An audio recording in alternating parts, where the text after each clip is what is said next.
Hi! Perhatian sang putri merak yang tertiup angin aku Pavolia Reine dari holoID ID. Attention please, I'm running from holoID ID Generation 2.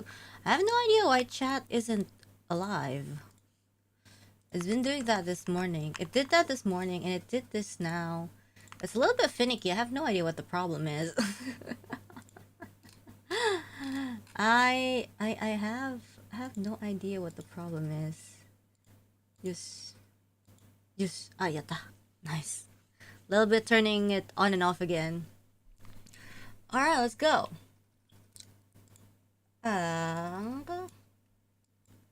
Yoshi.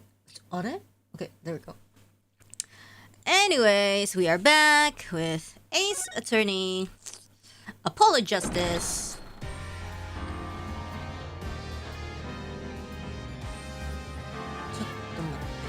Wait! Why? Why are both games open? Oh my god. Why did wait, the regular I was like, what music am I hearing? Both Ace Attorneys were open, so I closed one. Mr. Justice is back. Yeah. And we're currently at the 4th case of the first game.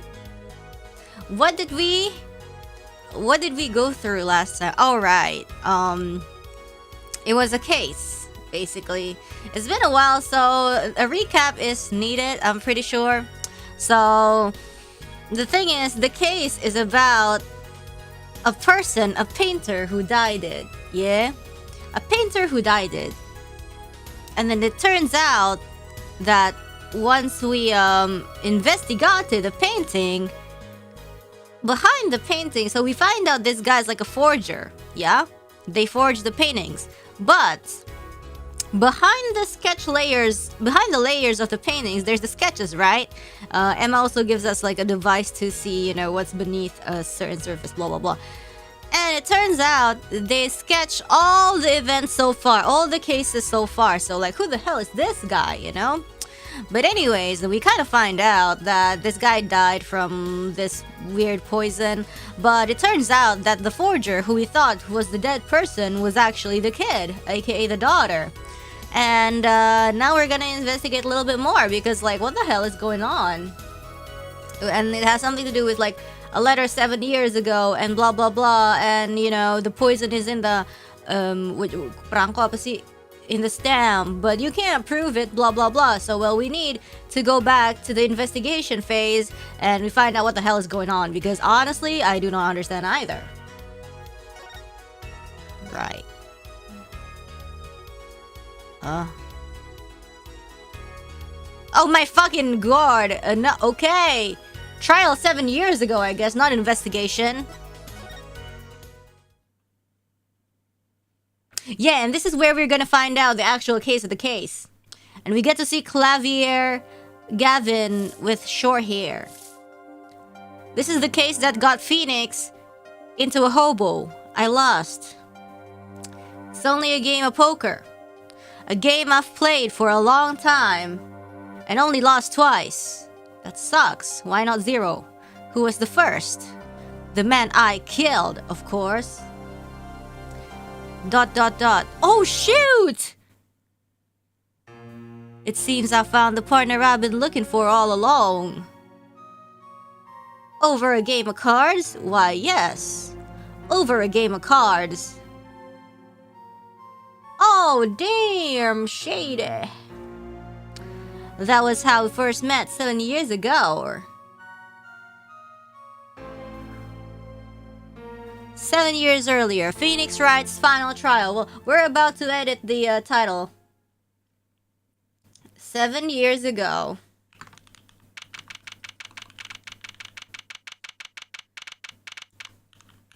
Yeah, we about to... Okay, we're editing it. Let's go. Alright. Yeah. Okay, 7 years ago. We're good, we're good. Yes, the flashback. Yep. Oh, there we go. View, okay. It's been a long time since I felt like such a rookie. Yeah. Got to try and relax. Ah, good morning, Mr. Enigmor. Mr. Enigma? Yeah? I'm sorry to have sprung this on you so suddenly, Mr. Enigma. I received the files from your previous attorney only yesterday. Honestly, I'm not entirely sure I'm prepared. I understand I am asking the impossible of you. Yes, well, you haven't really told me what happened yet. All we did was play cards. And that was enough. Enough to get you stripped from your badge. Actually, it wasn't. Trust me. Ooh, morning, Daddy. Oh!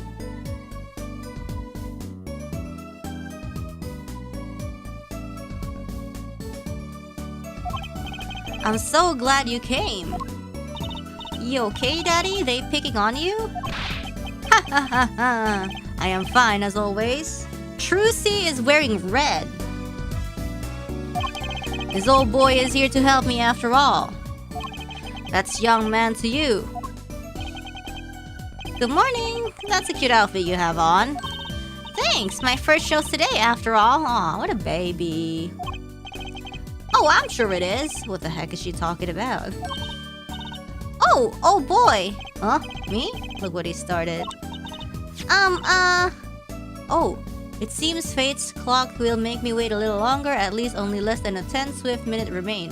To all those who have supported me in my life's work, I give thanks. Farewell. To magnify Grammary. Okay, we just read that. What's this?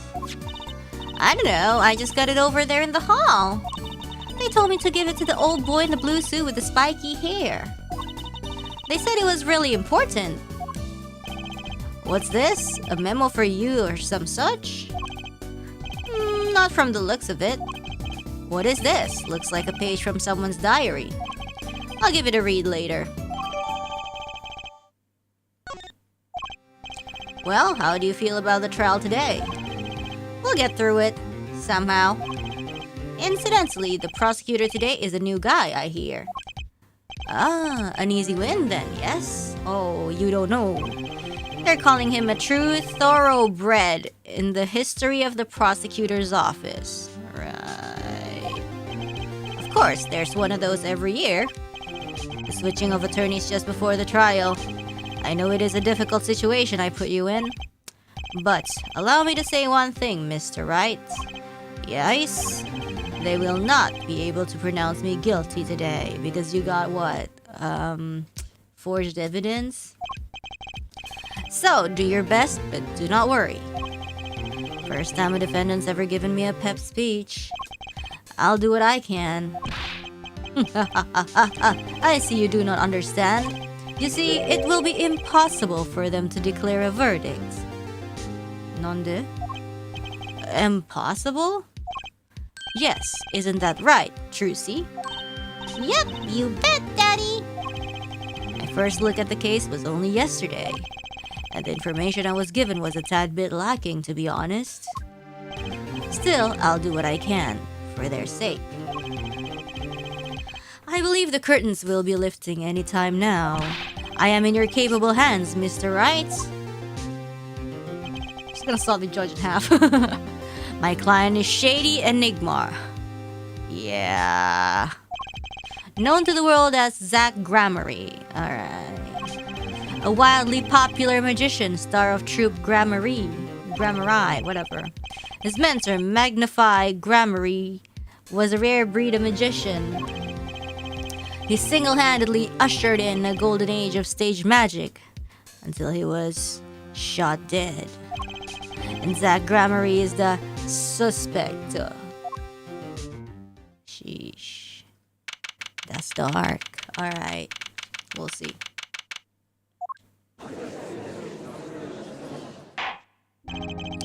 Court is now in session for the trial of Shady Enigma. The defense is ready, Your Honor. Oh my god, this feels nostalgic. Oh, okay. Is the prosecution ready? I was just thinking, is this what all the fuss is about? A bit of a buzzkill, really? A buzzkill? Is this some kind of crime? One of the worst. This is a trial, yeah? Where are the sweaty palms, the pounding hearts? A Governor's concert's got 10 times the thrill this gig's got. Who were you again? Clavier Gavin. I came to get the party started. Legally, yeah? Gavin? Defense attorney Christoph Gavins. Ah, figures my bro's more famous in this part of town. Clavier Gavin, lead singer of the mega hit band The Gaviners. You're out of your league, rock boy. I know what you're thinking. You're out of your league, rock boy. True, my debut single, 13 Years Hard Time for Love, went platinum overnight. But that's just a hobby to me compared to this, yeah? Talkative, aren't you? I like your affected Euro-rock accent, by the way. What's a Euro-rock accent? I'm just getting warmed up. Herr Attorney Wright. Perhaps you would be so kind as to fill us in on the case. Achtung, baby, time to call on the opening acts. What was his name again? Ah, yes, Detective Gumshoe. Hit it! Hit it? Oh! And he is back! Yo! Hey, you were the one who called me up here, sir. Name's Dick Gumshoe. I'm a homicide detective down at the precinct. Detective Gumshoe. Long time no see. Yeah, long time no see indeed. Hey, you! Huh? Me? Today's the day, pal. Today, I win and you lose. What? I got confidence in my testimony today, see? What, you normally lack confidence in your testimony? Herr Detective, this is my stage. Can the antics? Huh? All this hey youing and such. And I could care less about your history together. Ugh. Very well, Detective Gumshoe, if you would. Please tell us about the case at hand. It happened 6 days back in a room at the General Hospital. What the frick? Sumpah ini voodoo, man. Tuh palae pecah tuor. See, the pala pecah. This also the pala pecah. Duar. The facts are as simple as they come. Here's the crime scene.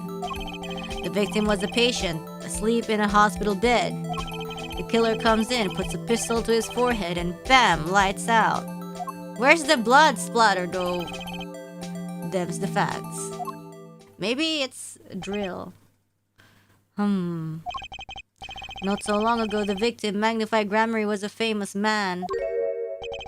He had the entire country under his magical spell, as it were. Head empty. Ah, yes, the great magician. He retired years ago, though. Say the name Magnified to one of my generation, and you'd be lucky to get a blank stare. He's a zoomer. Yes, though I'm sure the youngsters today know his disciples even better. I dare say Troop Grammary has made quite a name for themselves. Anyhow, the retired Magnify's been in the hospital for the last year. What was it? A mall ignorant tutor or something. Doing something to his liver, I think. Yeah. A malignant...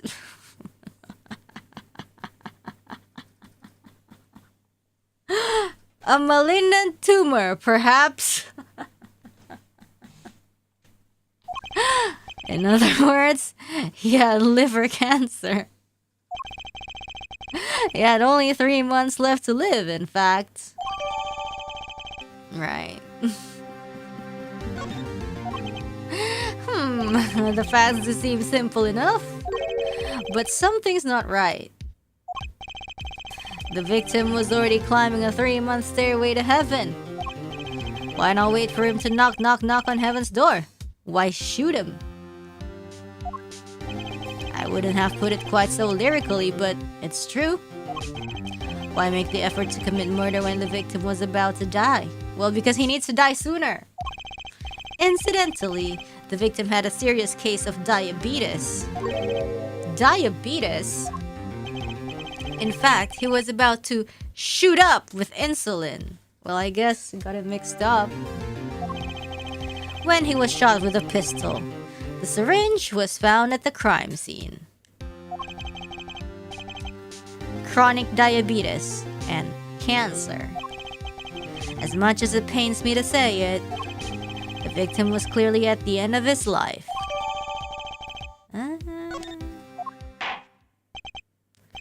I believe the question before us is clear then. Why did the killer have to shoot this dying man? What reason could he have had? Very well, detective. Perhaps you can enlighten us as to the circumstances of the shooting. Yes, sir.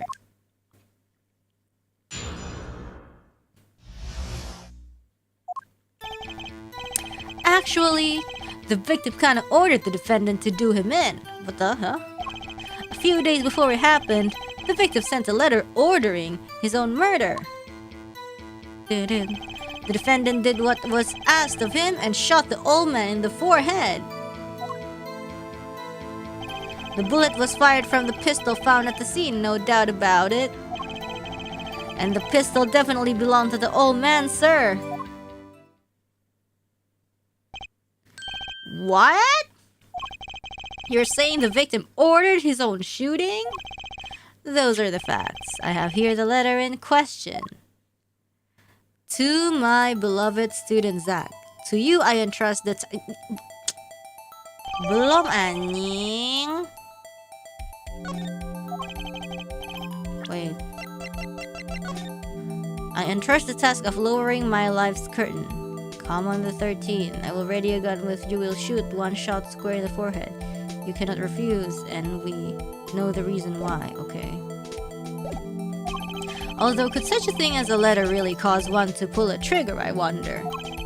I believe the answer to that question can be found at the end of that letter. You cannot refuse, and we both know the reason why. Detective Gumshoe, can you explain this to the court? Unfortunately, even the defendant won't say a peep about that bit, sir. One thing bothers me about this. Why didn't he just say 11? Why have him come at 11:05 without some specific reason? The devil is in the details, Herr Attorney. Well, was there some reason?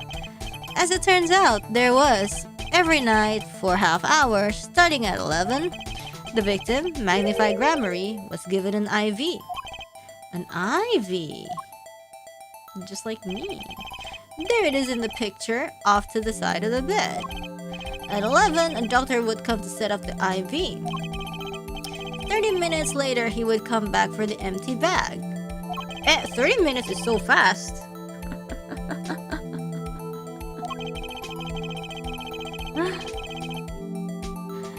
So that was the only time they could meet without the chance of an untimely interruption. During his IV. Well, I think it was by poison. I don't know, is there an autopsy report? Oh, okay, it was a gunshot. The nurse would then miss 5 times and he bled out. Oh my god, stop it! That's the worst. What's this reason he couldn't refuse, I wonder? He could have at least mentioned it to me.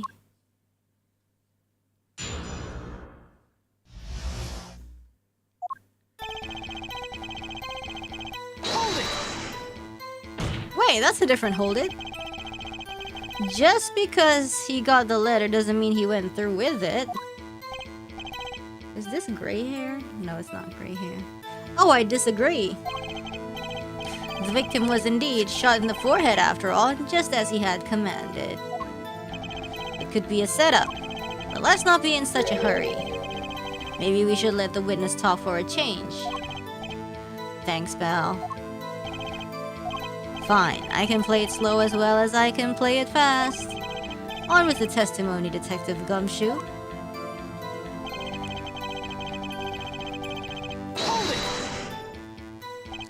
And this letter was sent by the victim.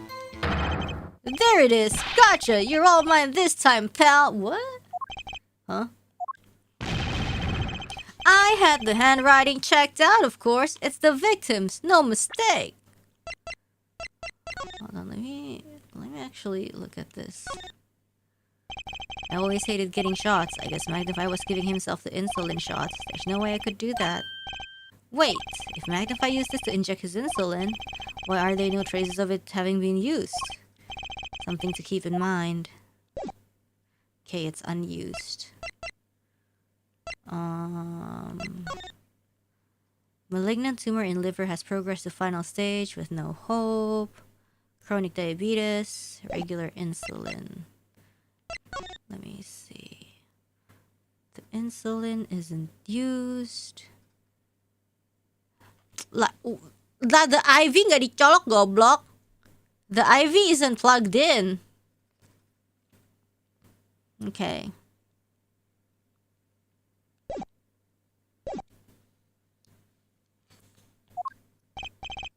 I see. Ha ha ha ha! Score 1 for the boys! I didn't lose, I was just asserting the facts. So why am I so annoyed? But a letter ordering your own death? Yeah, but who killed the clown? Things aren't what they used to be, I guess. I'm not sure this is exactly commonplace even now, Your Honor. So anyway, guess I'll keep going while I'm ahead.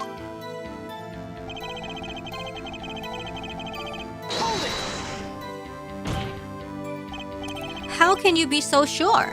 Hey, you gotta learn to stop relying on people to do your thinking for you, pal. Learn to think for yourself. Get that noggin cranking. Yo, what? That's foul. What the frick? We didn't do... What did we ever do to him? Holy shit. Okay. You failed to grasp the concept of questioning, detective. First, we got this letter. It says shoot in the forehead, loud and clear. I can see that, but I still wouldn't do it. Well, maybe you need to grow yourself a backbone, pal. What is going on? You failed to grasp the concept of shooting people is bad, detective. We also found the defendant's pistol at the scene. Traces of gunpowder residue shows that it had been fired recently. Well, Mr. Wright? As far as I can tell from looking at this photo, there seems to be no issue with the prosecution's claim. Well, what about the photo? Maybe there's something in there I can use. So they're saying the defendant shot the victim in the forehead? I think there's a hole in the prosecution argument. Mr. Enigma shot something else. Looking at this photo, another possibility occurs to me. Yes? What does the letter tell us? That the defendant had a reason he couldn't refuse his teacher's wishes. Bingo, pal! That's why the defendant popped him one in the forehead. Oh, the defense disagrees. You see, the defendant had another choice he could make. Objection! What? And you can prove that with this photo? I can prove a lot of things with that photo. I can prove he had a choice, yes. The defendant might have fired like he was ordered. But he didn't shoot the victim's forehead. Well, let's hear what you're thinking, Mr. Wright. If he didn't shoot the victim's forehead, then what did he shoot? He shot this thing. Take that! The clown doll. Take a closer look. See? It's been shot in the forehead too. Really? There's a hole in his forehead. Yes, and a hole in the prosecution's claim. Objection! Ha! And I suppose you have a reason as to why he'd shoot the clown doll? He didn't just shoot the doll, he shot the doll's forehead. His forehead? Let's read the orders once more, shall we? You will shoot one shot square in the forehead. Which is exactly what he did. He shot the clown doll square in the forehead. The defense has raised an intriguing possibility. That hole in the clown's forehead, it definitely looks like it was shot.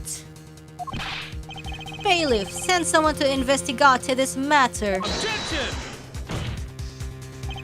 I admit, I'm impressed, but I expected nothing less. Still, this doesn't mean he didn't shoot the victim. Objection! Perhaps he did have to shoot a forehead as ordered. But the letter says nothing about whose forehead. This was the only way he had to follow his orders without taking a life. The bullet hole in the clown doll's forehead does demand an explanation. It might very well be a clue, yet Prosecutor Gavin is right. It alone does not prove the defendant's innocence. You cannot say for sure the defendant did not shoot the victim. So sorry, Mr. Wright. How sad it is to see the mighty fall.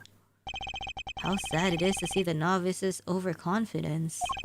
He doesn't realize just how big this little hole is going to get. What? Detective Gumshoe, please take this newfound fact into account as you continue your testimony.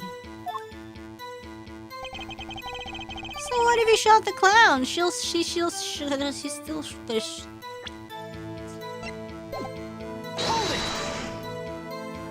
So let me get this straight. You're saying my client first shot the clown and then shot the victim? Hey, not a bad summary, pal. More of a confirmation than a summary, but whatever.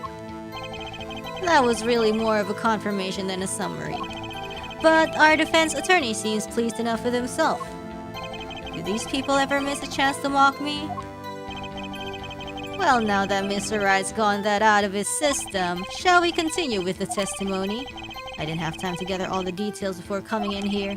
This testimony might be my only source of information. Better pay attention and read this letter carefully.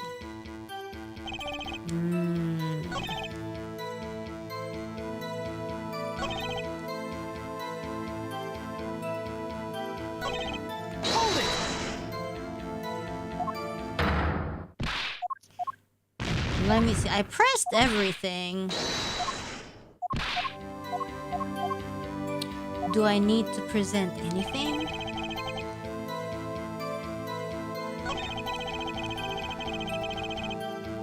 The bullet was fired from the pistol found at the scene. No doubt about it. Hold on. It seems fate clock will make me wait a little longer. At least only less than 10 swift minutes remain. To those who have supported me in my life's work, I give thanks. Fate's clock. Only less than 10 minutes remain. Come on the 13th. I will ready a gun with which you will shoot. One shot. Square in the forehead.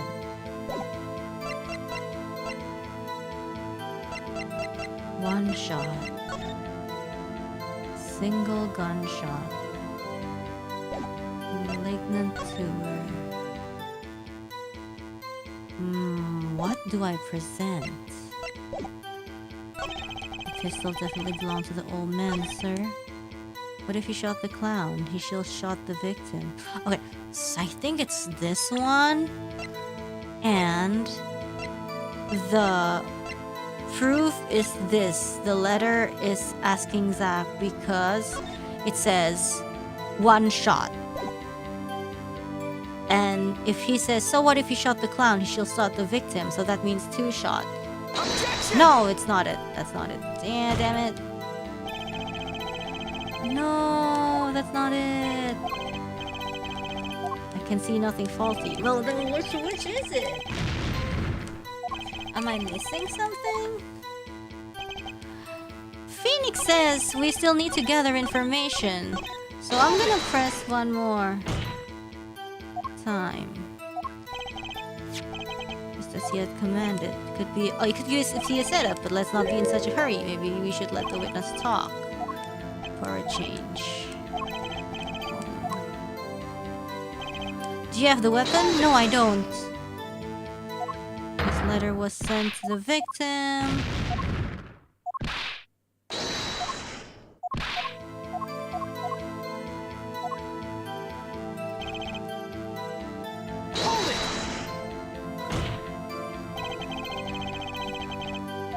Might have been the clown's forehead, so he practiced first on the doll and shot. Oh, okay. This is new.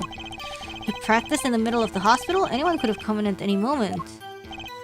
But no one did come, did they, pal? Besides, it's what I would have done. Always look before you shoot, I say. If I suggest we move on, this is getting us nowhere. Okay.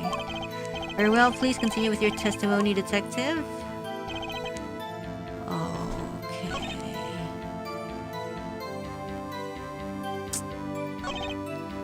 Oh, I don't know. You mean this pistol, the one in the crime scene photo? Okay, this is new. That's the one. It's a funny looking gun, so there's no mistaking it. You compared the bullet taken from... Okay.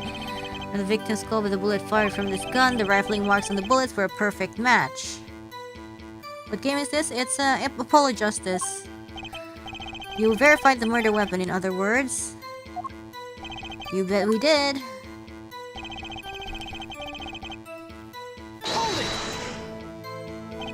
Why are you so certain? What Palisand has your head been stuck in all this time, pal? You never heard of Zack and Valen's quick draw shoot 'em? Yeah, these are new. What's that? One of the defendant's specialties. Zack and Valen stand on either side of a girl. Then they shoot, but the bullets don't hit her. Instead, they hit everything else on stage. This is one of the pistols they use in their show. Got a great design, huh? The kids love it. Okay. Many boys and girls joined the police because of that pistol, I hear. Really? That would explain a lot about the police force. Troop Grammar stopped doing that act a while ago. The old man held on to that pistol ever since. The court would like to see the pistol in question. You got it, sir. Oh my god, I finally got it. It truly is a blast from the past. It's a stage pistol for magic shows, see? But it can fire real bullets. It looks so much bigger than in real life than on TV. But it can only hold one round. Ah! The pistol's firing chamber is empty, and it shows traces of having been fired recently. Were any fingerprints found on the gun? Nope. Of course, the defendant is known for wearing gloves. We might say that a lack of fingerprints is in fact a fingerprint of its own. Aha! Intriguing point. Well made. Whoa, whoa, whoa. Not well made. Not intriguing. In any case, the court accepts this evidence. Oh, thank goodness! Thank gosh! Now it's time to return to our testimony. Hold on, I'm gonna check this pistol, actually. If there is something. If you look closely, you can see how the pistol's made to bend here. It's a one-shot only model, and I guess this bend is where you load it. Ooh, that's so cool! They say kids used to love pretending they had one of these.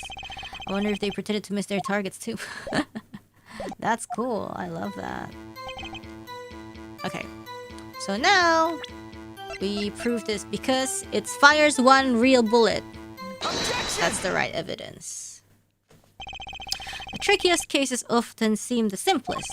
Prosecutor Gavin, you missed the bullet hole in the clown's forehead. If you hadn't missed that, you might have come to a very different conclusion. Understand? Yeah, but like I just said, pal. After he shot the clown in the forehead, he went and... Objection! Oh, now that's a good one. Did nothing of the sort to this victim. The pistol proves he could not. The murder weapon? How? It's quite simple, Your Honor. Man, he's such a seasoned lawyer now, man. So different than his first year. This pistol only holds one bullet at a time. If he had shot the clown in the forehead, he couldn't have shot the victim, too. Yeah! That's not a contradiction. Not even close. All he had to do was reload the pistol after the first shot. Yeah, but what? Objection! Oh, where did he get the extra bullet? They're not so easy to come by, you know? If you claim the defendant had one ready, then prove to us how he got it.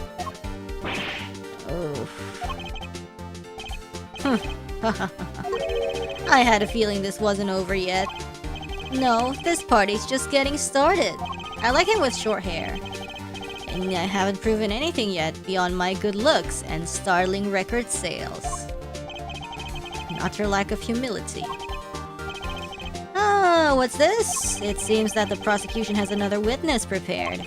Like I said, her detective was just a warm-up act. Ugh. Now that the audience has gotten a taste of what's to come, they're ready. Ready for what? For my decisive witness, of course. A witness who, you will find, can prove one thing for us. That it was Zach Grammari who shot the victim in the forehead. Very well. We will pause for a 15-minute recess. This might be my lucky break. I'll need that 15 minutes to talk to my client, Zach. Oh geez, he's jinxing it all over the place. Court is adjourned. To be continued. Okay, let's just continue. Yeah. Save complete. Go, go, go.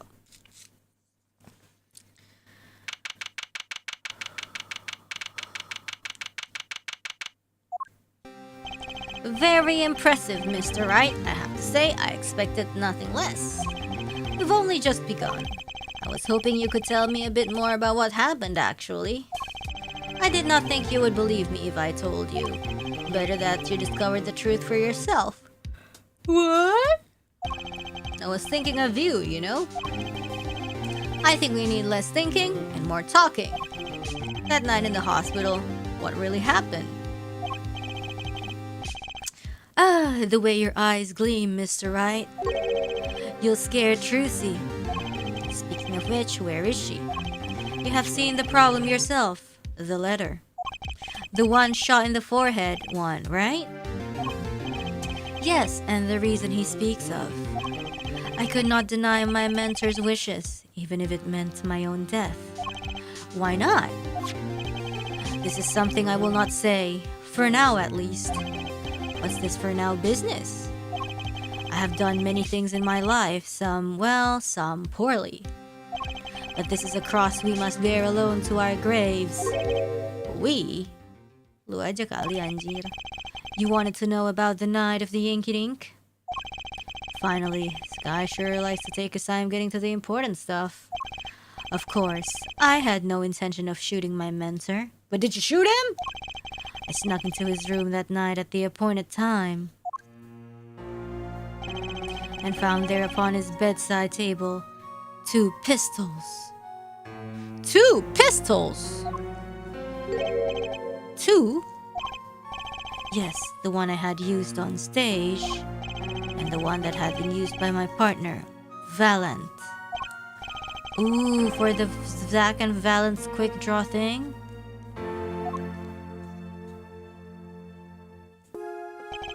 My mentor had the look of one sleeping. I stood by his bedside, hearing only the light sound of his breathing. Then I took the pistol into my hand. I cannot deny that my resolve faltered then, for a moment. You faltered?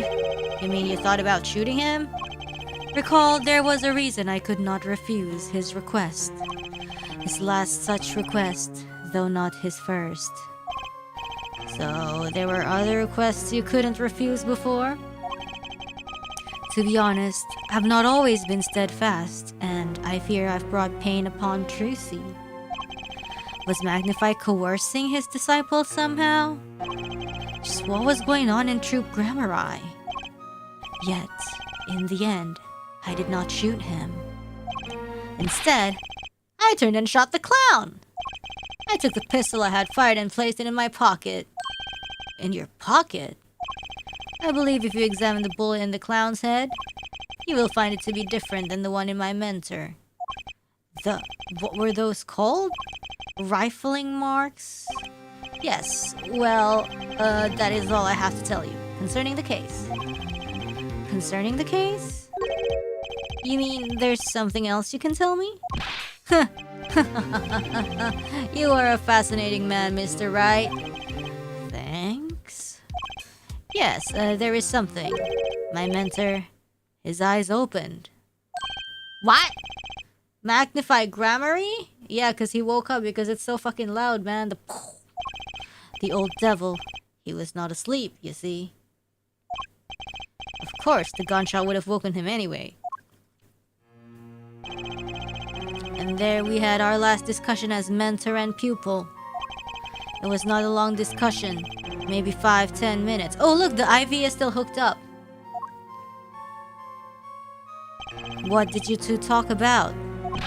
Haha, Mr. Wright, did I not just tell you? It does not concern this case. That Grammari, he seems pretty steadfast to me. Or maybe just stubborn. Mr. Wright, your presence is requested in the courtroom. Once again, I am in your hands. Yeah. Right, let's get back in there. Okay. District Court, courtroom number 7. Court is now back in session. During our recess, a bullet was found in and dug out from the clown's head. Well, this is news. And the rifling marks? There wasn't time to do a detailed analysis yet because you're a fraud. Emma would do better. Though they did find the weapon type matches the murder weapon. Well, that's not very conclusive, is it? Which is why I'm about to call my very decisive witness. Your decisive witness? How many times have I heard those words? Though they often turn out to be far less decisive than you think. Damn, Phoenix is so... He has evolved. Oh, don't worry on my account. I'm quite confident this witness will do the job. After all, he is intimately acquainted with the players in our little production. Oh my god, is it Lammy or is it the girl? Being the other half of... Oh, it's Valent. Being the other half of Troupe Grammary's famous duo, Zack and Valent. Valent Grammari. So, we get to meet the great Magnify's other disciple. Wow, he's clean-shaven. Perhaps we'll start by asking your name and occupation. Valent Grammari, magician. What the stigma? And you're the decisive witness, are you? You can prove your fellow students your partner's guilt? Fate. The grand illusion, filled with traps and tricks. Wait, the shooting took place in the hospital after 11 o'clock at night. If you're a witness, does that mean you were there that late? If one were to deduce this logically, the conclusion is yes. Okay. I always get the characters, don't I? He's not even phased anymore. I have an interesting fact for you. You see, several days before the crime, my witness received this. That looks very familiar. Wait. That's the same letter Zack Grammary received. But it's 11:20. Oh.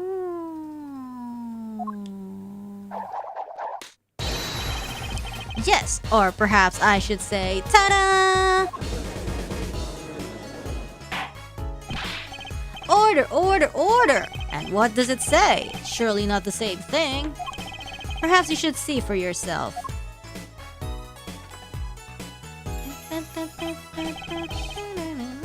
Why, it's practically the same. The court accepts this into evidence. Okay, this is most unusual. Exactly what was going on with you folks? What exactly was your Troupe Grammari up to? I don't know, shooting? By which you mean? I'm just having trouble envisioning a man who would ask his students to kill him. Both of them, no less. It's just my opinion, Herr Judge. But from these letters, I'd say he was coercing them, not asking them. We walked the magician's path together, and in so doing, shared much of our lives. When people are so close, there is strain, a warping of relations, you might say. Yet this has nothing to do with the case at hand. By which you mean you're not going to tell us. Which makes me wonder even more about this reason they couldn't refuse. Well, let's get on with the testimony for starters. The defendant, Zack Grammary, stands accused. Tell us why. Oh, I'll do more than that. For where he walks, the red roses rise, singing hymns to the miracle that is magic. Fascinating. Though I hardly need to remind you that the evidence could just as clearly point to you as the suspect. The letter, the murder weapon, and now the 2 bullets found at the scene. In fact, The only difference seems to be the designated time. As every magician knows, timing is everything. Yes, and now it's time to get this party fired up. Damn. Alright. That night, I visited the hospital room at the time Magnifier requested. The smell of gunpowder hung in the room, and my mentor had taken his final bow. I did not imagine my fellow student might have received the same instructions. Here to deal with the dead is still a deal. That sweet kiss I gave to the clown. Then I informed the doctor and the police. So he's claiming that he shot the clown, and defendants claiming he shot the clown. So you were the one who reported the crime. Indeed, I would think. This fact alone would clear my name of suspicion. Let's not jump to any conclusions. Well, there's a lot of clowns in the courtroom too. Yes, the cross-examination generally comes before the conclusions in this court. But if your testimony proves to be true, then the defendant, Zach Grammari, is guilty. And if it wasn't Zach Grammari, then the killer was you, Valent. And no disappearing act will get you out of that.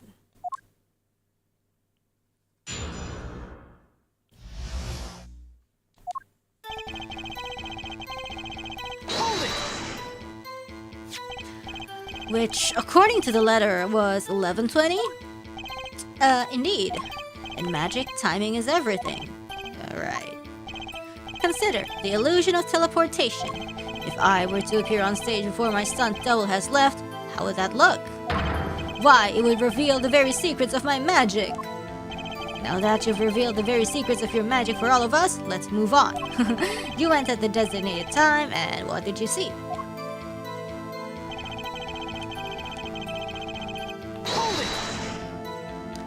So, you weren't worried for your own safety at all?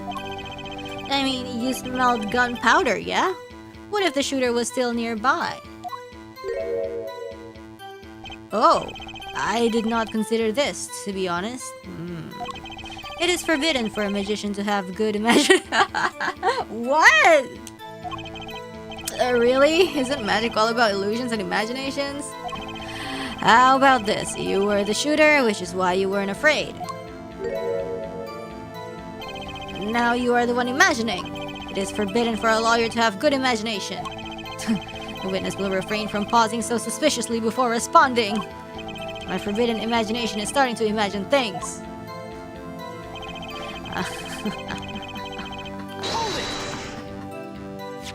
Which brings us back to this reason neither of you could refuse.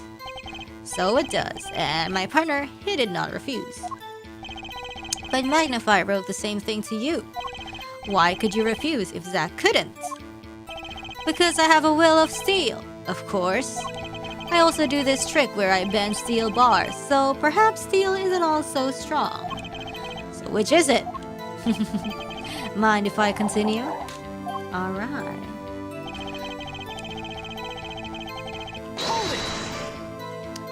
There were 2 bullet holes at the scene, one in the victim and one in the clown.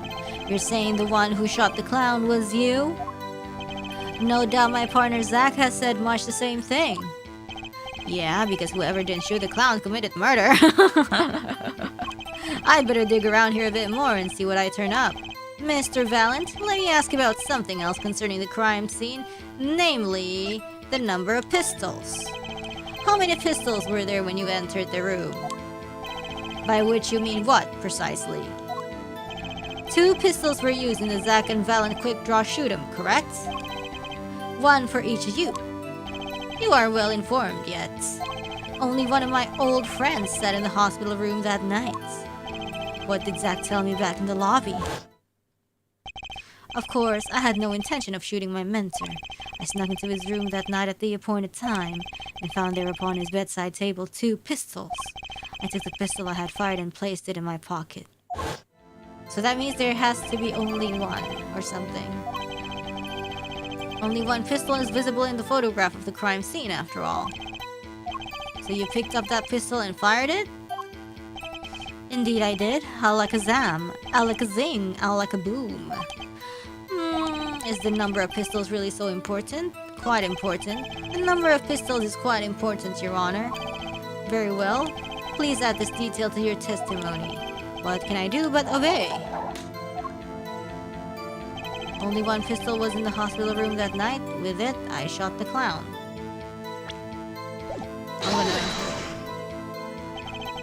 So you took the only pistol there and fired it?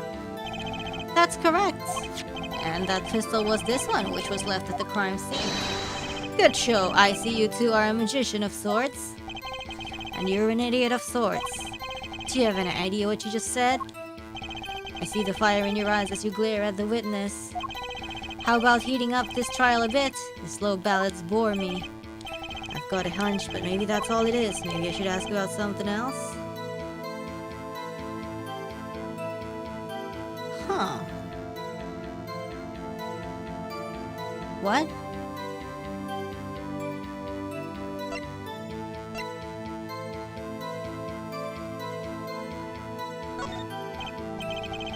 Hold on. My brain's not working. Hold it!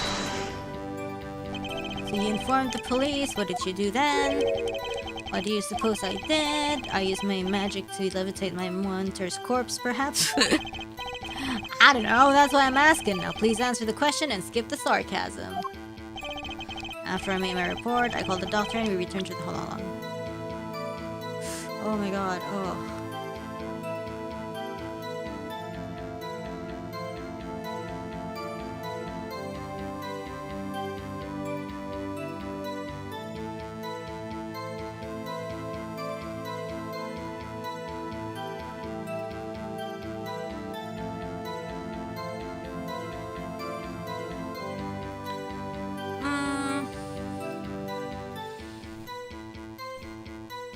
Yeah. 2 pistols, right? And then took the pistol I had fired and placed it in my pocket. So there's only 1 pistol left. And then he's like... Yeah. While we waited for the police to arrive, we discussed stomach medicine.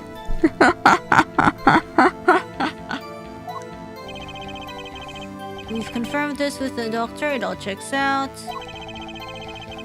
We praise Mr. Vallon's knowledge of stomach medicine, in fact. It is an honor I do not deserve, but I accept. Both of Magnify students received the same letter. Both admit to having gone to the hospital that night. 2 bullets were fired and one of them killed Magnify. Time to find the cracks in his testimony.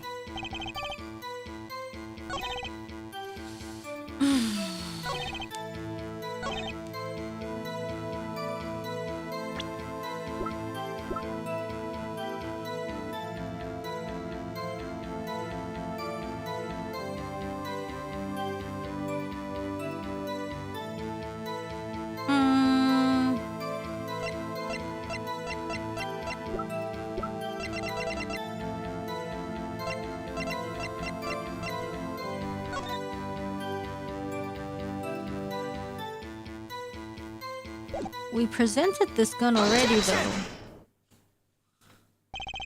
According to the defendant, Zach Grammary, when he entered the room, there were 2 pistols on that table. 2? One of those pistols he used to shoot the clown in the forehead. And he left with it in his pocket. Of course, this is what he would say. Unlike the hapless clown, we must assume our defendant had some brains in his head. Well, what about what Mr. Vallon has told us? You see, there's something about his testimony that doesn't make sense. What might that be? I told you I took the pistol that was there and shot the clown. That's your story, at least. But the rifling marks tell a very different story, Mr. Vallon. Recall what Prosecutor Gavin told us. Compared the bullet taken from the victim's skull with the bullet fired from this gun. The rifling marks on the bullets were a perfect match. Mr. Valent, if you fire this pistol... Oh, I see what Phoenix is trying to say. Then you shot the victim in the forehead.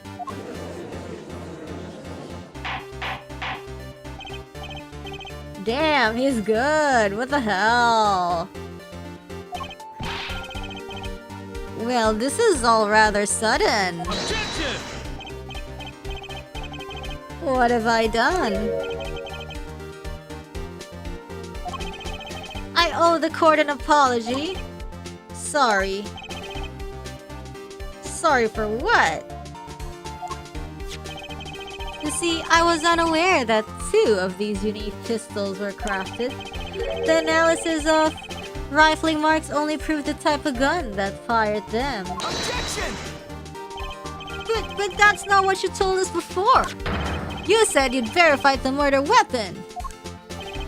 Which is why I'm apologizing to you now. Quite sincerely, I might add. Would you hold me accountable for a mistake made in my youth? Oh my god. That was just this morning! I am still young.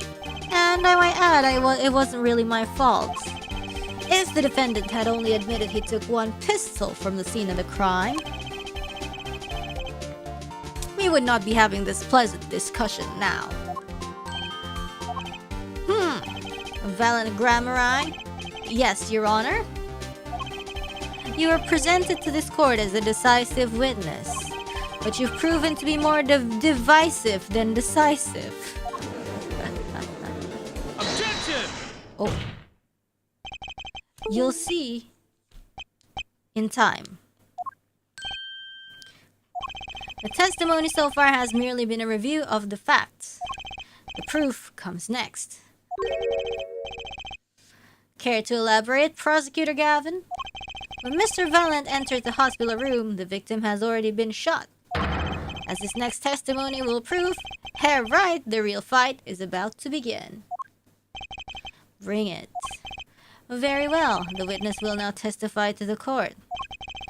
Help us determine who shot what. Oh my god. I arrived in the hospital room at the appointed time, which is to say 11:20. After discovering the body, I want to get chocolate, so I'll be right back.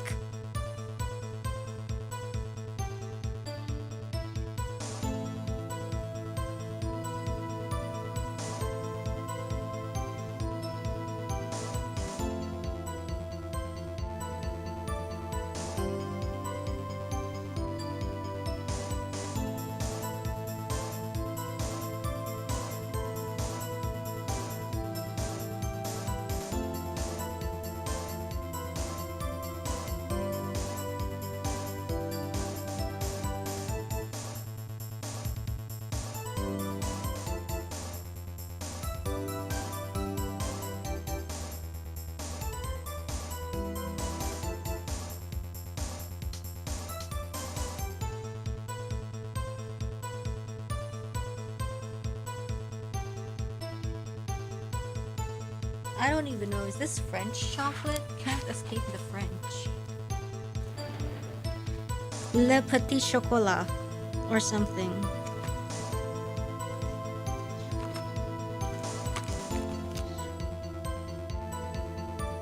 Created in France. We still use many of the traditional recipes, blah blah blah. Is this expired? No, not yet.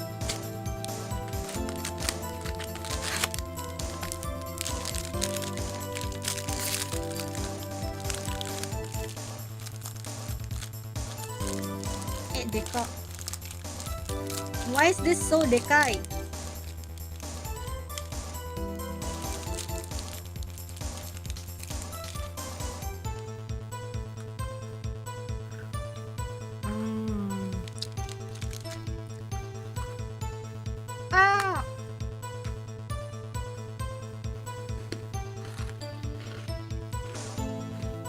Because I put it in the fridge, like they melted together and I put it in the fridge, so now it's just 3 stacks into one, like one thick sandwich.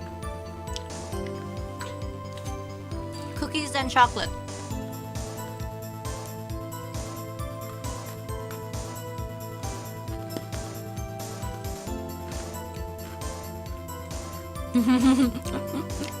It froze together.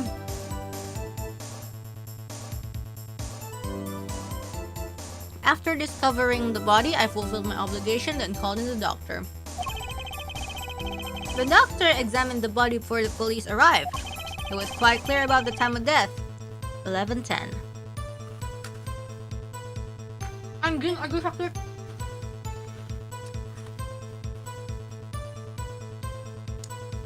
Kalau tahu 11:10.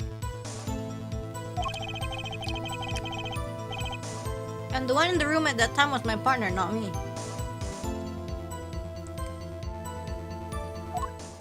How come you know?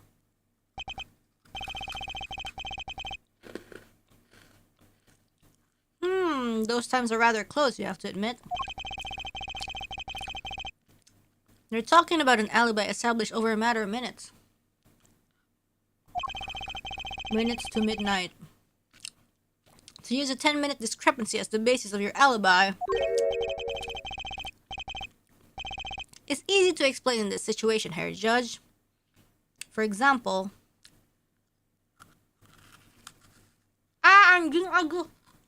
Does it have a picture of a little boy? Yeah, a little boy with a cape.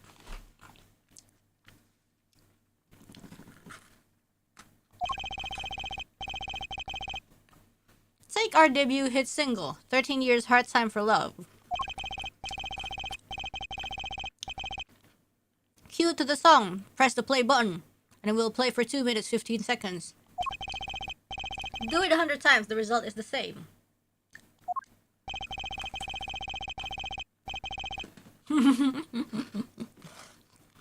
Their debut single is only 2 minutes and 15 seconds long? What a ripoff. Well, these days 2 minutes 15 seconds or 2 minute 30 is the sweet spot, you know? Because people have no more attention span.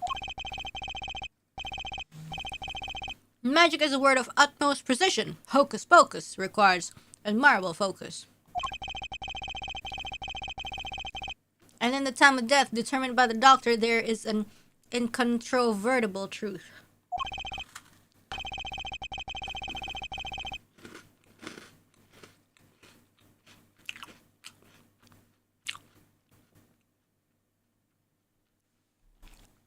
Yeah. This one says biscuits topped with milk chocolate. But this says it's in... Is this UK? Maybe UK after all. It says made in EU, but then the fine print says UK! Oh shoot!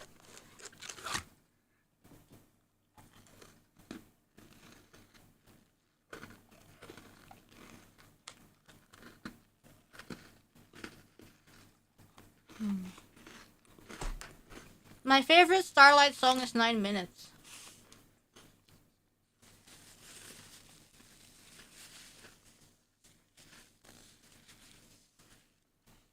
The prosecution warns us that we're dealing with rather precise times. And we can expect the cross-examination to require the same level of precision. And we hope the defense refrains from its customarily broad, sweeping accusations.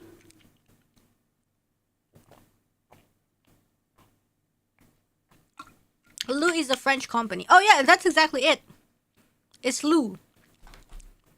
Lou means you in Indonesian.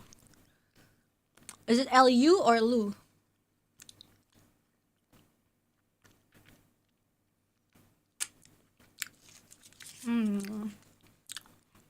Is that one?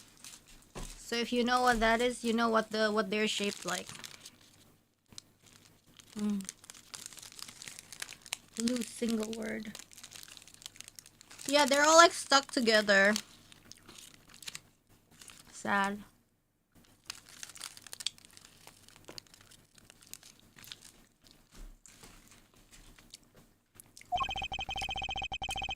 Lest we blur the focus in this case so clearly demands. Point taken.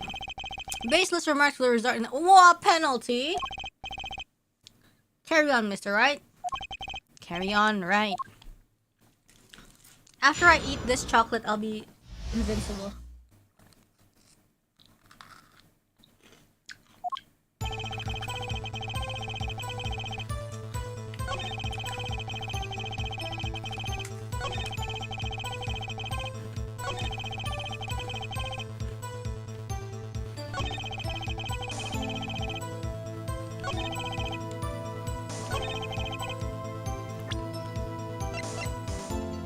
But how come they say estimated?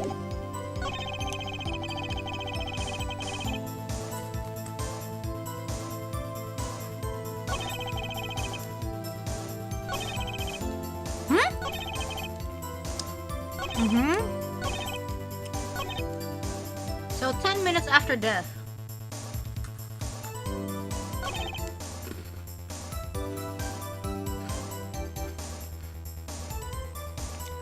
Apa sih nggak jelas?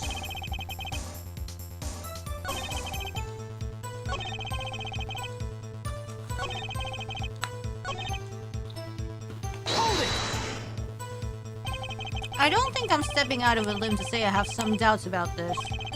How could the doctor be so precise with the time? We do usually only get an estimated time of death, true. I'm not sure I've heard of a verified time of death. Magic revels in making the complex appear simple, but reality is the opposite. What appears complex in this case is a simple matter of subtraction. I see another person has done their arithmetic homework. The point here is the ivy the victim was taking. Oh! It's quite visible in the photograph of the scene.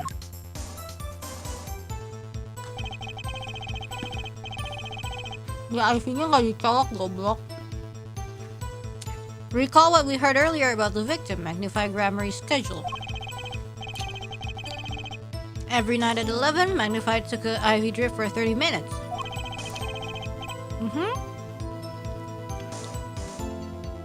I can see the IV bag. Now look a little closer. Follow the tube down from the back to the end.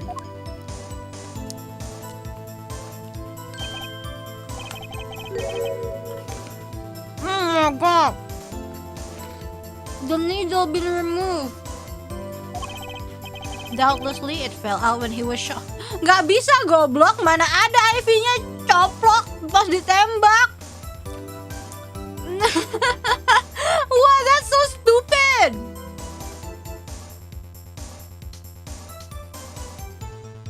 What? It fell out when he was shot.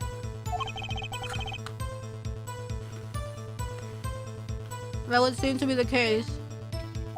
Maaf, masih muda guys. Still young, still young. And then when the needle comes out, the IV no longer drips. Bodoh amat emang gue pikirin.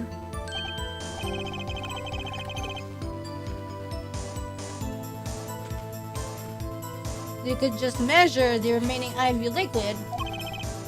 Precisely.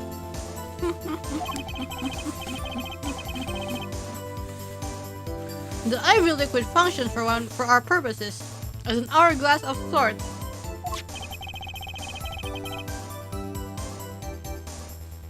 This is how the doctor determines the time of death.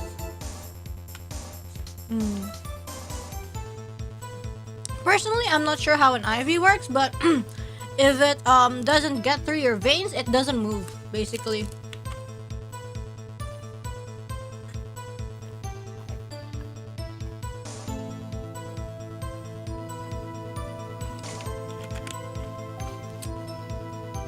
So it's like, for example, when you go idle meeting with the IV on, it's like, wait, we need to check, like, is it moving?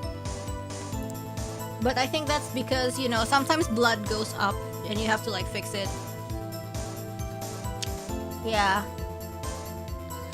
So when there's, like, blood going up, you need to fix it first, and then, yeah.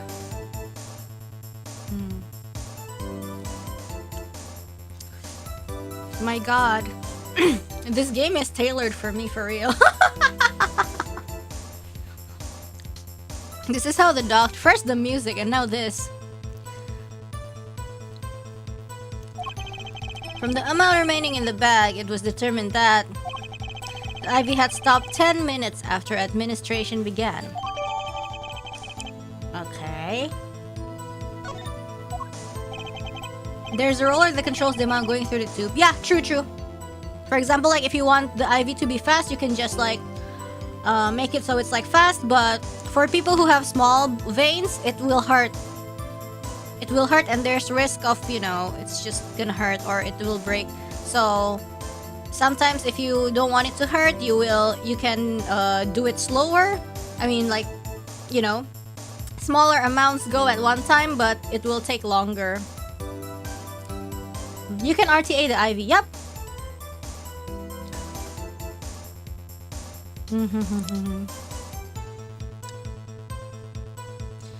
You have to trade pain for speed. True, but sometimes, you know, because my veins are small, so I can't I can't do that. It takes longer. Usually, vitamin C takes me like 30 minutes or something. 20 minutes. I don't know.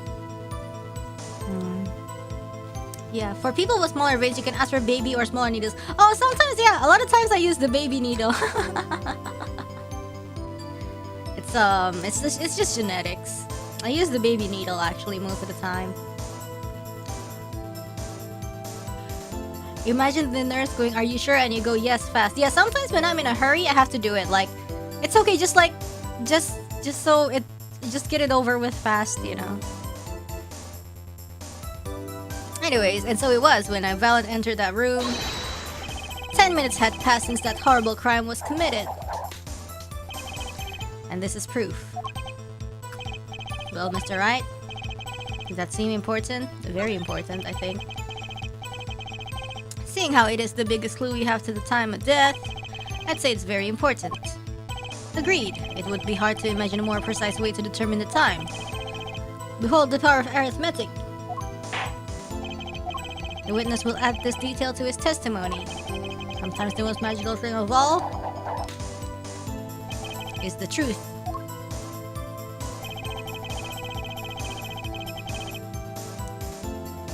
The remaining IV liquid proves my innocence.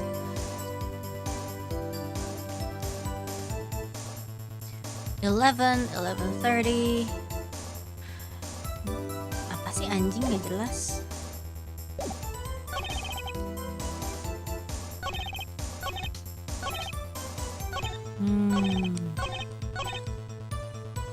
The remaining IV liquid proves my innocence. You entered that hospital room at 11:20. The time given by the defendant was 11:05. You didn't run into him at the hospital that night. This is why I never perform with amateurs, you see. Picture, if you will, the nighttime hospital. Outside, only the pale light of the moon. If two dressed as we were to meet in such circumstances, I dare say that would ruin the mood completely. The mood isn't in question here. I believe the witness is saying they didn't meet, yeah? For what is magic if not the study of beauty? As meeting was not only out of the question, it was an impossibility. For what is magic if not the study of how to make absolutely no sense at all? That said, was there a contradiction in there?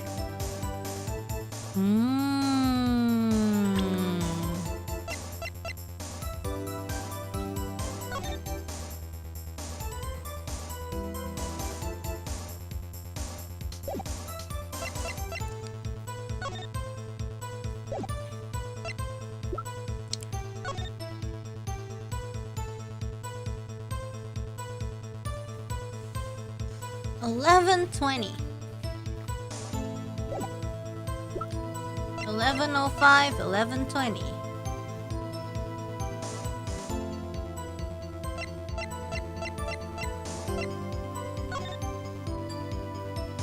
I don't know. If it's 30 minutes.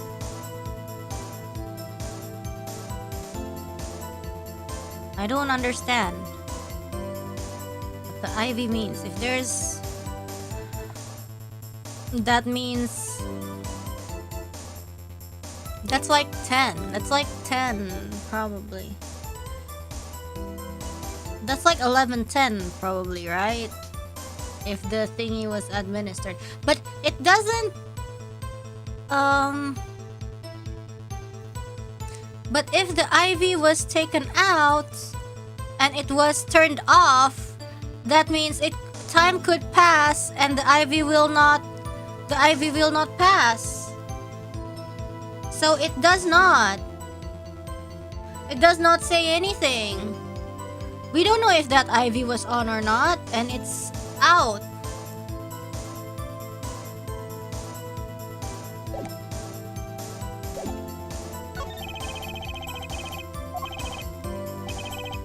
The ivy came out after he was shot?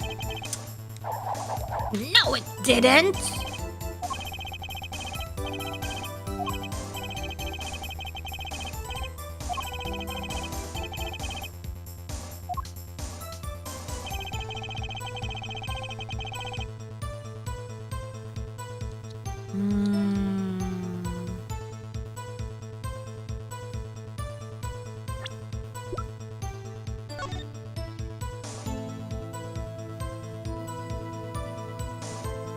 So 11:10.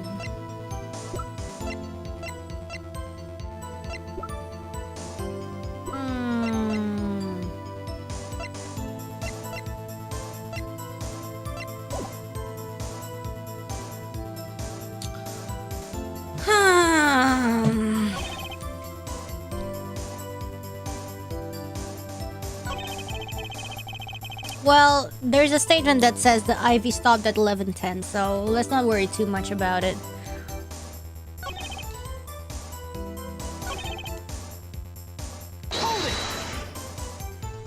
Did you notice the ivy yourself by any chance? When I first entered that room, the stench of gunpowder assailed me. Next, the mark of death upon my mentor's forehead. And then his left arm did I spy a rose, drooping and wilted. Its thorn, the discarded ivy needle. Okay, knocked from the vein by the force of the shot. I don't know. Well, I don't know. I've never been shot before, so while in IV, so I don't know. If that ivy had not been there, why you might be a suspect. Indubitably so. I might say it's thanks to my lucky color. What lucky color? Indeed, even today I wear it proudly upon my suspect self. Yellow? For it always, without fail, brings me luck. When Zack and Valent won their first Magician's Grand Prix, this sounds important. Yes, the very one held by the Association of International Magicians. I was adorned in this attire then too. And our trophy, a bust. Ah, what a day that was. This is one trip down memory lane no one needs. My lucky color, yes indeed, and that ivy too. I think 'twas huge, especially for me. The ivy was yellow? It does seem to be the case indeed. Well, Mr. Wright, any thoughts on this testimony? Valent sure looks happy with himself. There's a contradiction. It certainly sounds like your lucky colors brought you plenty of luck. But not this time. Mr. Valent, your lucky colors betrayed you. I'm afraid you've lost me. Your Honor, I'm sorry you have to find out this way. The witness's testimony just now clearly contradicts the evidence. What? Please recall my warning at the beginning of this cross-examination, Mr. Wright. Faceless accusations will be duly penalized. I do hope this latest accusation is well-based. Well, it sure is based, Your Honor. Don't worry, I've got all your bases right here. Let's hear the defense's claim. Where is your evidence that contradicts what Mr. Valent has told us? Take that! The crime scene tells all, Your Honor. The photo of the crime scene. All this talk of color has me yearning for black and white, clear-cut simplicity. Tell us, Herr Wright, just where is the contradiction in this photo? My pleasure, and I assure you it's quite simple. But I can't promise anything in black and white. Let's hear what Mr. Wright has to say.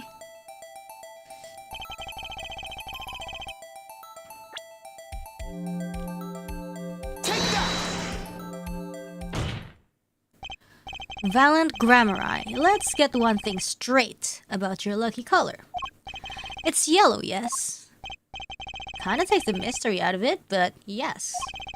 Something wrong with yellow, Mr. Wright? Yes, there is. Decisively wrong, in fact.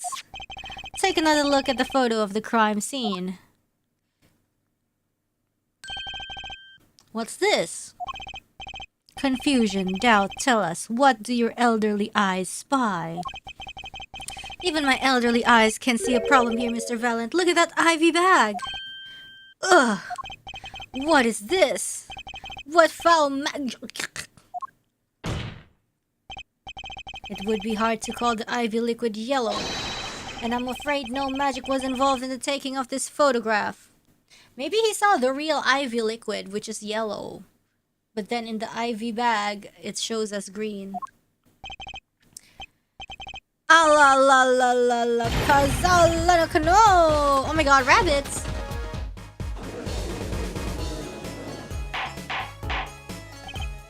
Order, order, order! What does this mean? Objection! This is some kind of mistake. Yes, Prosecutor Gavin. Your witness's mistake. I think they put butterfly PT in the ivy, so it changed color. Your witness's mistake. The greener they are, the harder they fall. I suppose there's no substitute for experience. Damn, kind of a Chad. Valent Grammari, as you reminded us several times, your lucky color is yellow, but the ivy is clearly not. Well, this contradiction can mean only one thing. Objection! And to think, you almost had me. I see your true colors now, Ace Attorney. Ooh, title drop. Phoenix, right? Something you'd like to tell us, Prosecutor Gavin? As far as this court can tell, the witness's testimony does contradict the evidence. Yes, a contradiction. One that I shall be pleased to hand right back to Mr. Wright. What? How do you mean? How? Because the witness has made no mistakes. I agree at a glance, the lively liquid does appear as a sort of greenish yellow. But I assure you, the liquid itself is quite yellow. I would know, because I was the one who peed in it. Yellow liquid? How can you say that? As far as I can tell from this photo, it's green. Yes, but what color is the ivy bag itself? The bag? You mean the plastic bag on the hook? It looks like a, I want to say light blue? Precisely. Figured it out yet? Put a yellow liquid in a blue bag and you get green. This, incidentally, is the liquid's true color. Looks like custard. I see. Okay. Your explanation does have the ring of truth to it. Objection! As I thought, there's no substitute for experience, Prosecutor Gavin. What? You may tell a good tale, but you've just proven something rather grave. For you, that is. Grave? The liquid in the ivy is yellow, yes. But how did this witness know that? It is quite unnatural when you think about it. You did think about it, didn't you?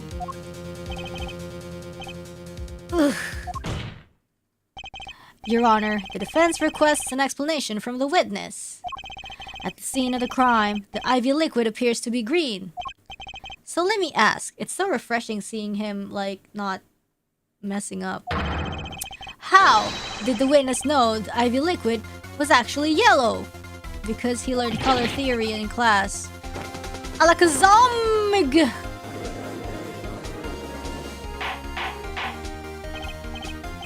Order, order, order! Mr. Wright, you will explain this at once. The witness clearly knew the color of the ivy liquid, so I'm sure it means something, but what? I can think of only one possibility, Your Honor. The witness, Valiant Grammari, went to art school. Has testified that the IV liquid has yellow because he'd seen it before. From the facts before us, the answer is clear. The witness knew that the IV liquid was yellow. I don't actually know if that's correct or not. Why? Because it's seen it before. But not inside the blue bag we see in the photo.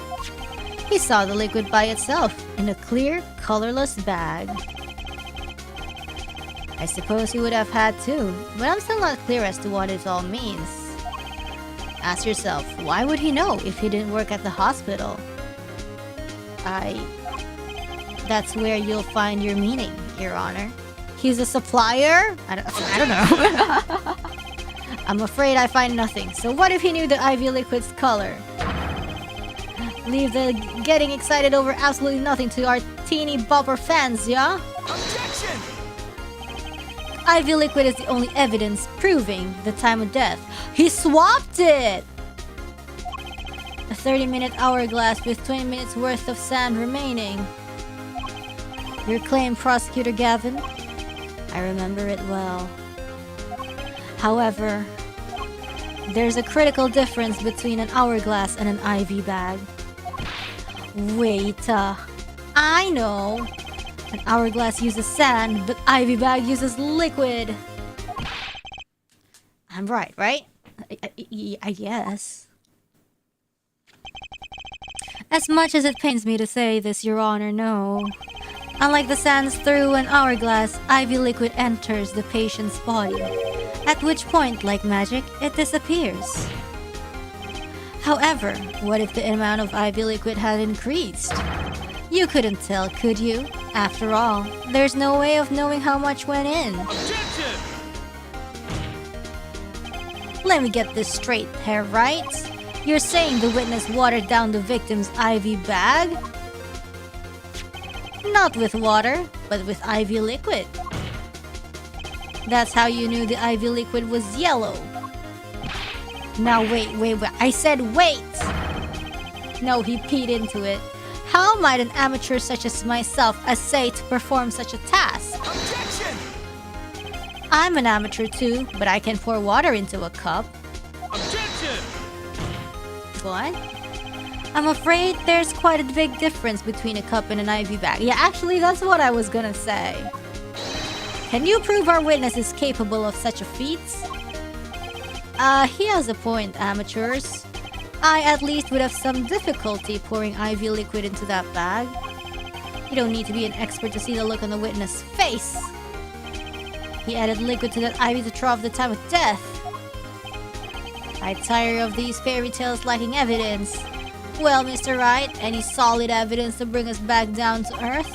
Valiant Grammari, you used magic. I'm afraid your magic won't serve you well in a life of crime.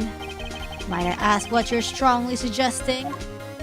Magic relies on props, and props become evidence. Our witness was certainly able to increase the amount of IV liquid in the bag.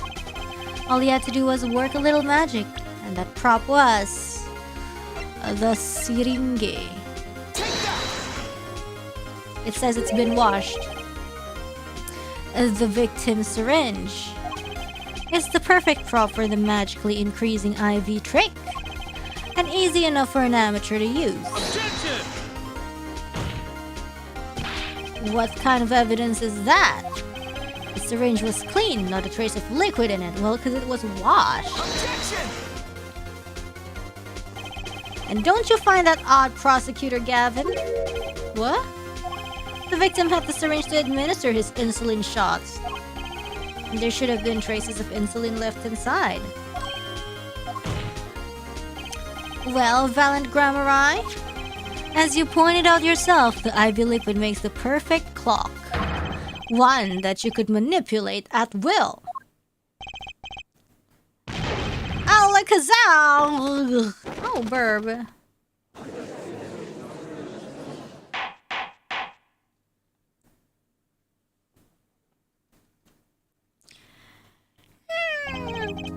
I do believe, well, with this being his first, that the burden of this trial has been a bit too much to bear for Prosecutor Gavin. I'm afraid that while there is a doubt to the amount of IV liquid in that bag, the time of death cannot be proven. And that brings our trial to a close for today. Is that really it? Well, maybe I can squeeze an extra day out of this. I can do a little much-needed investigation work. I see there are no objections for this. Oh my god, what?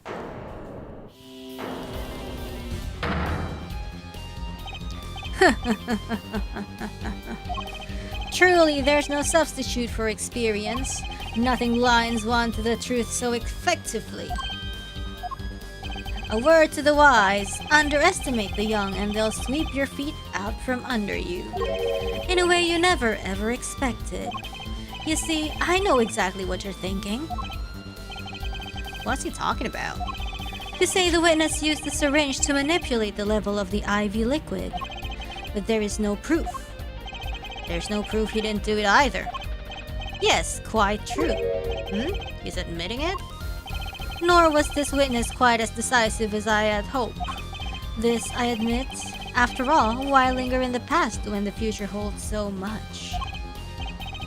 You have something in mind, Prosecutor Gavin? Proof, Herr Judge. I have another way to prove my case. With evidence, no less. This is, oh my god, this is where he was like, 7 years later, he was like, oh my god, don't tell me that evidence was forged. What's this? And this was supposedly forged by Vera. This is the victim, magnified grammarized diary. Diary? After going into the hospital, Magnify began writing his memoirs, it seems. Yeah, it was the one that she wrote for a case. And this was the case. And Vera is currently the defendant of the case 7 years later. This is like a flashback, like a big flashback. The story of his birth, his startling debut, and of meeting his disciples. It seems he intended for the last chapter to end, quite appropriately, with his death.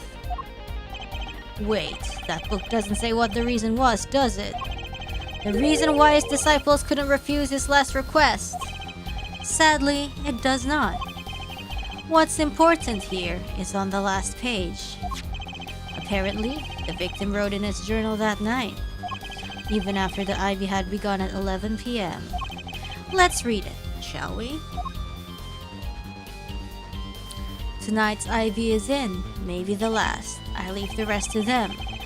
The first should come soon. This journal may end here or it may go on, but not long. That depends on his hand. All that is left to mine is to what? To lay down this pen. And then there's this. It seems fate's clock will make me wait a little longer. At least only less than 10 swift minutes remain. To all those who have supported me in my life's work, I give thanks. Farewell!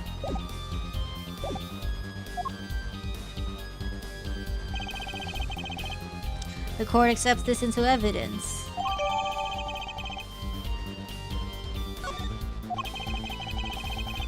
Read the very last part with particular care. This proves exactly the torn page that was presented by Zach. This basically says that the person who came first did not murder him. So, in a few minutes, another will come, and bye. This journal may end here or may go on, but not long. That depends on his hand. Of course, by his. He refers to our defendant, Zach Grammary. What Claver is trying to prove? Oh, I don't know. He's trying to prove that it's supposed to happen? I guess it's whatever. I don't even care what he's doing. He's just desperate. That would make sense, yes. He was the first scheduled visitor after all. But look at what he said before that. This journal may end here or it may go on. It may go on. Magnified Grammar intended to write again. That is. But he didn't! if Zach Grammar didn't pull the trigger.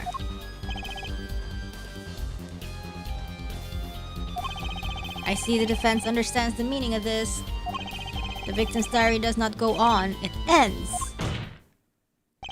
Because Magnify's life was brought to an end by the defendant, Zach Grammar. But didn't you see the torn mark? You...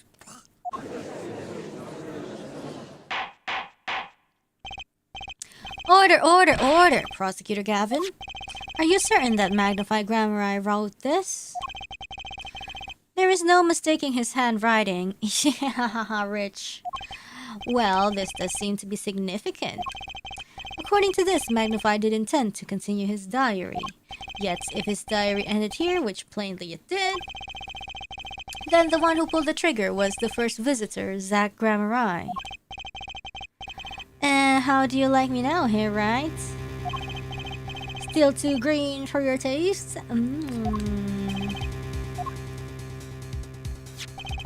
He's right about the diary being pretty clear, still I find it hard to believe that it overlooks such an obvious problem with this precious evidence. But the thing is, it doesn't really matter because, like, this is forged. Like, what is going on, actually? What is the truth? Well, Mr. Wright, the witness's testimony we heard was lacking. But put together with this evidence, it seems quite sufficient for a case. If the diary is accepted like this, the trial is over. Maybe it's time for me to show them something. I'm left with no choice but to show my own evidence. What? You have some evidence that overturns this diary? It's not too late to rethink this and avoid more embarrassment. Please show us your evidence, Mr. Wright.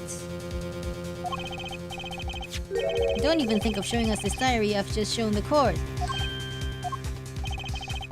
Now that we've come this far, I hope you have something a little more decisive. Show us evidence that proves the victim continued writing this diary. Alright, I'd be happy to. I think this is how he loses his badge.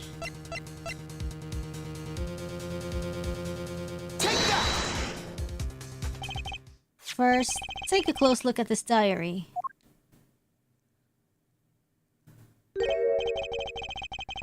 Note that a page has clearly been ripped out. What's this? I hadn't noticed that at all. That's why we're still here talking about this. As it just so happens, I have here what I believe to be the missing page. Oh, look, I don't believe it! Looking at this page, it's hard to imagine that the first visitor that night shot Magnify Grammar Eye. That is the defense's position. Let me see that.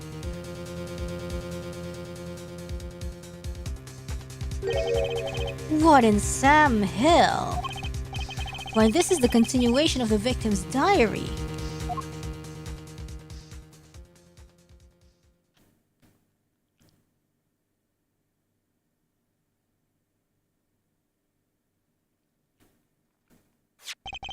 Note the torn edge of the page. It's a perfect match with the torn remains of the last page of Magnify's diary. Quite remarkable. Would you care to explain what all this means, Herr Attorney?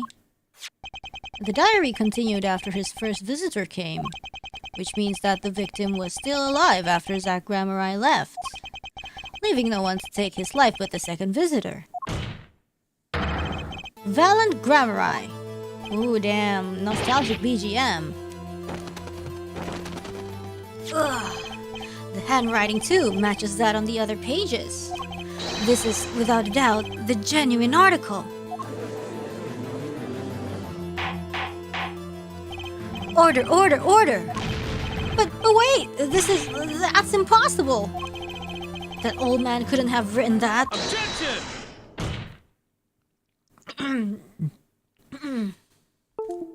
Whoa.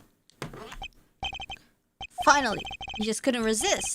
Could you, Herr Wright? Ooh, damn, falling into his trap. Resist what? Presenting solid evidence? Herr Judge? Yes, Prosecutor Gavin? Might I request we put the current cross-examination on hold? The prosecution would like to call a new witness. Prosecutor Gavin. This evidence overturns the current witnesses. I ask only to put it on hold. Please, my new witness has a very, very important piece of testimony to give. 5 minutes, no more. I promise, Your Honor. Well, if you put it that way, Mr. Wright, what's your take on this? Well, Your Honor, judging from his enthusiasm, we'll have to hear this new testimony sooner or later anyway. So it might as well be sooner. Then, though this is highly, highly irregular, we will put the current cross-examination on hold. The witness may step down. Now, Prosecutor Gavin, please bring the surprise witness to the courtroom. Sheesh. I had a bad feeling just then. That ripped out page was too obvious. He must have known. And I should have known it was a bad sign all around. Who? Holding trial with no audience is a first, even for me, Prosecutor Gavin. I beg the court's understanding. Ah, it's him! But I had to make a judiciary deal with the witness to secure his testimony. A judiciary deal? The details of his testimony may have some legal ramifications, shall we say. I thought it best to contain the information to this room. Very well. And you are the witness, I gather? Yes, sir. State your name and occupation for the record. My name's Drew Misham. I'm a painter. A painter? And you are somehow related to this case? Yes, my daughter makes fake stuff. No, well, not per se. I have one simple question for this witness. Mr. Misham, was it? Do you know what this is? Oh, yeah, I know it well. How's that possible? Have you seen this diary page somewhere before? Yes, I made it. Oh, yeah. I mean, I made it. You what? You made it? Yes. You might call it one of my works. The prosecutor's office received a tip-off yesterday. Illegal evidence has been prepared for the trial of Zach Grammari. Oh my god!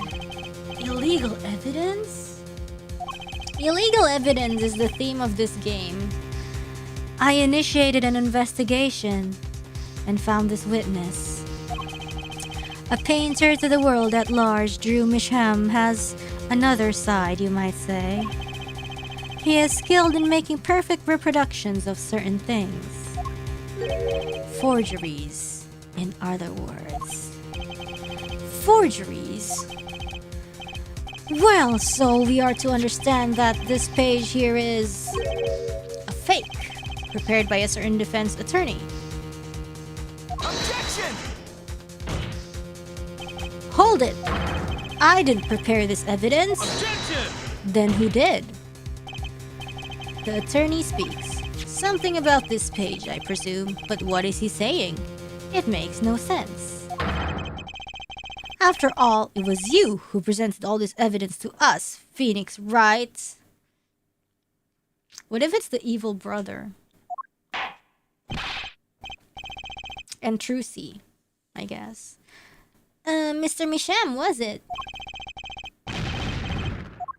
Oh, sorry, what?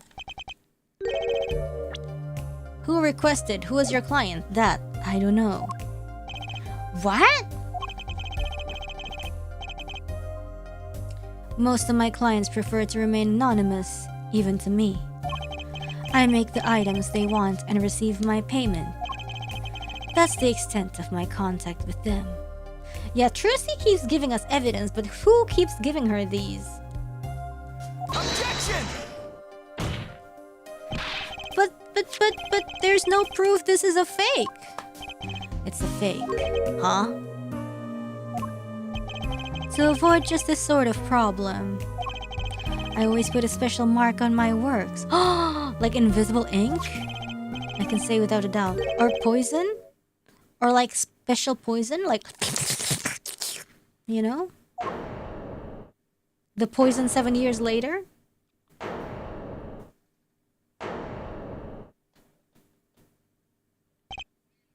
Mr. Wright.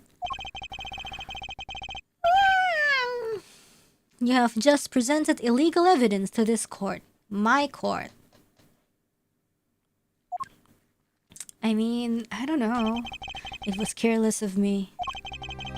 That's all I can say. Oh boy! Here. It seems... What's this? I don't know. I just got it over there in the hall. They told me to give it to the old boy in the blue suit with spiky hair. Yeah, see? Who? They said it was really important. We did that once, we get expelled. But when the prosecutors do... Damn it, the favoritism is really... It was all a trap. A fatal trap. Mr. Wright? Yes. Do you have an explanation for yourself? If I did, would the court hear it? Probably not.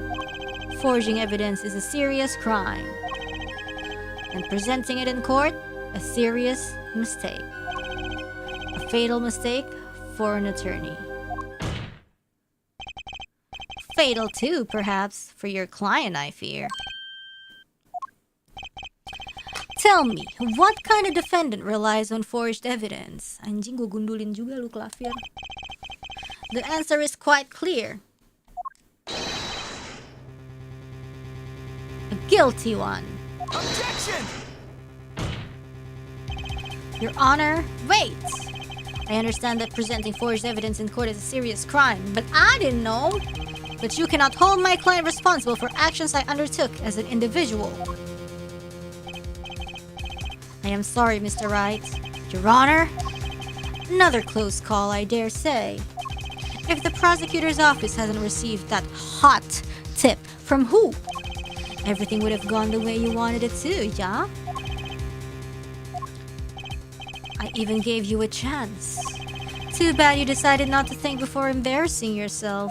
I see no need for further discussion on this matter. Special witness dismissed. Shh. He dies. I think it's important that he dies. Mr. Attorney? Yes? Could I ask your name? Phoenix Wright. And now he becomes a stalker. Mr. Wright, I have seen and studied many people, but none like you. I'll remember you, Mr. Wright.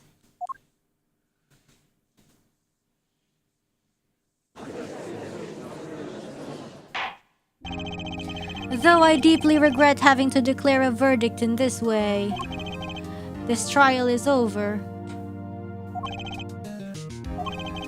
You have the right to find a new attorney and make an appeal. However, this court must... Your Honor? Yes, Mr. Zack? There is one thing I wish to make clear. Today, in this courtroom, you cannot declare me guilty.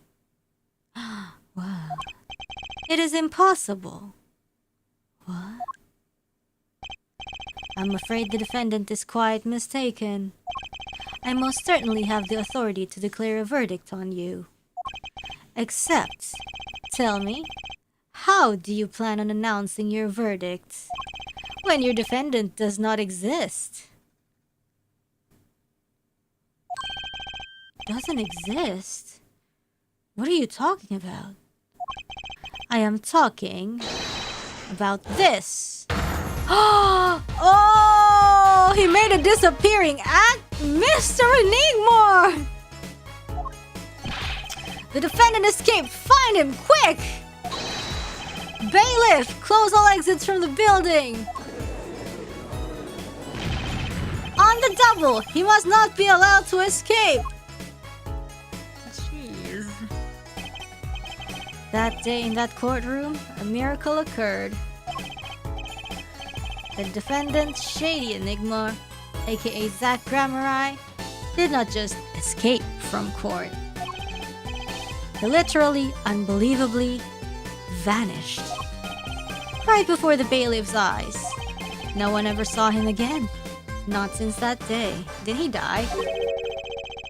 This is the Grammari miracle.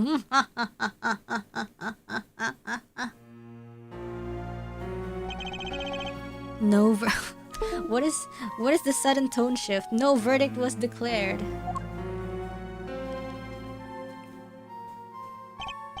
After all, the defendant didn't exist.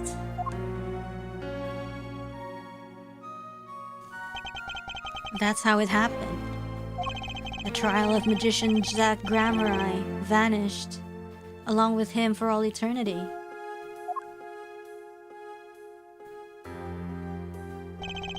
The mysteries that remained behind were all solved, however. But not until 7 years later, when he was found dead.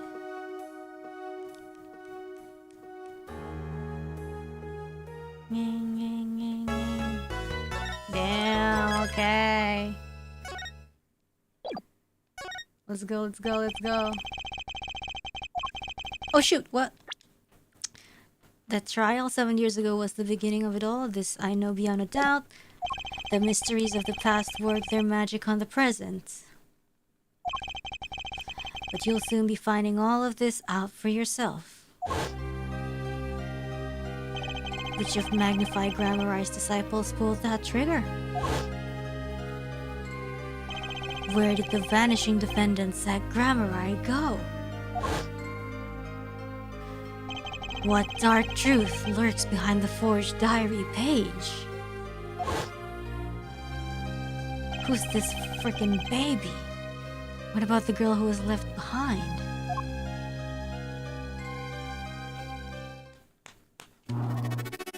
Oh, yeah, the Mason system. What is this? What?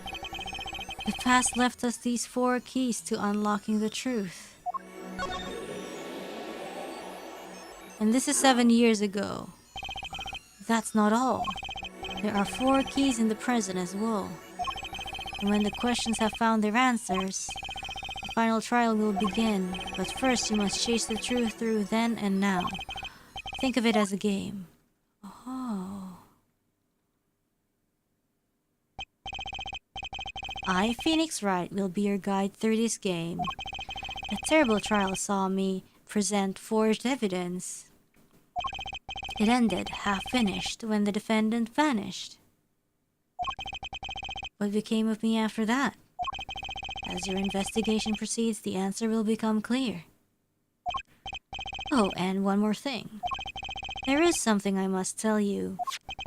As Apollo Justice has his bracelet, so, too, do I have my own weapon of sorts. My Magatama. What does it do, you ask? That I would have you see for yourself. Well now, shall we begin? Use bumpers to jump between past and present, but let's begin 7 years ago in the past. It is right after my last trial came to an abrupt end. Now that you know the game, let's play. Oh, what? That's so what? So what? The nightmare trial was over. And the new nightmare figuring out what had happened had just begun. I wanted to wake up, to walk away. But I figured I'm the only one who could do this, probably. And besides, I had plenty of time. Thanks to the Bar Association Review Board's decision. It's hard to work when your attorney's badge has been taken away. Oh, what?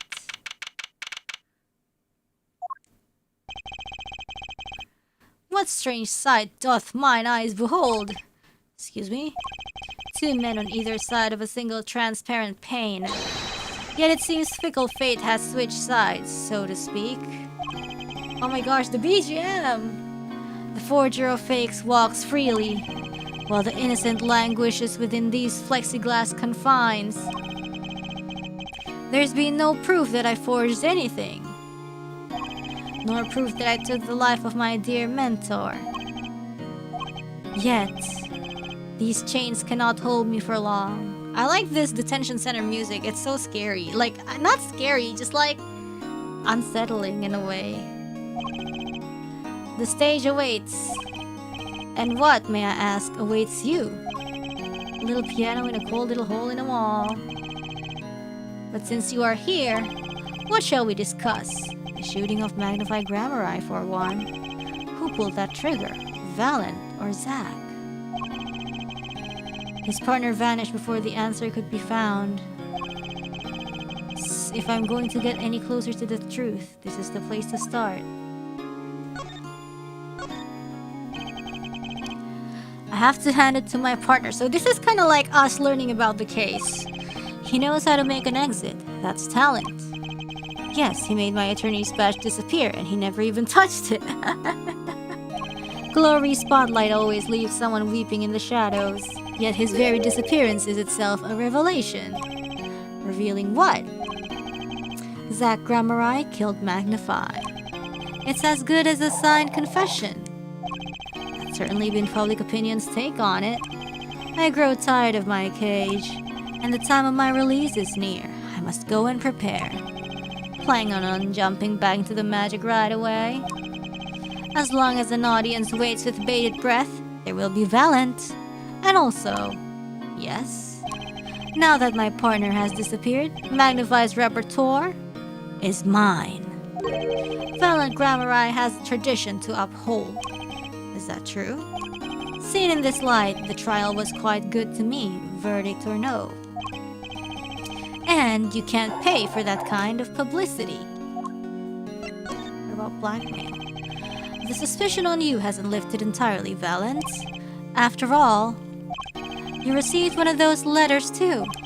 You were just as obligated to follow Magnify's instructions as your partner. So I was, but only Zack Grammari followed them. Let us not speak anymore of who shot what. Now that my partner has vanished, the question is moot. I'm more interested in learning something else, actually. What might that be? I want to know what Magnify had up his sleeve. How could he coerce you and your partner to kill him? The trick up his sleeve? Perhaps you do not know. Know what? A great magician never reveals his secrets. Magatama!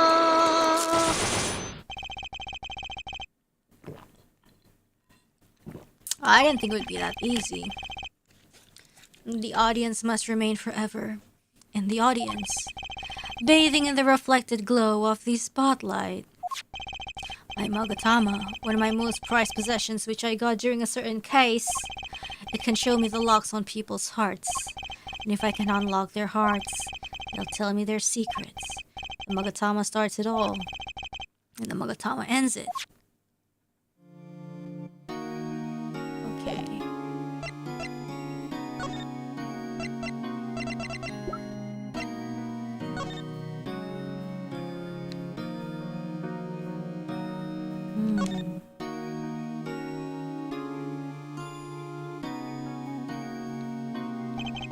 The ripped out page. Now I see that everything has been set up.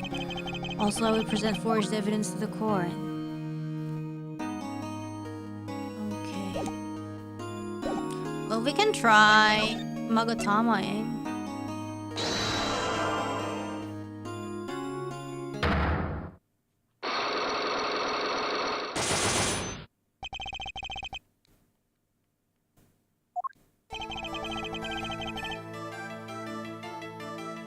Oh, the music! I'm flying by the seat of my pants on this one. There must be a path leading from the evidence to the truth. And that's what I'm gonna find. To ask someone to take a life, even one not long for this world, that's asking someone to commit murder. Yes, our mentor was fond of dramatic moves and dramatic finales, and he got his wish. His life was taken. What weakness could be so powerful as to coerce someone into committed murder? I guess it was a matter of life or death. The true believes in a word of showmanship, the flashier the better. And flashy so often means danger, doesn't it? Let us make this as painless as possible. If you have proof of this danger, then show it. No, I don't have proof.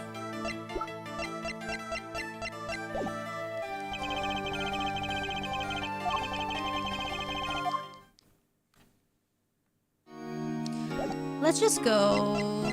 Bye.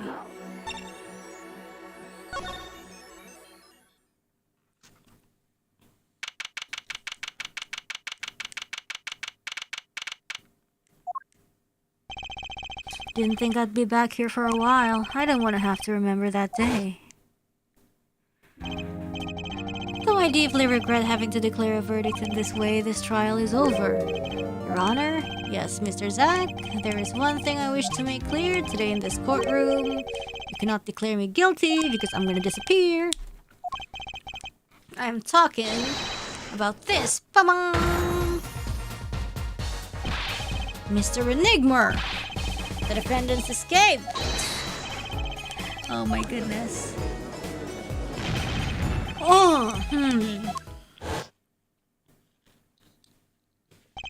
When I came here on that fateful morning, I still had my badge, but now, like an amputated limb, I can still feel it itching. Oof. Where do I start? I don't even have the authority to investigate. Hey, you there! Oh, jeez, Meekins. It's Meekins! Oh, no.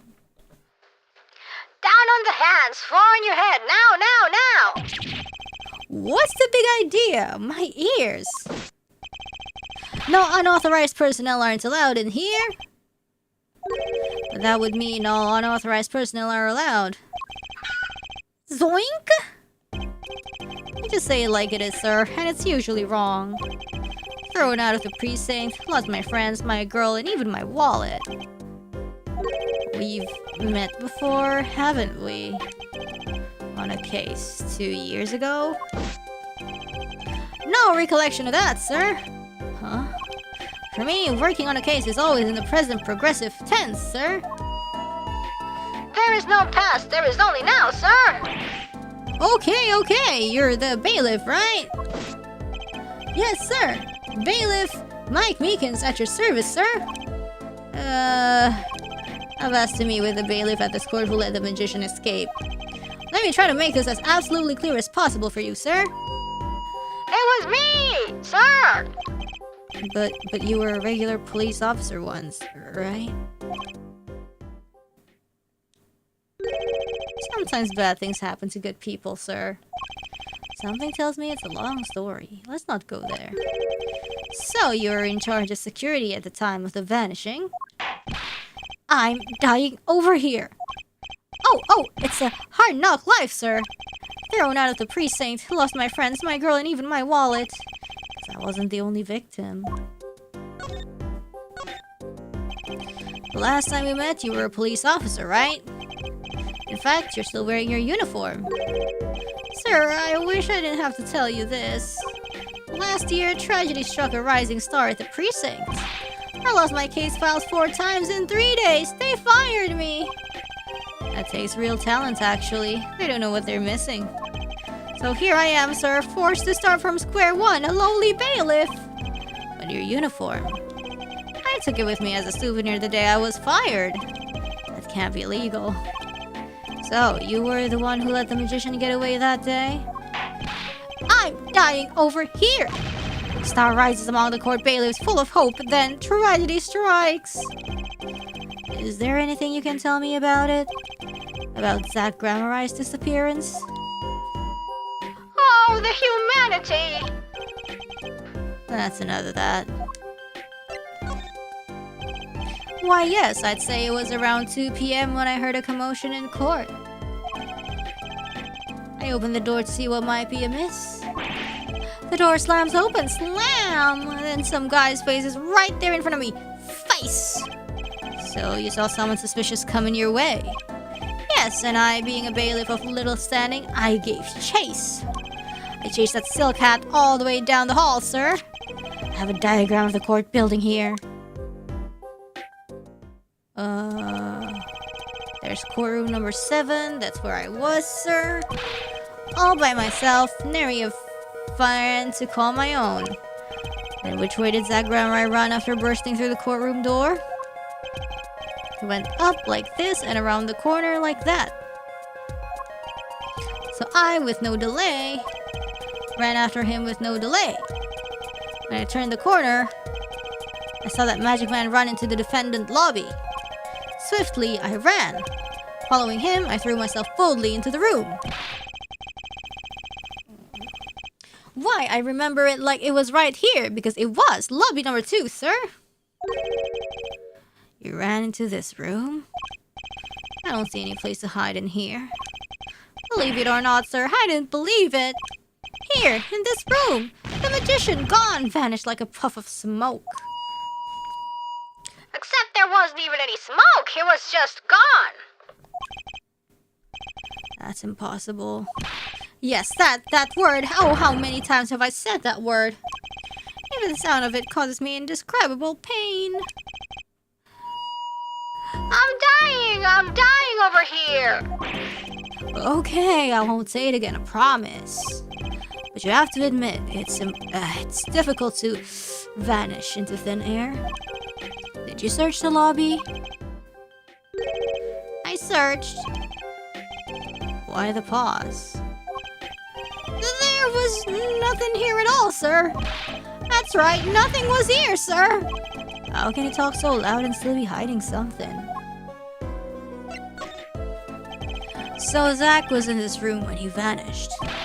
Absolutely, sir. I saw him with my own eyes. That red silk hat, that flowing cape. He ran right in here, right inside this room. Silk hat, cape, that's Zach, alright. But sir, look at the room. There's not a single place to hide.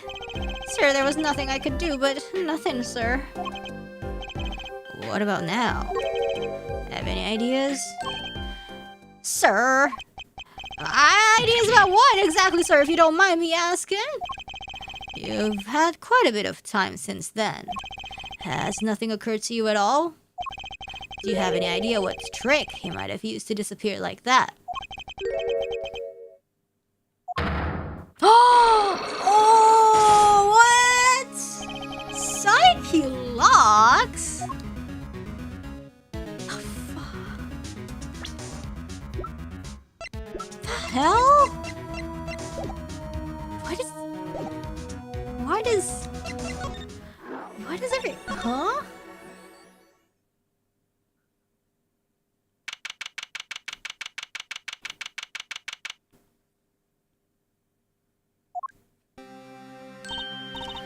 Good morning, Daddy. Ah, I'm so glad you came. You okay, Daddy? They picking on you? I am fine as always. This old boy is here to help me after all. That's young man to you. Good morning. That's a cute outfit you have on. Thanks! My first show's today after all. 2 weeks had passed since then. I called her into my office. Trucy, there's something we need to talk about. It's been 2 weeks since your father disappeared. You need to start thinking about your future. I did some calling around. This is hard to say, but you have no living relatives. So, I was wondering if you wanted to stay with me for a while. Just until your daddy comes home. It won't be long. I hope. Of course, it's totally your choice. If you don't like it here, you can go wherever you'd like. I could look up some places you might like to stay at. This is so weird. Mr. Attorney, Daddy told me about you. He said I could trust you. Huh? Really? So, if I stay here, does that mean you'll be my family? Huh? I guess so. getting weirder. Mr. Attorney. Actually, why don't you call me Nick? Or you can call me Daddy if you'd like. It doesn't have to be today or anything. Okay, say, Daddy. That was quick. Yes? If I move here, I have to switch schools, right? And I was thinking, I haven't paid for lunches at my last school for a year. Oh my god. So thanks, Daddy. Oh, in this office, it's a little blah. A little color goes a long way, you know. Oh, and Daddy, you got fired from work, right? Don't you worry one bit. I'll work twice as hard. We'll make it through this. Trucy, how old are you? Oh, I'm 8. But don't let appearances deceive you. I'm a young professional. Stick with me and you'll do just fine, Daddy. Thanks. Why does it feel like she's already in charge? So, Daddy, you got fired from being a lawyer, right? You could at least kind of look aside or something when you say that. It's actually kind of hard for me, for Daddy. Oh, I'm sorry, Daddy. Wait, is that foolish pride? My other daddy always used to talk about that. Actually, that's pretty accurate. So here's my idea. We'll make a new office. Law just seems so stiff, doesn't it? And no one will be my friend at school that way. Well, that won't do, I guess. I just don't know much about anything other than law. Or even much about law if you were to ask some people. Maybe the problem is calling it an office. We should run an agency instead. You mean like a talent agency? Forgive me for asking, but doesn't that require talent? You've got me, don't you? I'm a professional. A professional? Yup. After all, I am directly descended from the famous Zach Grammary. Directly descended? He's your father. Oh, and now I'm directly descended from the famous Phoenix Wright too. I think an 8-year-old just massaged my ego. Could you tell me a bit more about your daddy, Zach Grammari? Daddy? Sure thing, Daddy. Which daddy was that again? Daddy's so amazing! The biggest star of true Grammari, and they're big! The Grammaris, they were on television a lot. Haven't seen them on much recently, come to think of it. Big magic happens when you put Zach and Val and Grammari together, you know? Once they made a giant waterfall right there on the stage. And this giant trout swam up the giant waterfall. Let me guess, there was a giant fisherman waiting for him at the top? I wish I could have seen more of Daddy's magic. I shouldn't have brought it up so soon. I wonder what'll happen to me with Daddy and Mommy both gone. Mommy? What if Mommy is Lamiror? What about Mommy? I haven't heard anything about Trucy's mother. But I have my magic and a great daddy, even if he's unemployed.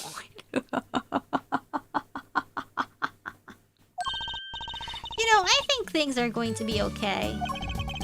I wonder if she'll talk about her mother. So, Trucy, you're a professional. Yes, it's like that thing they say. Baby frogs grow up to be frogs?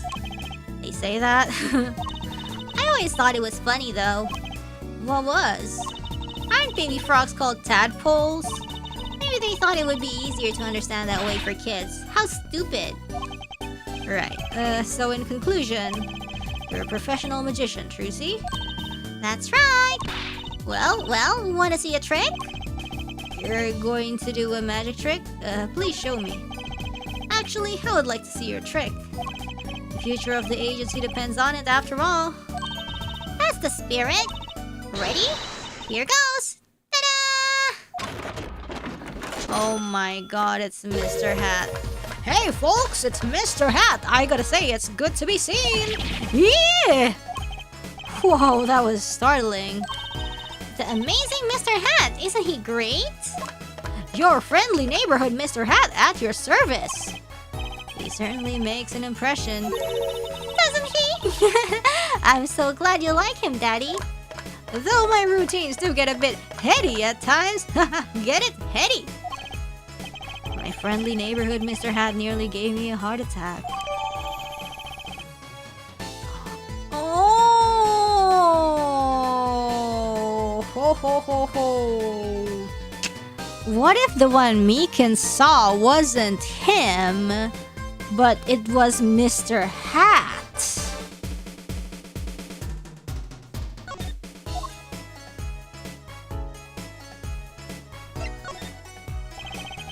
Could you tell me about your mommy, if that's okay?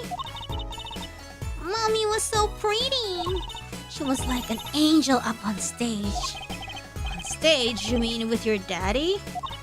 Yep. She was always there with Zack and Valen, smiling. But then she went away. Went away? It was a grand illusion, but she made a mistake. She vanished. And I guess she didn't know how to get back. Maybe so. I cried then, a lot. That's when Daddy gave me this. Here. Oh. Yandrot, it's let me roar. This is your mother? She's beautiful.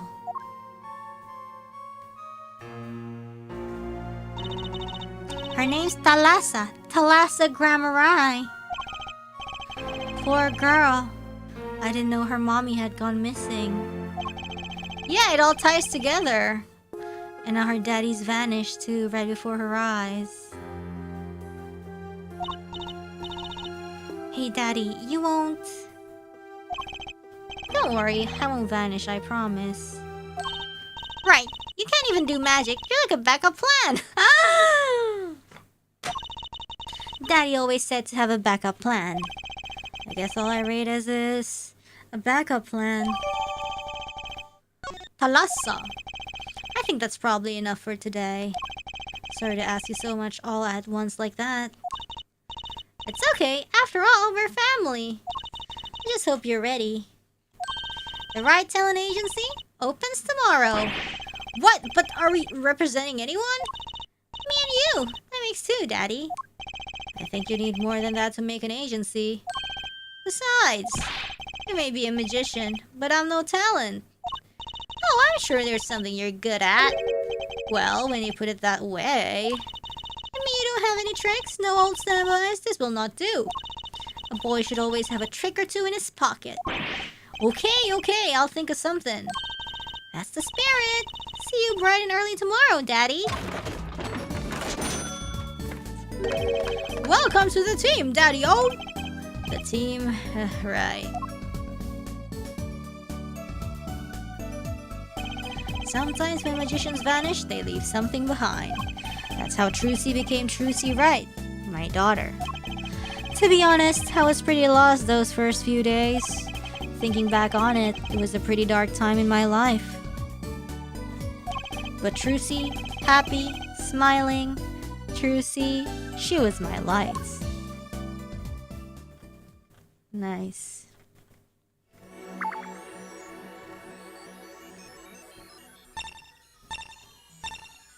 Now let's see Drew's studio. Maya Doko. Maya's in training!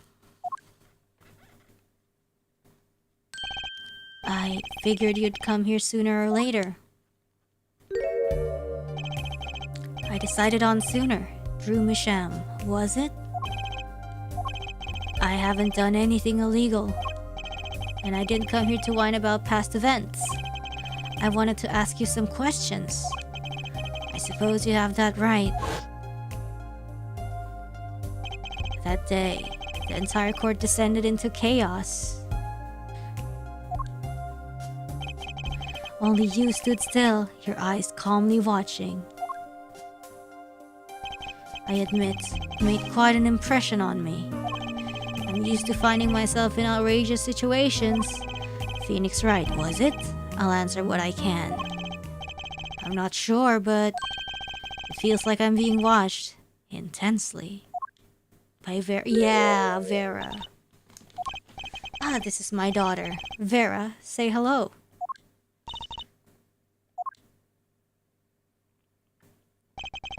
She's gone. Shall we begin then? Judging from this place, you're a painter? Not sadly a profitable one. I've never sold a painting. It's a source of considerable embarrassment.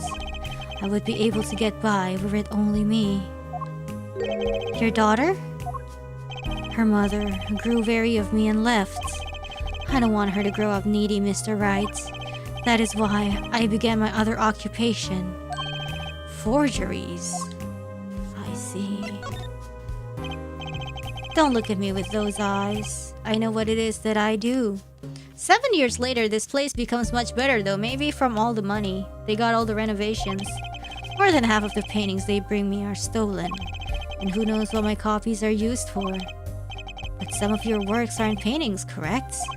You may not believe me when I tell you this, but that was my first work outside of painting. What?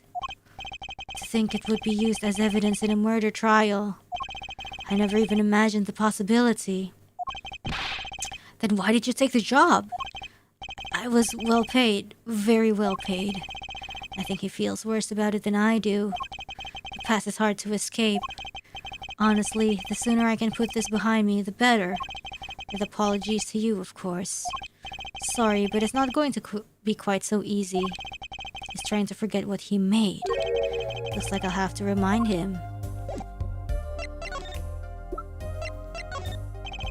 Mr. Mishama was wondering if you could tell me about this. I've not been in touch with the outside world. Okay, so not that one. That isn't much of an inspiration to me.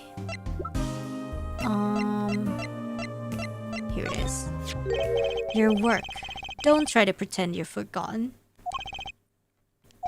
Sure, all you did was make a copy. But that copy might have destroyed the life of an innocent man. I'm responsible too, which is why I have to know. And you have to tell me. I knew it would be difficult to escape this. Then let's talk.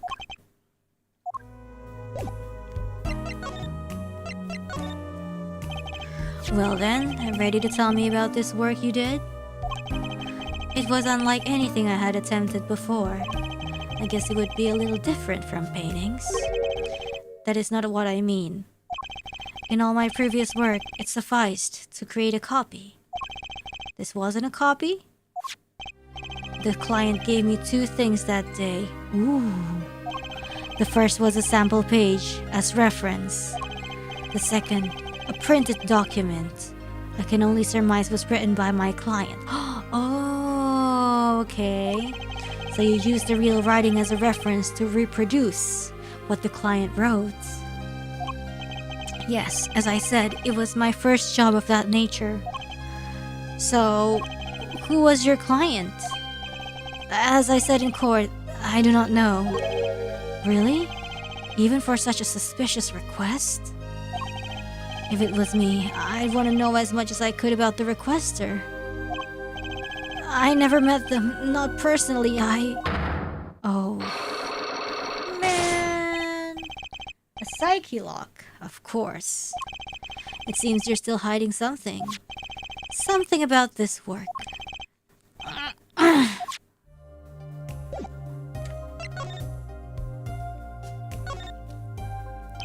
What's this painting here? That's one of mine. It's an illustration for a book. It's not on sale yet, of course, but I thought it might be good business. As a father, I'd like to be able to put food on my daughter's table. Not a feeling I know anything about. At least not yet. Okay. Going home by any chance? No, I was just checking out the door. Flipping on part to stomach to take hints like that. There was no mailbox. Oh, look. Maybe I'll just settle on over here for a closer look. Look! That's a pretty bottle. Don't touch that, please. It'll get in trouble. It belongs to Vera, you see. She always puts it somewhere she can see it. She looks at it often. There's a light pink fluid inside. Nail polish, I'm guessing. That's an awfully small frame. What's that inside it? A stamp? Please don't touch that.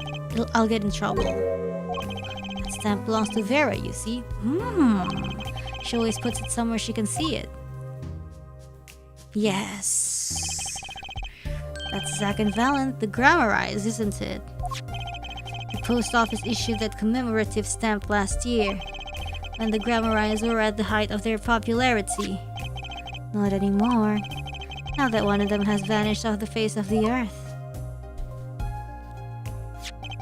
Vera went to see one of their shows when she was quite small. She's been a dedicated fan ever since. She watched them every time they came on TV, until the end. I see. That sounds quite hard to come by, I hear. I still wonder how she got her hands on it.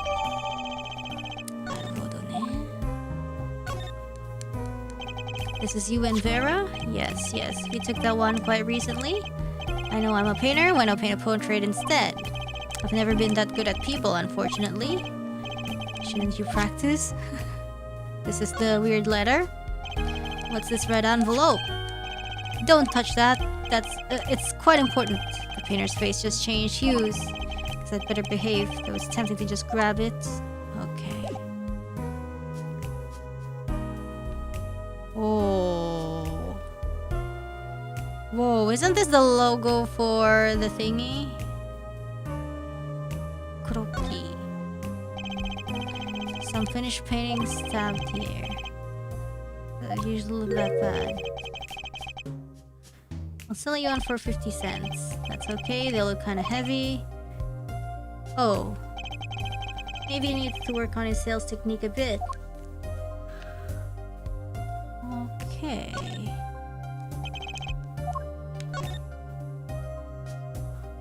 I'm gonna...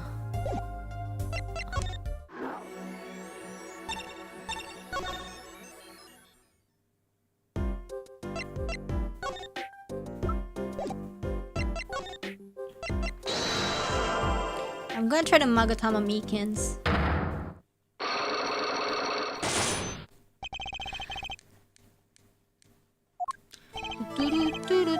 What do you know? Spit it out. Hey, who, what's with the atmosphere in here all of a sudden? You know something and I'm going to find out what. Zack Grammari vanished from this room. How'd you do it? How, sir? Well, sir, I can say as I, sir... Why are you so nervous if you aren't hiding something? Well, sir, you see at the times where I was here and... Listen, it was impossible. What could such a little girl possibly do anyway? Little girl? What did you just say? Yeah, sir, did I just say something, sir? No, you screamed it through that megaphone of yours. There was someone else in the room, wasn't there? I'm going to have to invoke my right to remain in a state of not talking. It's okay, Meekins. You don't have to tell me who Zack's accomplice was. I know who was here in this room that day. Take that! Sir! Well, I've never seen that girl until just the other day. Mr. Meekins, I'm not buying it. Hi. Sir! That day she was here in the room, sir. But he wasn't! You mean you chased her into this room, not him? Sir, in my days as a police officer, literally days, I learned a thing or two. Literally days. Okay, just one thing, but it was how not to mistake a girl for a 7-foot-tall magician.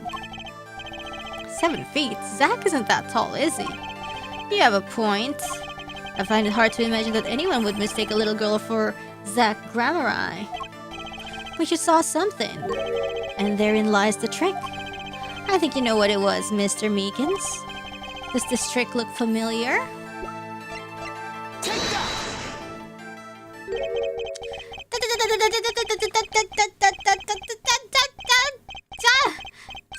What was that? That girl's favorite trick? The amazing Mr. Hat. She uses it in her show down at the Wonder Bar. Have you been to the Wonder Bar? So, it wasn't a waking dream, was it, sir? Come again? That night on stage I saw a vision, except it wasn't a vision. It was a hat. An amazing Mr. Hat! He really exists! Oh my god. Useless testimony.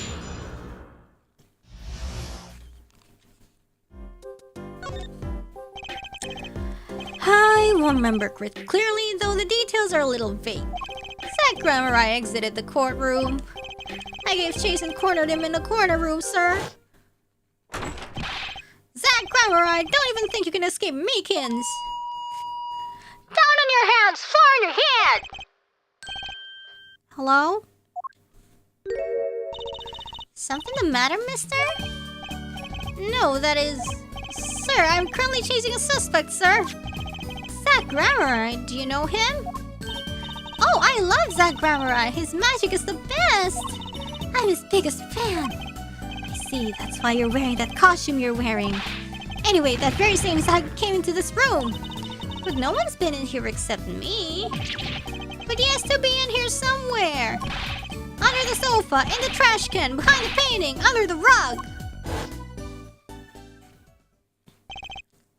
So, Trucy was his accomplice. Imagine my astonished surprise when 1 week later, I just happened to walk into a bar and see him, Mr. Hat. I couldn't believe my own eyes. For a while, I thought it had been a long dream. A dream that lasted a week? But it wasn't the magician who disappeared. It was Mr. Hat.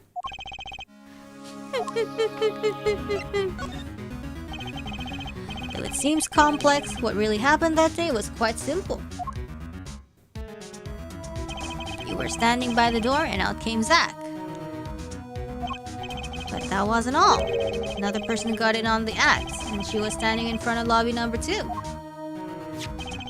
Along with Mr. Hat. And that's the beauty of it, isn't it? So, while you are standing in shock and amazement, the magician rounds the corner and most likely runs through the closest door into lobby number 1. This is where you come in. You turn the corner in rather lukewarm pursuit. And that at that very moment, Trucy runs into lobby number 2. Then all she has to do is tuck away the amazing Mr. Hat. Sir, I only lost sight of him for the briefest of moments. Then I saw that cape! Zach Grammari's red cape fluttering like a cape! Astounding, sir. All my days of posing queries and making inquiries and chasing queries wasted! It was as if I could see them melting away like an ice cream cone left by the side of the road to die! Or the scattered remains of a messily eaten chocolate parfait. Such sweet sorrows. I'm sorry. I had no idea how much you'd suffered on account of this case.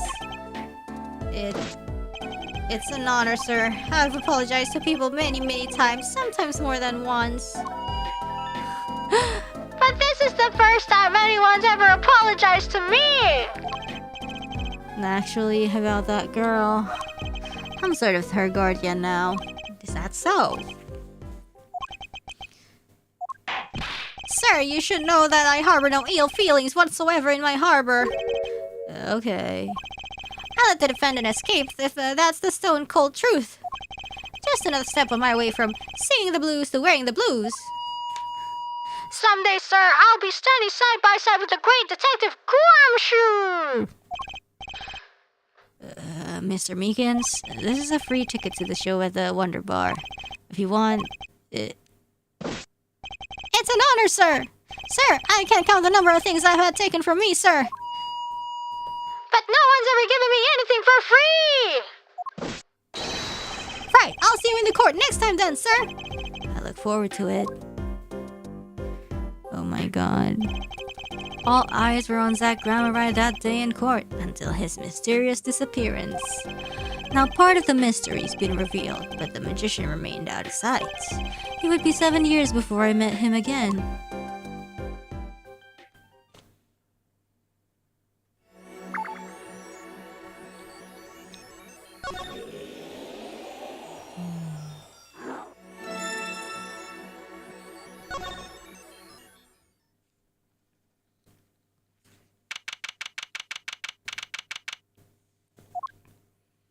Oh my god.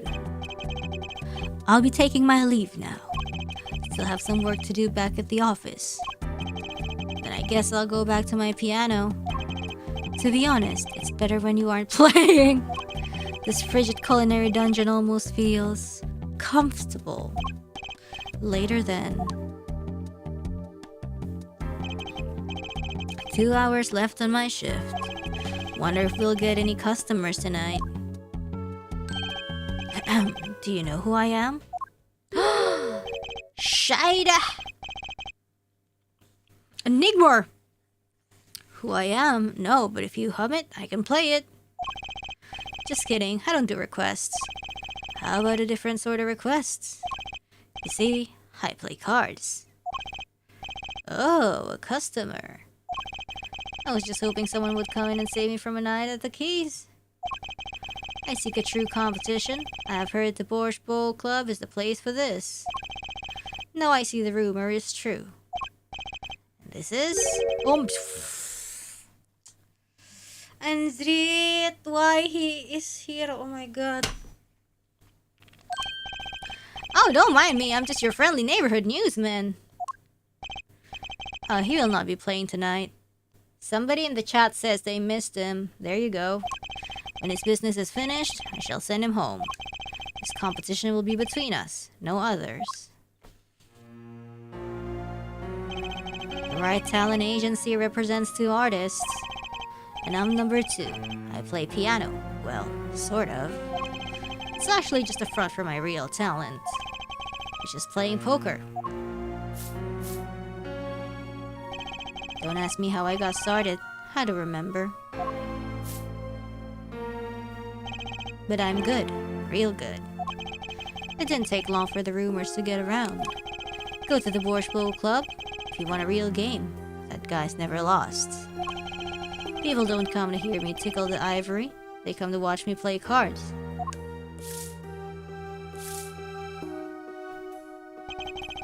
Is this a seedy poker club?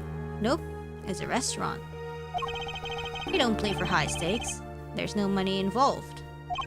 But real players carry cash. And they're always thirsty. It's a handy source of income for the club owner.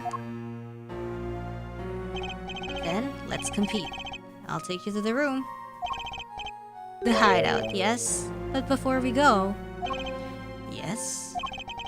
Allow me to introduce myself. My name is Shady Smith. Oh, and I'm Brushel, Spark Brushel, news reporter. Oh, I'm... No. Phoenix Wright. Huh? Oh, he forgot. You must always look a man in the eye when you make your introductions. You still do not know who I am? Have we met? Oh, he remembers, actually. Today in this courtroom, you cannot declare me guilty. What are you talking about? I am talking about this. Mr. Enigma!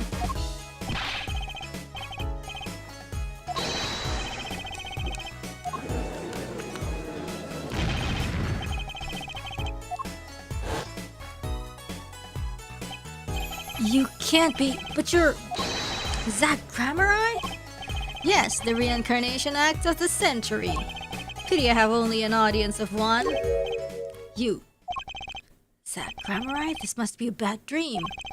In a sense, this guy ruined my life. You there. Oh my god. Olga Orally. We will play soon. Ready the room. I will be preparing the hideout for you.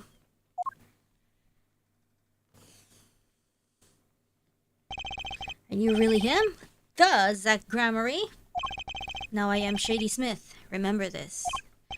How many years has it been now? 6? In exactly 3 days from now, it'll be 7. I cost you much inconvenience, I fear. Yeah, you could say that. Is she well? Trucy, I mean. She's fine. I've got her working already. Hope you don't mind.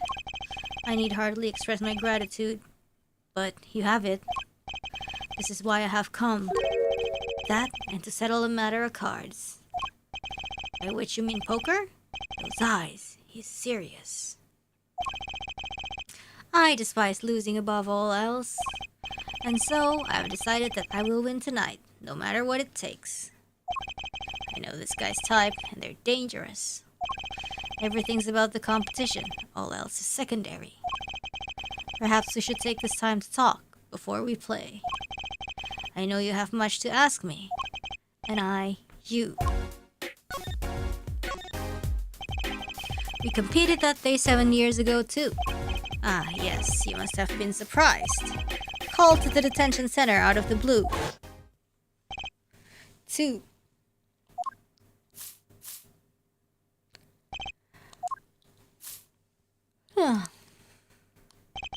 Showdown time.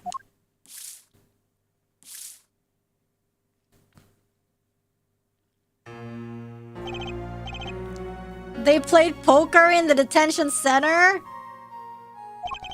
It's only a game of poker. A game I've played for a long time. And only lost twice. Who was the first? The man I killed, of course. You choose your defense attorneys by playing poker.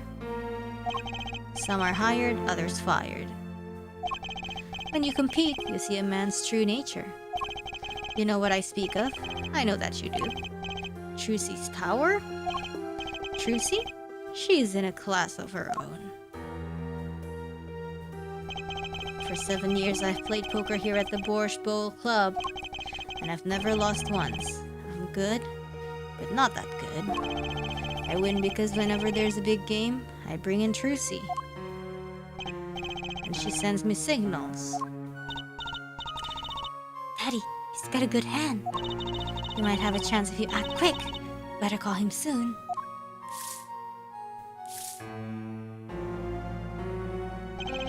Can you tell me what her power is?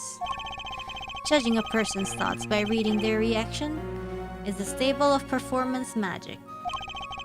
But those of Trucy's line possess far greater skill. Her line? Recall, you were the second man to whom I've lost. Magnify grammar eye. That was the first time I learned of this power, as you call it. Ooh. So you're saying Trucy has a talent in poker? Her power is genetic?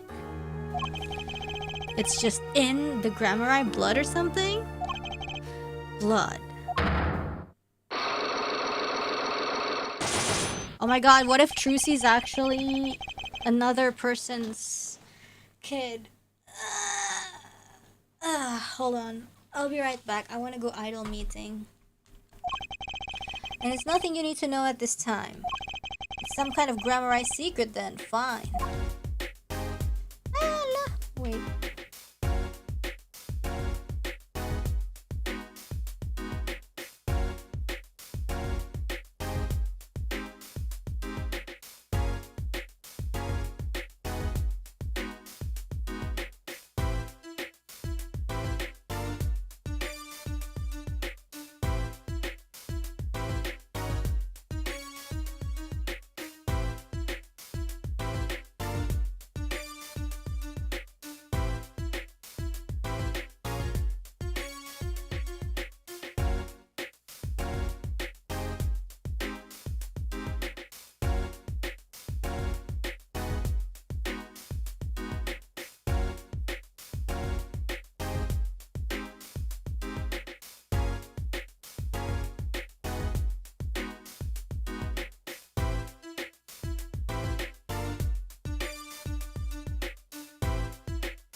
about Trucy.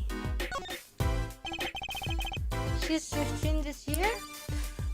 He's been away for a long time. She's still trying her best to follow in your footsteps, you know? I see. When I planned my disappearing act, it was the thought of her alone that gave me pause. Wait, you were planning on vanishing from the get-go? Yes. And for that, I must apologize. However, I could not be found guilty that day. Because of this. Oh gosh, dang it. Spicy. I hereby give all rights to the secret staging and performance of my magic to the recipient named below. Recipient Zach Grammar.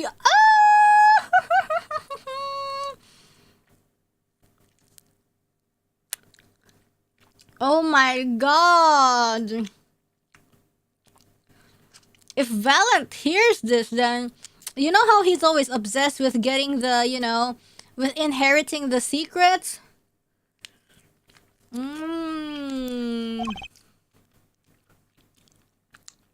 Wait, does that mean he is the client? A transferal of rights. You see the signature? A transferal? That magnified Grammary's signature, isn't it?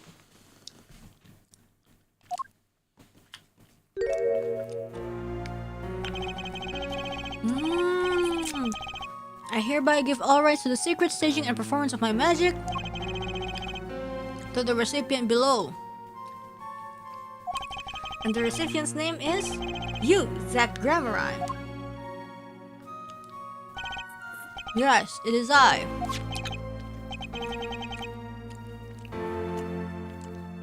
This page looks torn. You recall the diary, yes? First, take a close look at this. Yeah, this one.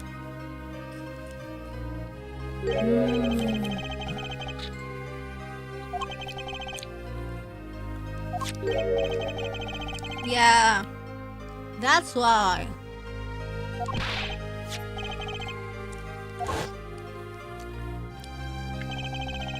How could I forget? That scrap of paper lost me my attorney's badge. Oof. This is the real page that was torn from the book. Magnify gave it to me that night.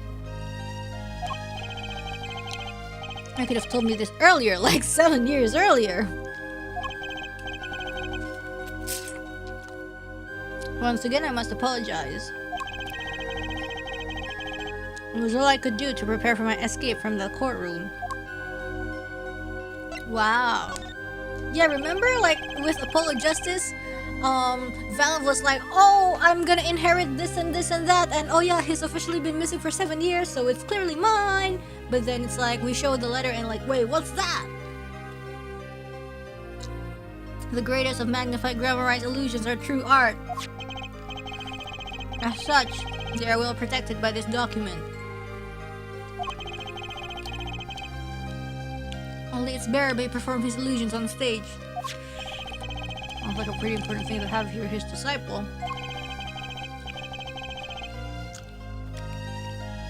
As the rightful heir to his art, I too want the rightful heir. Rightful. I'm sure you know who I chose as my successor. Trucy. Your daughter. That is why I have risked all to come here tonight. Brushel. Yes! What's this? A letter passing the rights I have inherited to Trucy. I would have you sign here as a witness. Yes. So he knows he's gonna die probably, and then when he dies, and so Trucy is gonna be the one inheriting it. But I'm not a lawyer anymore. You will be! I'm just kidding. And you need a public notary besides. Ah, I may not look it, but I'm a certified notary. You are? By day, I wear a notary's glasses and hunt for news. Also by day, I wear a reporter's glasses and notarize.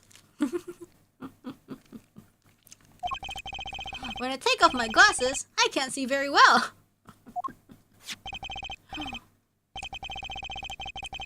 Your signature, please. This is the first reason I have come here tonight.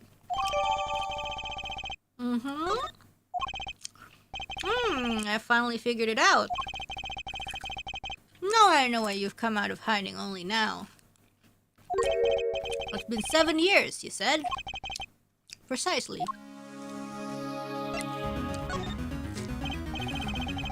There's a law that covers your situation. After 7 years, missing persons are considered to be legally deceased.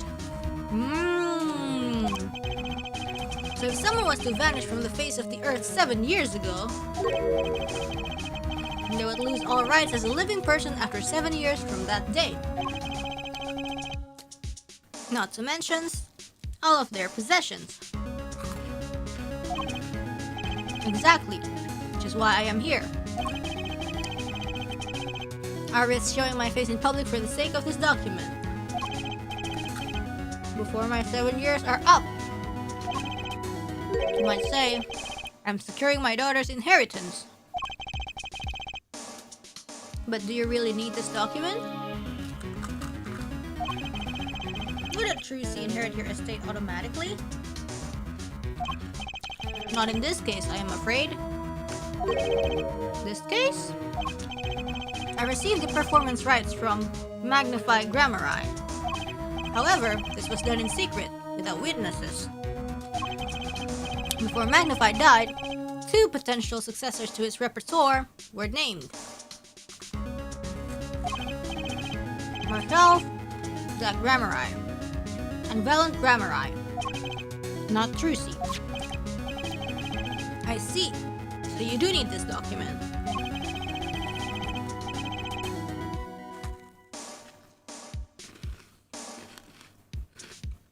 I have known Russell since before I vanished. He is a man I trust. Not only 3 know of my rebirth. I took the liberty of looking into Trucy's background and found you had no other close kin. It is as you say. Okay. I was kind of hoping he would say something about the mother at this point. I know everyone else, but Trucy's mother is a mystery.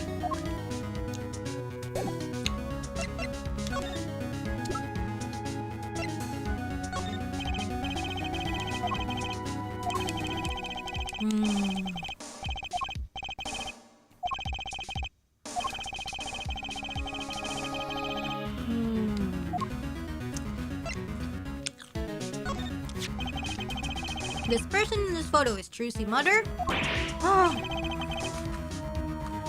How did you come where this? Trucy showed it to me. She said her mother was gone. That it is so. She is gone. What more is there to say? What? I know. Well, you're still here? According to my in-depth research, Trucy's mother, Magnified Grammari's only daughter, end quote. What? Magnify's daughter? Is that true, Mr. Zack? Brussel, you say too much! Why am I the bad guy? Why? Hold on.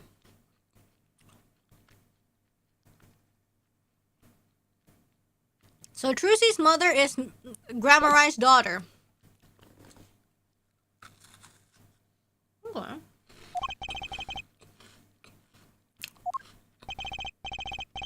In any case, Mr. Wright, this discussion is over. Blessed Grammari. She's the most mysterious of the whole lot. The prelude may have been longer than the main attraction. Shall we begin our game?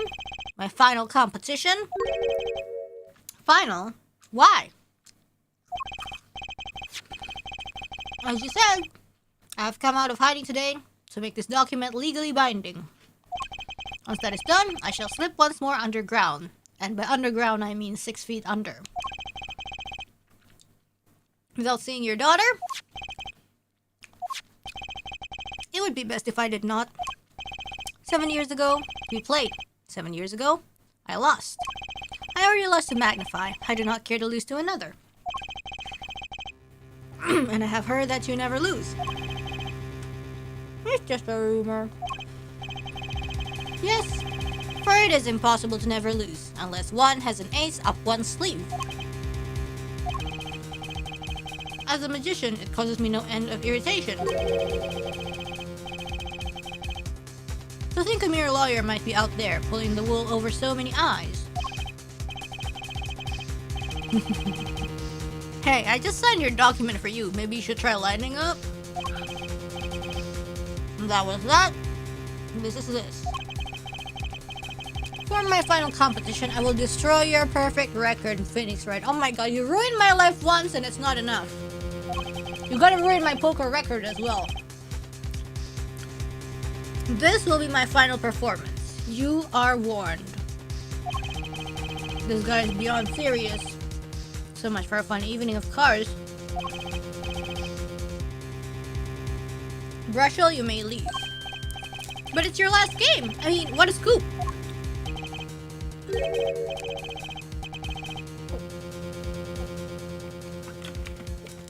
I punch and I punch, but still it is not enough. I just remembered a future of prior engagement.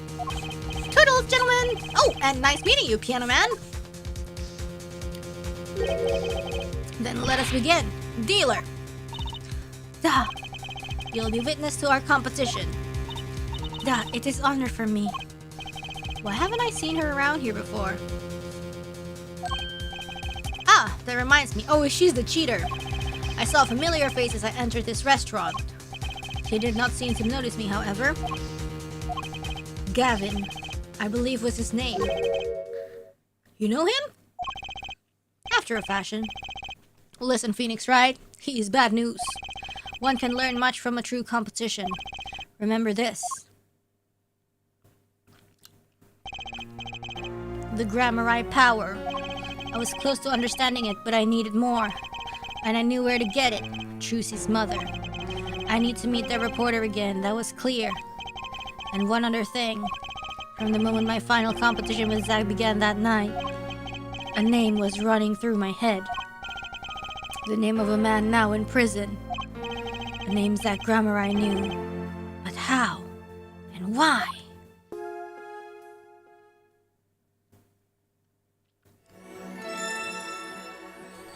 Who the frick is in solitary cell 13?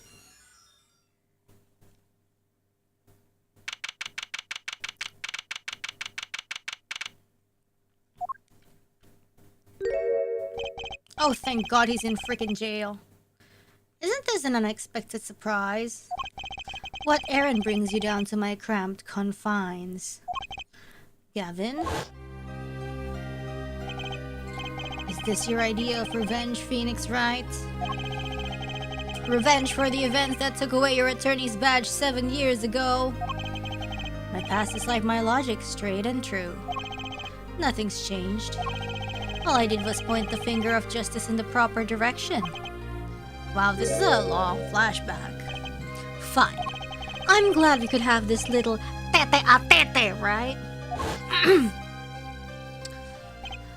You look well, Phoenix Wright. You too, Gavin. Life has been full of surprises for both of us. I've no doubt you never expected to lose that attorney's badge of yours. And I'll bet you never expected to wind up here. Shady Smith was the name of the man you killed. Did you know who he really was? Who he was? Zach Grammari. You know, the defendant. I remember him, of course. But you say Smith was Zach? Impossible. Don't even try to tell me it was a coincidence. What did I just say? Life is full of surprises, don't you think? After that trial, you were arrested and found guilty. But your motive was never made clear. A mistake I plan to remedy. You're not an attorney anymore, Phoenix, right? What possible conclusion do you think this investigation of yours can lead to? I killed a man named Smith with a bottle because I am an evil human being. Isn't that enough? Not for me, it isn't. I need to know why you did it, Gavin. You recall that case 7 years ago?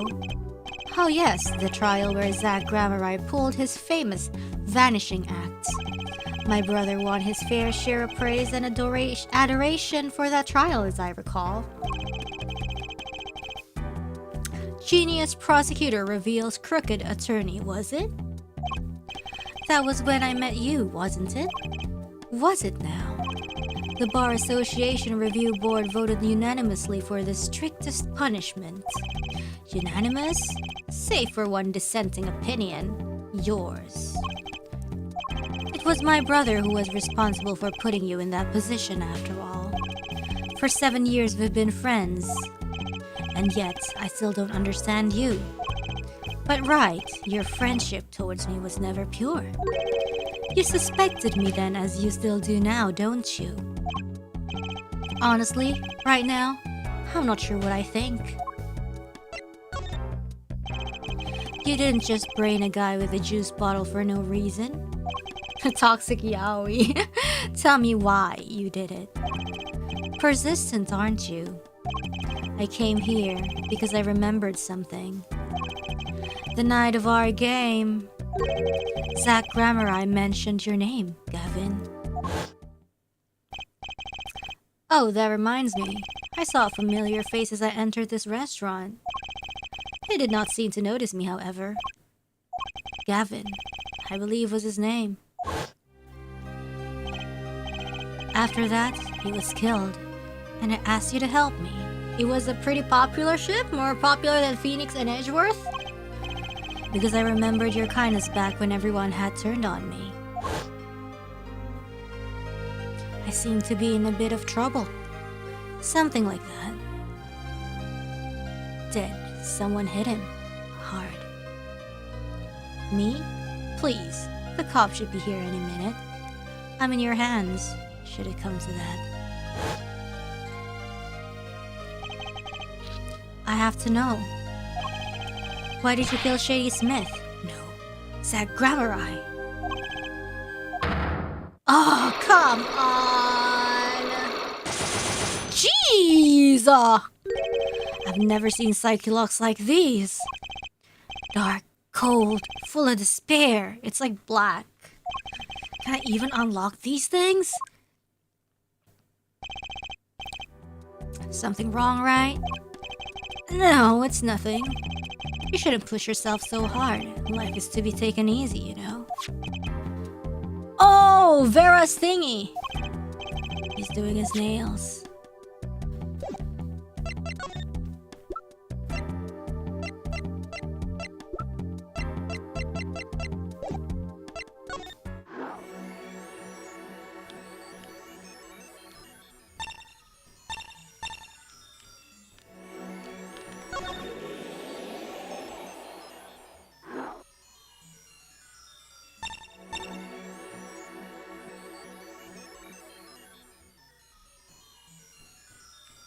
I check his room? Yeah. I could.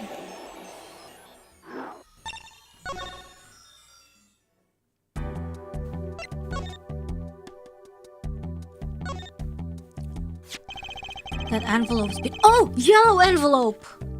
Yellow envelope sounds familiar. That envelope's been bothering me since I came in here. It's not nice to peek at other people's mail. You get mail here in jail? That I do, though they read it first, apparently.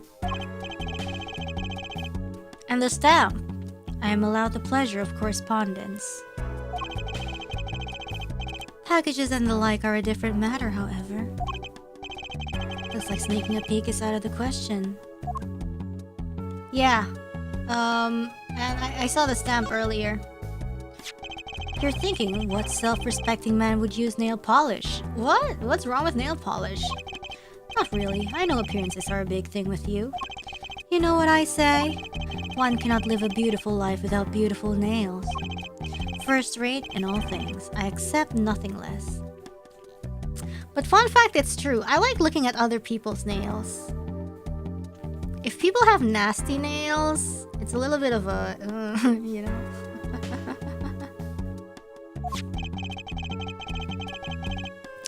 That certainly does look like first-rate nail polish. I like the sparkly bottle. It's crystal.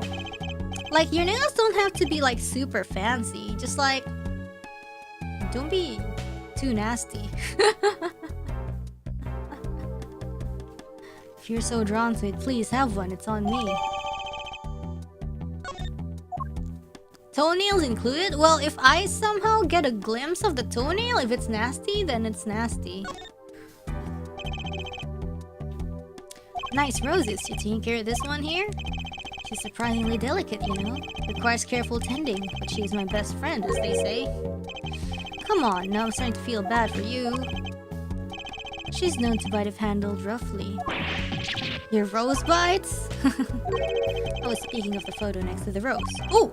My retriever, Vongo. Cute but feisty. Every dog has its thorn.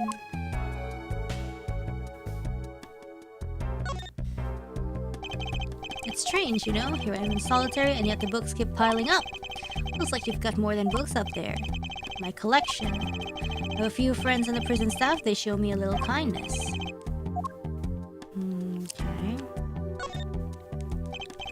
Okay.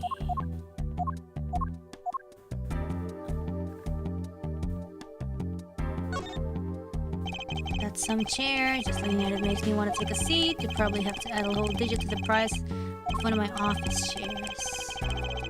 In here, a comfy chair is the most valuable thing in the world. You have to add 2 digits to the price of the standard prison issue chair for this.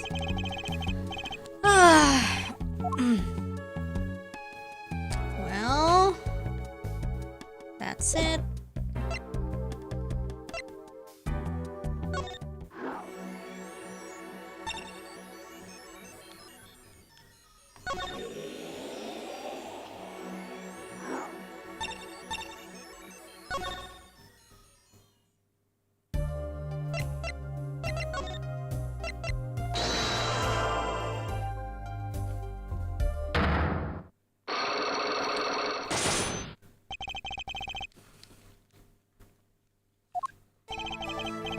Let's hear it then. What are you hiding from me, Mr. Misham?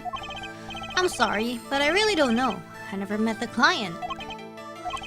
True, when I asked the client's name, there were no psychologs in sight. Regardless, you're hiding something. You have to be, otherwise it wouldn't make any sense. Why are you doing this to me? Well, I've made my stand. No backing down now. So, what's Misham hiding? The forger. I can pretty much piece together from what it is that you have said. What is it then? You told me what you knew about the client, and I couldn't see any psychologs. Psychologs? Is that some kind of asylum security? Or a new hairstyle, perhaps? But then they did show up, didn't they? Who was your client? No.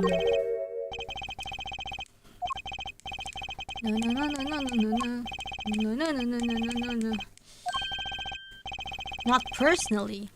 Those words triggered the psyche lock. Again with the psycho locks. Now I really must know what they are. So you didn't meet with the client, but someone else did. Maybe the real forger behind this evidence? Perhaps I'm hung up on this lock business, but I'm afraid you've lost me.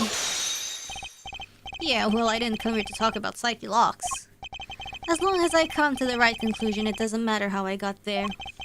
And your conclusion is? The real forger behind this wasn't you. Poppycock! I don't know what you're talking about. That's my work, I tell you. Made here in my studio. Who else could it have been but me? Well, we're gonna use a little bit of a borrowed knowledge. If the forger wasn't you, then I don't have many other people to choose from. The real forger at Drew's studio is... Take that! The real forger is your daughter, Vera Misham, isn't it? Ridiculous. My daughter's only 12, Mr. Wright. I've always been more one of her landscapes, not surrealism. Nice comeback, but you're shaking in your boots. I've got you now. The only two people with access to the studio are you and your daughter. The psychologs tell me you're not the forger, which makes your daughter the only possibility. I feel very much on the verge of going psycholog myself. Okay, we did it.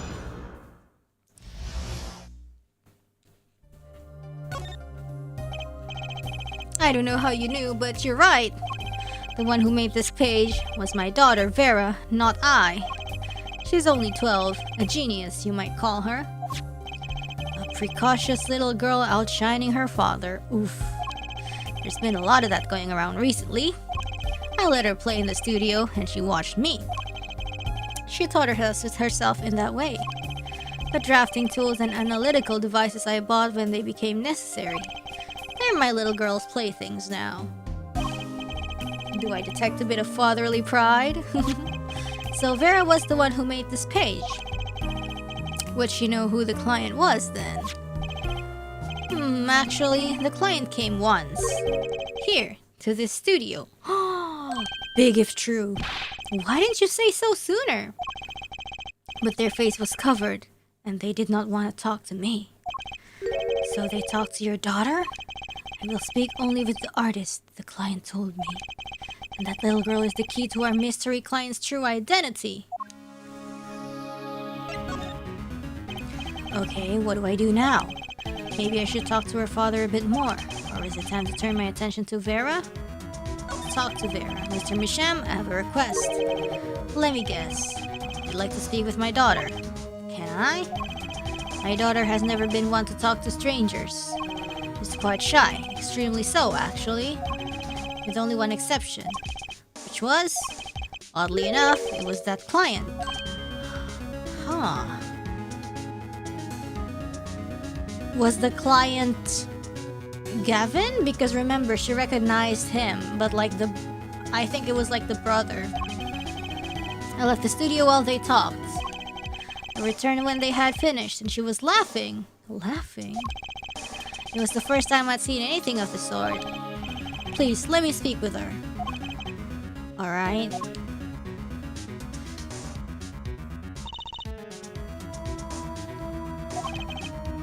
Uh-oh, this could be tough.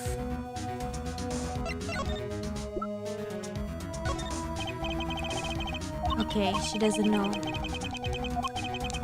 I need something to grab her attention, but what?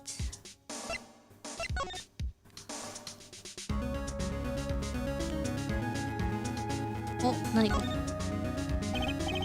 Aria Doni. I heard of that brand. This must be the brand symbol. It's supposed to be some kind of flower. Maybe it's a hand. Wait, on second thought. Is that an eagle? Who makes these things up, anyways? You'd think they'd try for a clear symbol, at least.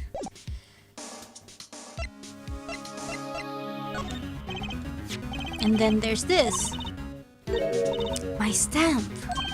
Hey, she spoke. She can talk. Yeah, so this stamp. How can I keep her talking?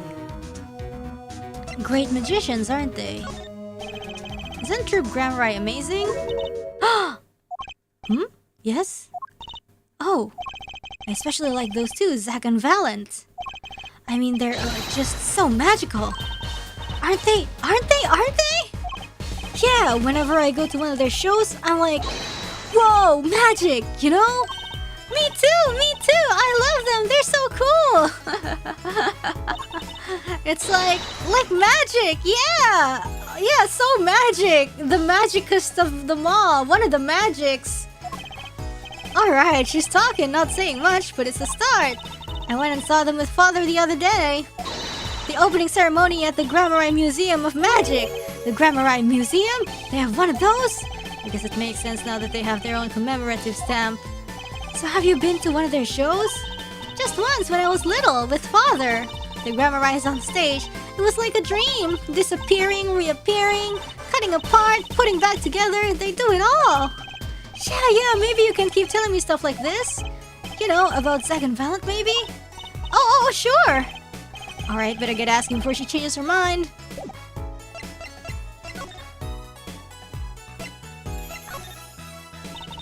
I don't go outside much. I like to paint in here. Why don't you like the outside? There's bad people out there. Well, true, but there are lots of good people too. Actually, I should tell you. She was almost kidnapped once. What? Kidnapped? Since then, she's been... well, you can see for yourself. She refuses to leave the house. I see. Wait, but that doesn't make sense. She said she went to the Grammar Museum. With you, in fact. Oh yes, actually, she was quite insistent on it, much to my surprise. That was the first and last time she expressed such a desire to me. That person gave me a good luck charm. A good luck charm? For when I absolutely had to go outside. Yes, apparently she received something. A gift. From that client, actually. She won't tell me what it was. Father, I told you to keep that a secret! From that client, huh? This I have to hear about. So, your father tells me you're good at painting all sorts of things. I really like painting. A lot. Father is always very happy when I paint them exactly the same. So, you did this too? Oh, yes! That was my first job! Your first? All I used to do was paint the same thing I saw. But this was totally different. The pen slips and the way the writer held the pen and the pressure on the nib. I had to use a microscope and analyze it on the computer. Wow. She seems happy. Odd, her work was the last nail in the Grammar coffin. Oops. I guess no one told her. They're the best in the world. Oh, you mean true Grammar? Of course. Father gave it to me. Your father? But I asked him about it. He didn't know how you got it. I guess I just took it, yeah. Oh, took it? Father got a letter from that person. That person? You mean that letter was from the client? Oh, we talked about the Grammarize forever that day. I'm sure that's why I was sent that stamp. I didn't want to just send it back, so I took it. They're a sneaky one, this client. So they were trying to get on her good side.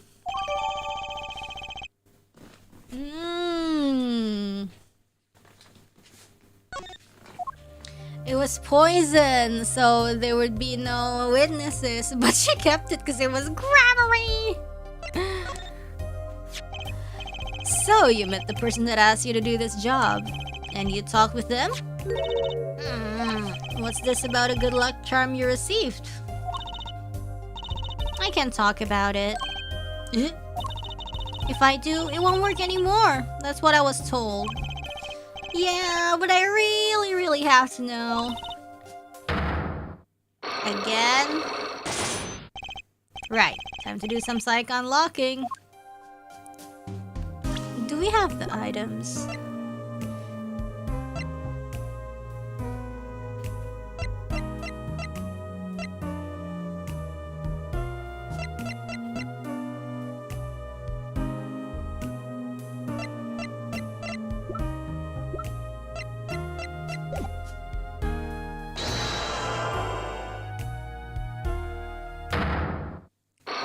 Let's try it.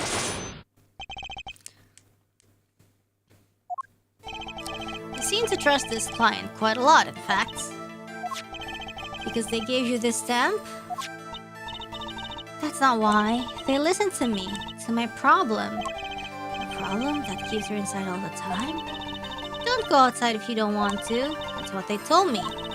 But when I absolutely have to go out, all I had to do was use a good luck charm. Good luck charm that your client gave you.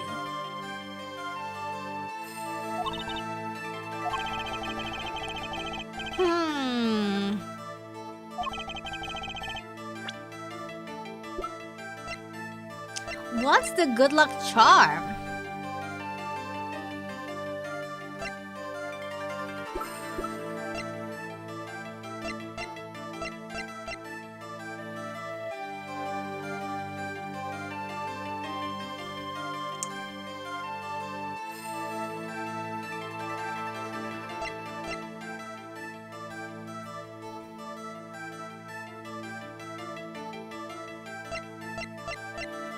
Maybe this one? Take that!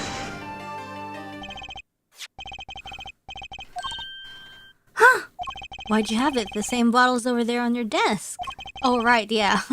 Your good luck charm, right? Time traveling nail polish. I heard once, cosmetics were once thought to ward off evil. This is a magic bottle. It has the power. Of course it does. I'll just refrain from commenting anymore on that one. I think I know who gave you that bottle, actually. The one who asked you to do this job. Was this the client? What's this stupid man? This man is a friend of mine. You know him? His name is Christoph Gavin. He's a lawyer, actually. I promised not to tell.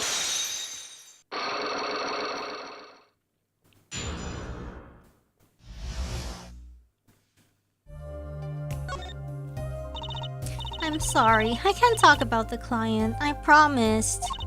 And if I break my promise, the spell won't work. Well, what if I give you a better nail polish? I don't need a name anymore. I've got my answer. You're pretty confident in this charm then. I think they might be the devil. Huh? Or maybe an angel. What do you mean? I saw it. Or I think I saw it when they gave me this. I saw the devil's face. Yeah, I could believe that. Are you saying the client's face looked like the devil's? No, the client was gentle with a gentle smile. So where'd you see this devil then? Oh, it was so quick. I don't remember well. But that's when I knew that person wasn't like other people. That's why I believe in my good luck charm. I'm not sure what this devil she saw was, but it's pretty clear that Christoph Gavin has her charmed. Well, I think that's all. I'll be leaving now. I'm sorry for what happened. If you want to apologize, try my client's grammar eye.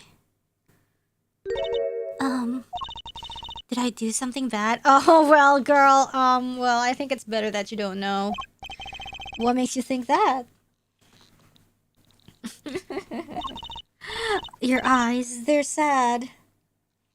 Very sad. I'll put on my smile next time I come, promise. I hope to see you smile then too, Vera. Oh, okay. Take care. Thinking back on my first encounter with the young forger, I witnessed something of vital importance that day. Of course, by the time I realized it, it was already too late.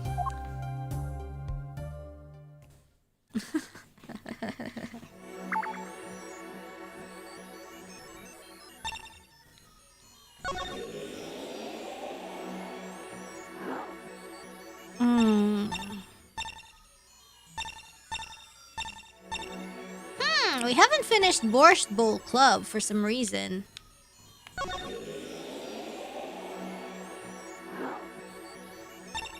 Do you think we can do Valent?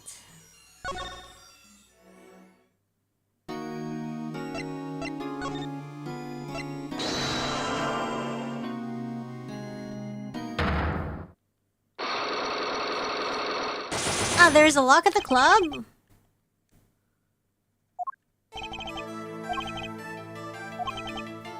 Okay. Oh, we don't know! We don't know this!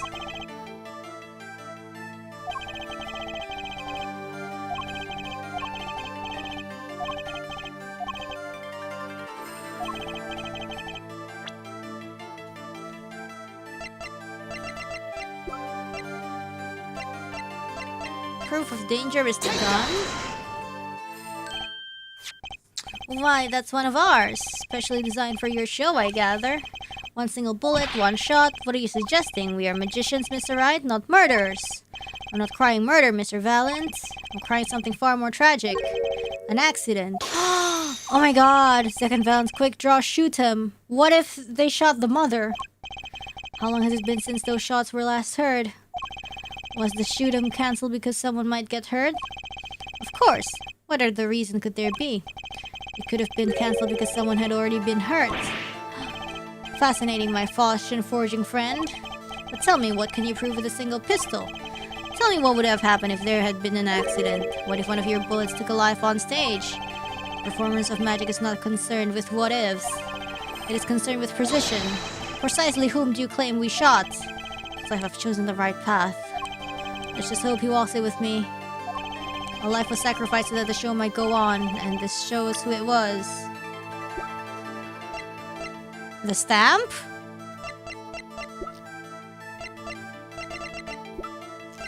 Take that! Oh no! Or the necklace! You'd never make it on stage. You're not fit to be a magician. Give it up. Oh, maybe the locket. Yeah.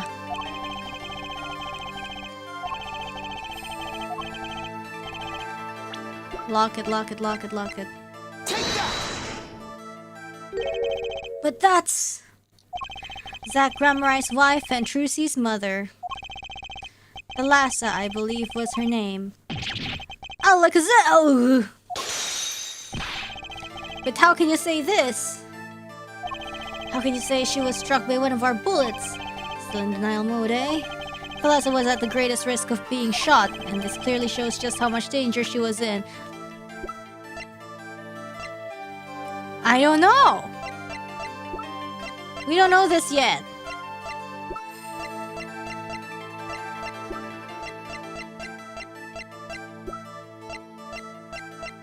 Is it the stamp now because she's in the center? Take that!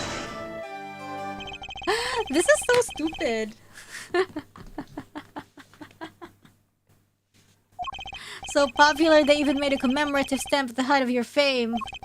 We were not merely the latest craze, we were an age. A golden age. It is all here on the stamp. There's Thalassa, yes? She's the one that doesn't have the pistol. So she's in the most danger. Trucy's mother is missing, I hear. What happened to her? I don't know. A part of his memory is still locked up. She's the only one. She's the only one unarmed, so she's in the most risk. There's one thing you're failing to address. What's that? As you say, our troop was a world unto itself. If our leader, Magnify, was so inclined, he could hide anything he wished with ease. But Mr. Wright, then he would have hid a crime, making him an accomplice. Not a great foundation for blackmail. Valent's got a point. If one of the troop members died in an accident and Magnify covered it up, his innocence would come into question. Found the right address, Mr. Wright. I'm so close, there has to be something about how Thalassa's death could affect Zack and Valent's relationship with Magnify.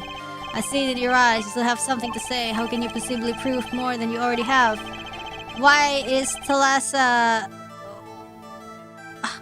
What? What do you mean? With evidence, I think? With evidence, the note, right? Wait, why person? Why person?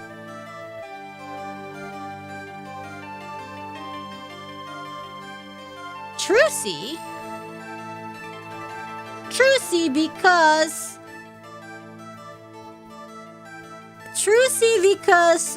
Thalassa is direct. Thalassa is the mom. Because Trucy is the kid. It's going to take a little knowledge of the players to crack this one. Knowledge of the players to crack this one. Wow, that's very nice of you to break the fourth wall.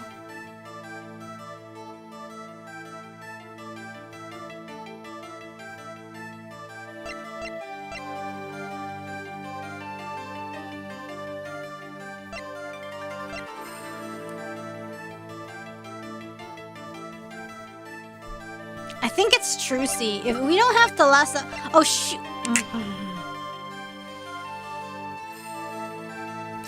But it doesn't make sense if it's Thalassa. Oh, maybe that's Thalassa because it says Trucy, mother and the daughter of Magnify Grammarai. Yeah.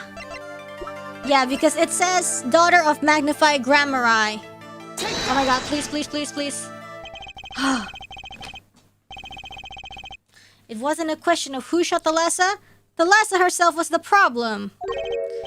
What do you mean? She was Zach Grammari's wife, Trucy's mother, and magnified Grammari's only daughter. There was a terrible accident, and the two of you killed your mentor's only daughter. If that wasn't the key to Magnify's power over you, I don't know what was. It was an accident! I mean, it was. Sort of.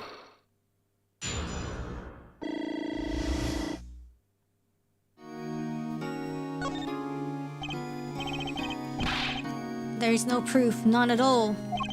But Thalassa went missing, and your mentor blackmailed both of his disciples. It doesn't take a genius to put one and one together. Ours was a complex family. Whoa, change BGM. You mean Troop Grammari? The Master magnified Grammari, his only daughter, and his two disciples. That does sound like a recipe for disaster, doesn't it? Do not be tempted into faulty flights of fancy. Yes, there was an accident. But that is all it was, an accident. Zack and Valence tour de force. The guns blaze, the bullets fly straight towards that beautiful body on stage. What? And then crash, sing, pow into everything but her. Now that is magic. It happened one day when we were practicing. Same trick with a new twist. And tragedy. Oh! But as for whose bullet stole Thalassa's life, we still don't know who. We still never know the answer. What about the rifling marks? Thalassa disappeared from our lives, and Zack was bereft of his wife. Trucy lost her mother, and Magnify his daughter.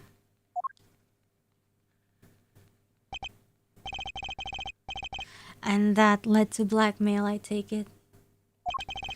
It is all part and parcel of the darkness that consumes when the curtain falls. Why did Magnify Grammari try to cover up the accident?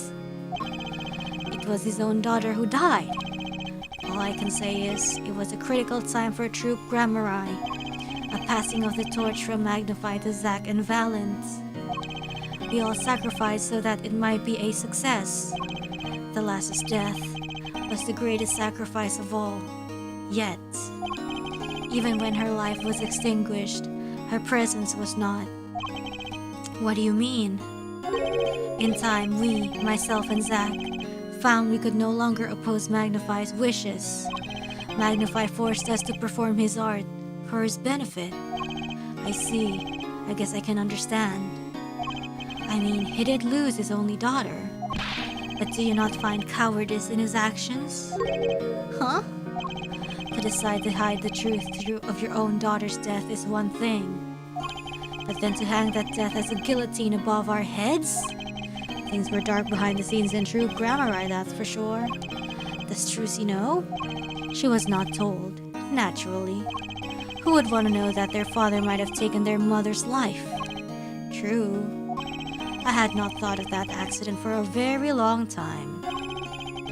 I'm sorry to dredge up old memories, but this has helped a lot. Not to find Magnify Slayer, I should think. True.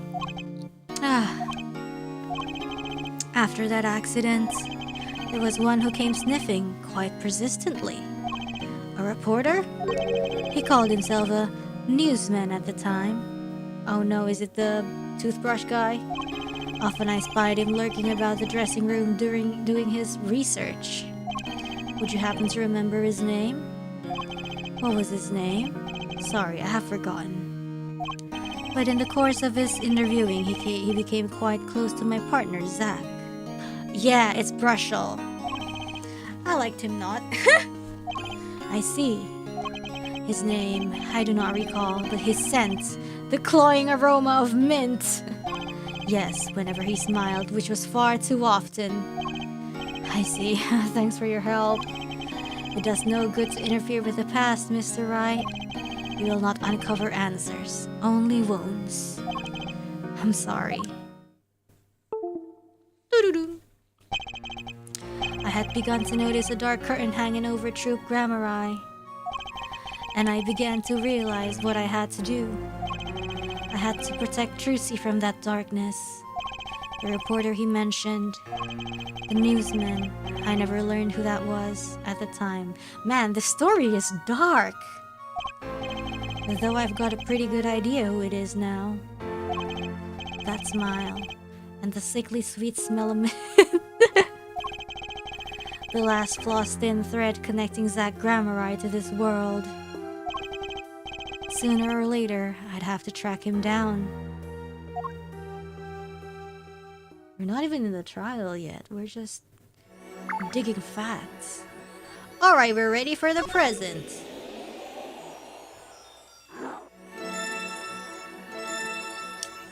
Oh man.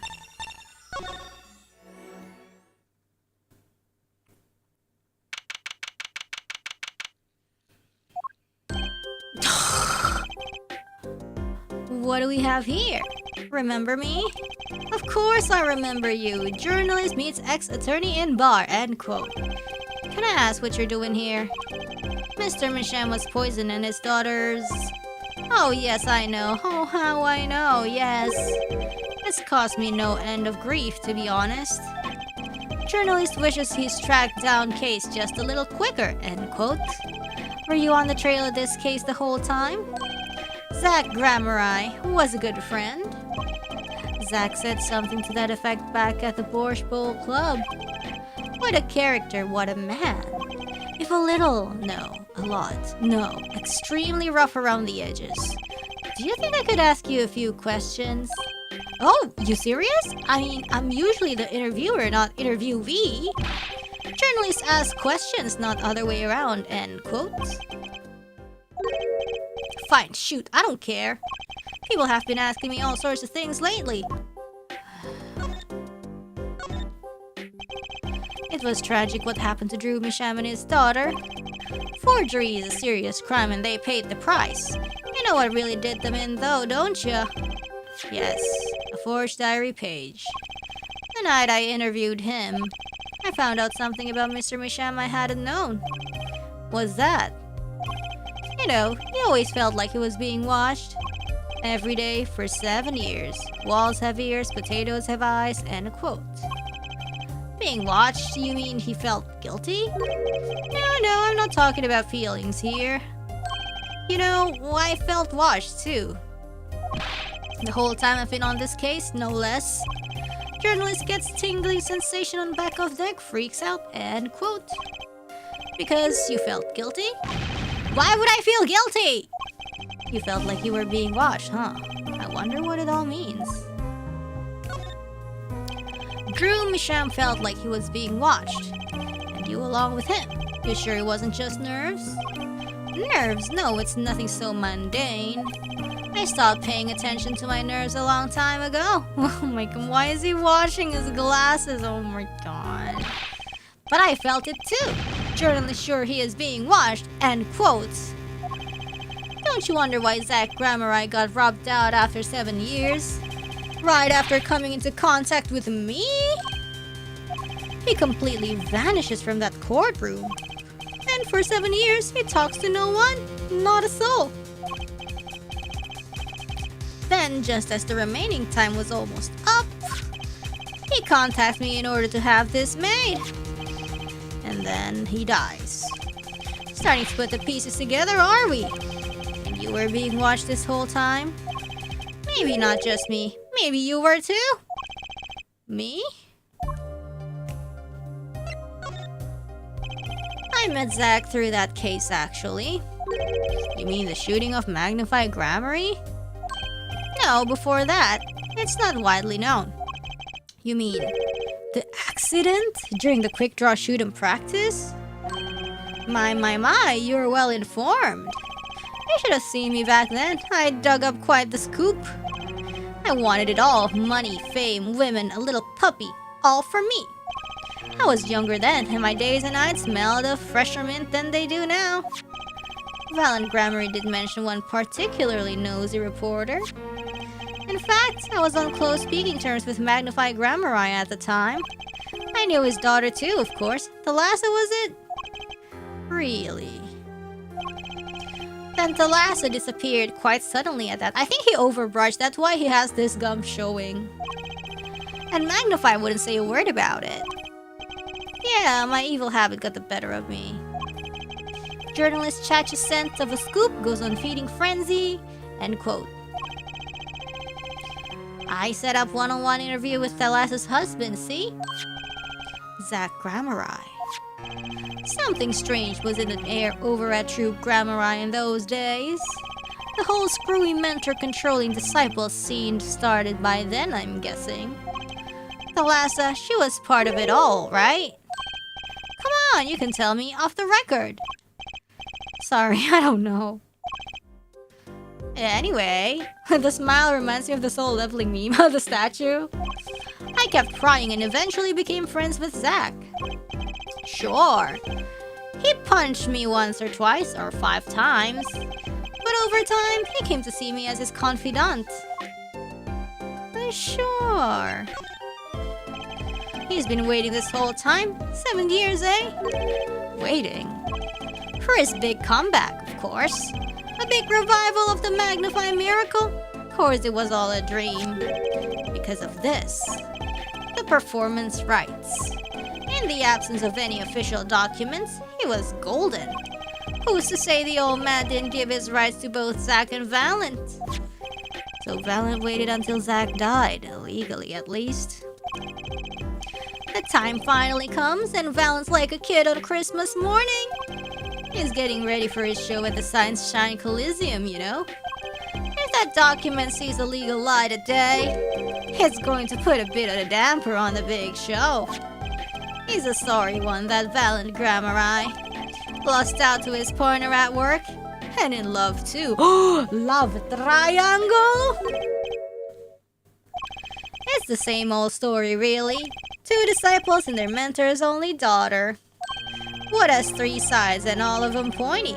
A love triangle. That is pretty classic. When you're in a performing troupe, that's your world. It's like family. One with an entire high school's worth of drama, intrigue, and backstabbing. And in the middle of all this, Thalassa has Trucy. And then she dies.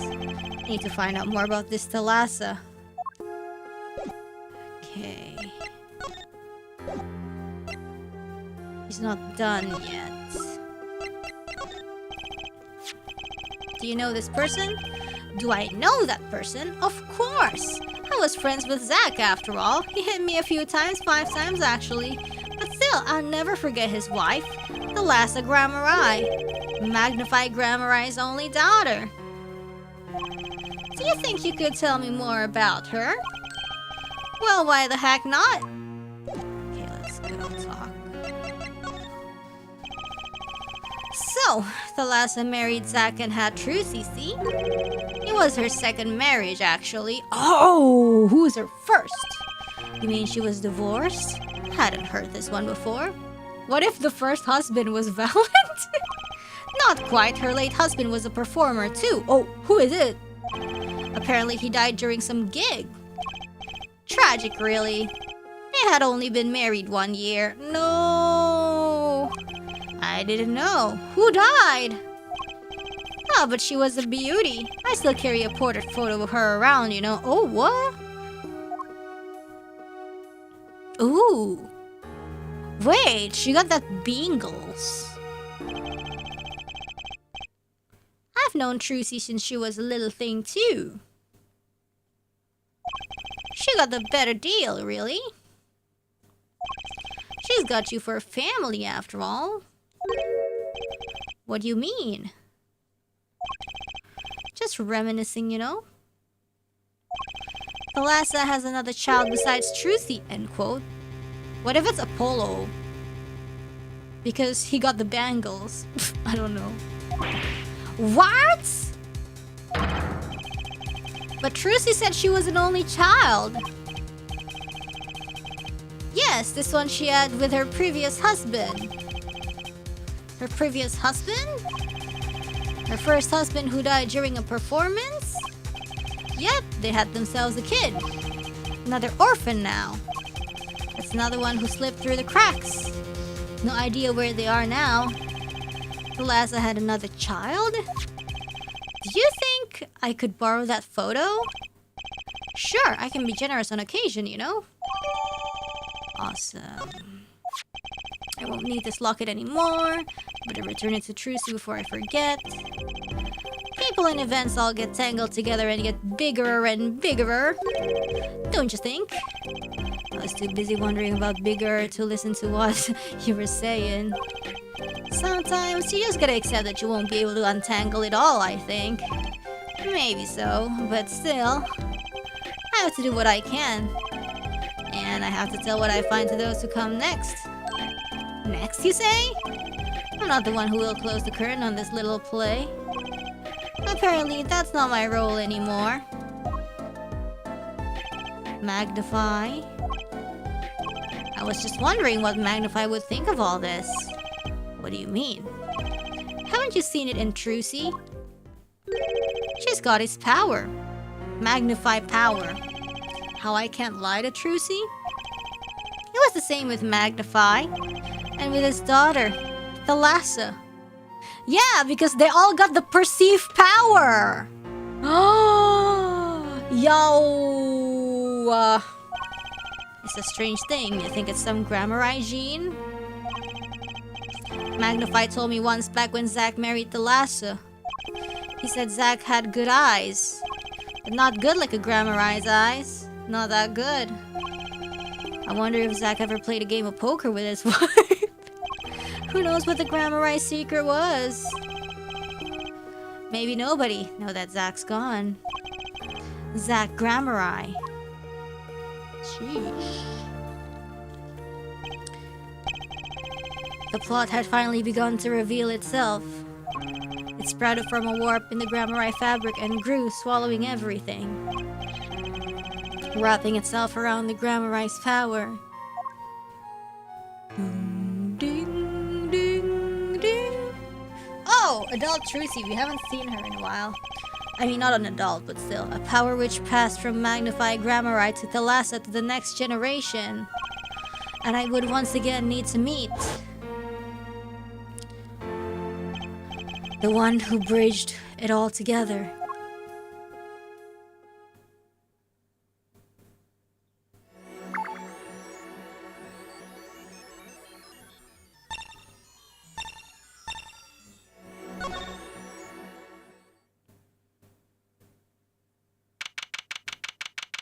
Man, yeah, Brushel didn't even have any Psyche-locks. He's just so helpful. Well, this is a blast from the distant past. Long time no see, Mr. Valance. 7 years has it been. Frankly, I didn't think I'd ever see you again. Actually, I came because there's something I want to ask you. I've spoken to the press, I have nothing more to say. I've spoken to a lot of people myself and come to some conclusions. But then I realized I needed to hear it from you.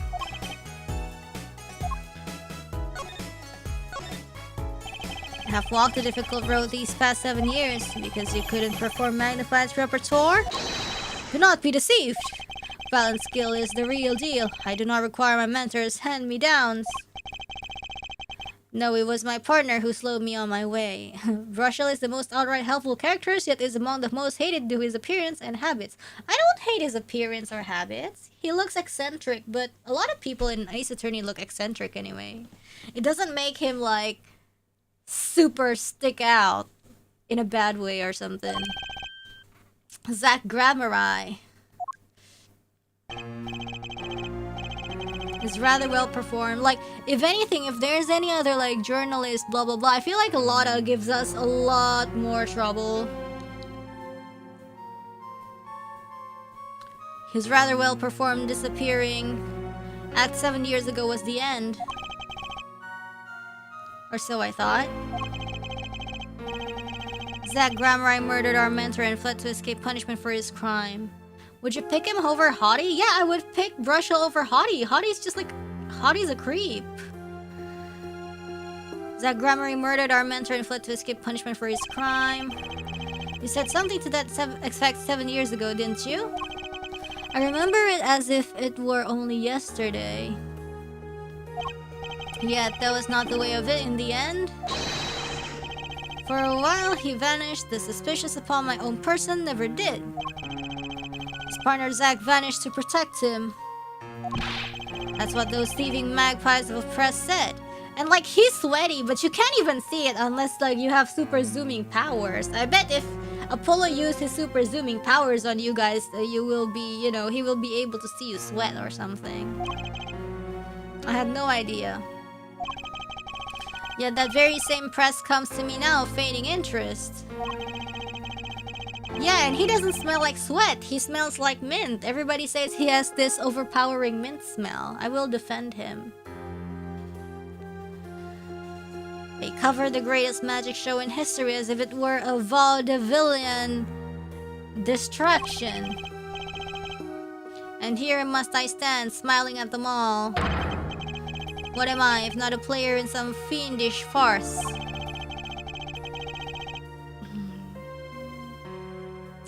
Might I suggest it's because you never made it clear what happened? Magnify's death is still a mystery to this day. Which is why I came here to get the answer from you. Oh. I knew I'd be seeing these sooner or later. The audience has no business stepping upon the stage. You must be content to sit and stare at the spotlight. It sounds an awful lot like something I heard 7 years ago. Okay, I'm gonna go to Borscht Bowl Club.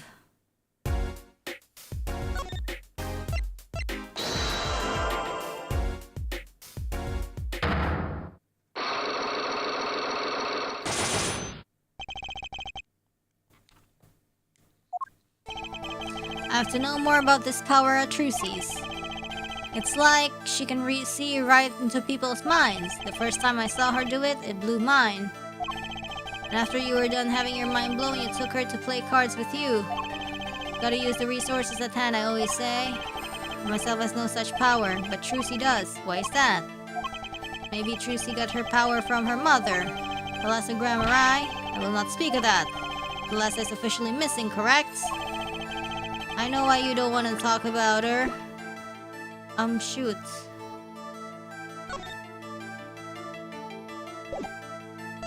Why do I not want to talk about her? Because of the accident. It's because of the accident.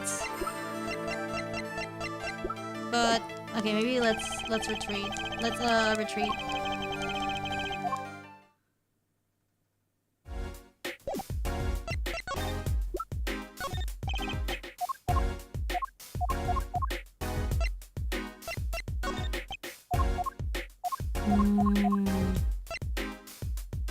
I don't know.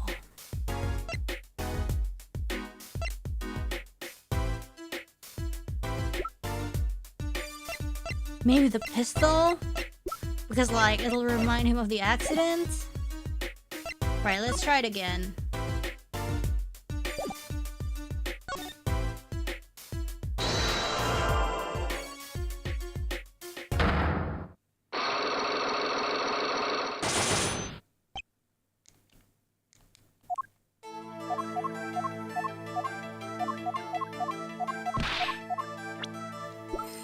Let's see. Take that!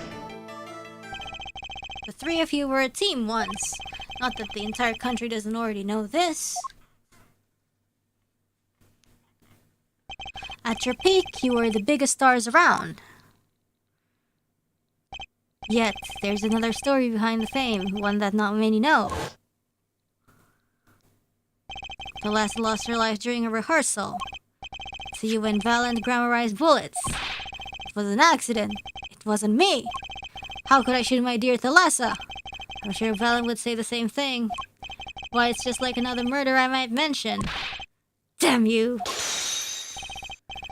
Her eyes. I love Thalassa's eyes. About that. To think they could read my mind was frightening. Oh my god, maybe she got rid of her eyes because she's so tired of reading people's minds. Yet there was warmth in them that felt like an embrace. She's dead and magnified Grammari has joined her. So the only one with her power left now is Trucy.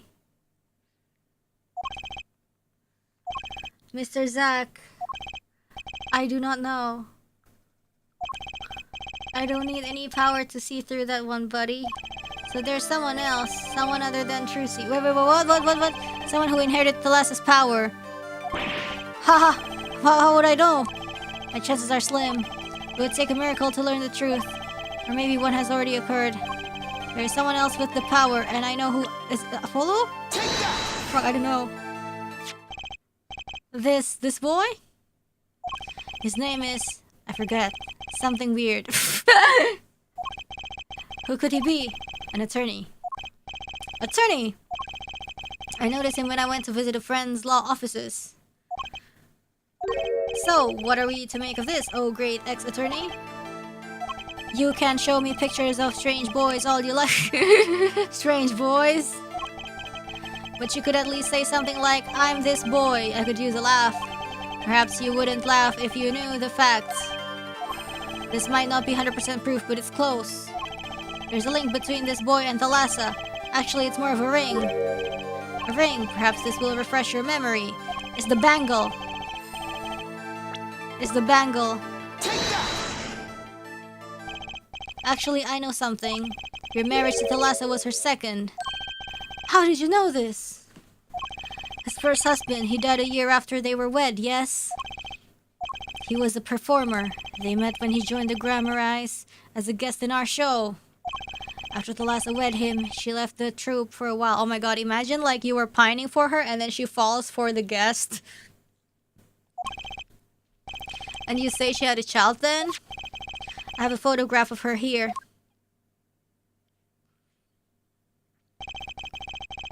I couldn't help notice what she was wearing when I first saw this. Those bracelets stand out. They were a Grammari family heirloom. This boy wears a bracelet just like the ones in the picture. What? So that's why. Why what, Mr. Zack? I took this photograph of Thalassa before she left us. When she returned, she wore only one bracelet. I bet I know where that other one went. She gave it to this boy. Her son. Yay!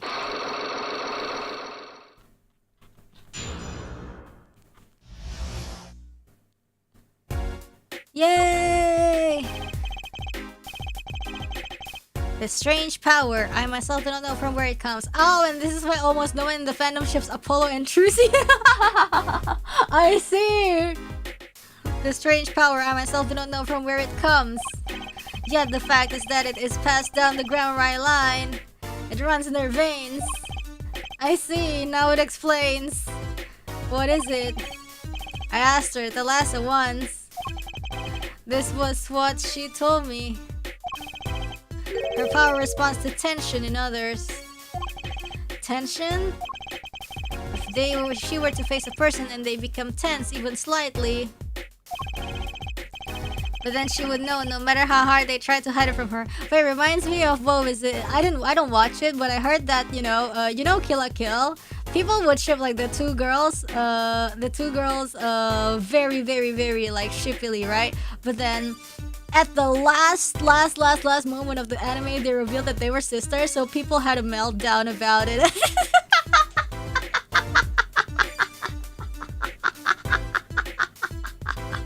And then people had a meltdown over it, and like all the fanfics or whatever, they would be like, this was before it was revealed they were sisters.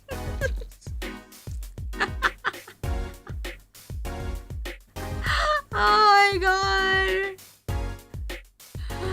Oh, didn't wife know the heaviest spoilers? Yeah, that's just me with some anime. Your Honor, I swear! Oh yeah, and the Detective Conan fandom as well. Yeah. Oh my god. Yeah, I only said Kill la Kill because it's like super old, okay? Even I didn't watch it and I know. That one was fun. Funny. And then she would know no matter how hard they tried to hide it from her. So she could see it? Not quite. This is the strangest part of it all. She wouldn't realize that she was subconsciously detecting this tension without the use of a particular object, or in her case, objects. Objects? Wait, were they something she wore? Yes, her bracelets. I admit the first time I saw one of those, I felt there was more to it than just fashion. But what kind of power could a bracelet have? I've made a decision. I will tell you all I know. Consider it a gift.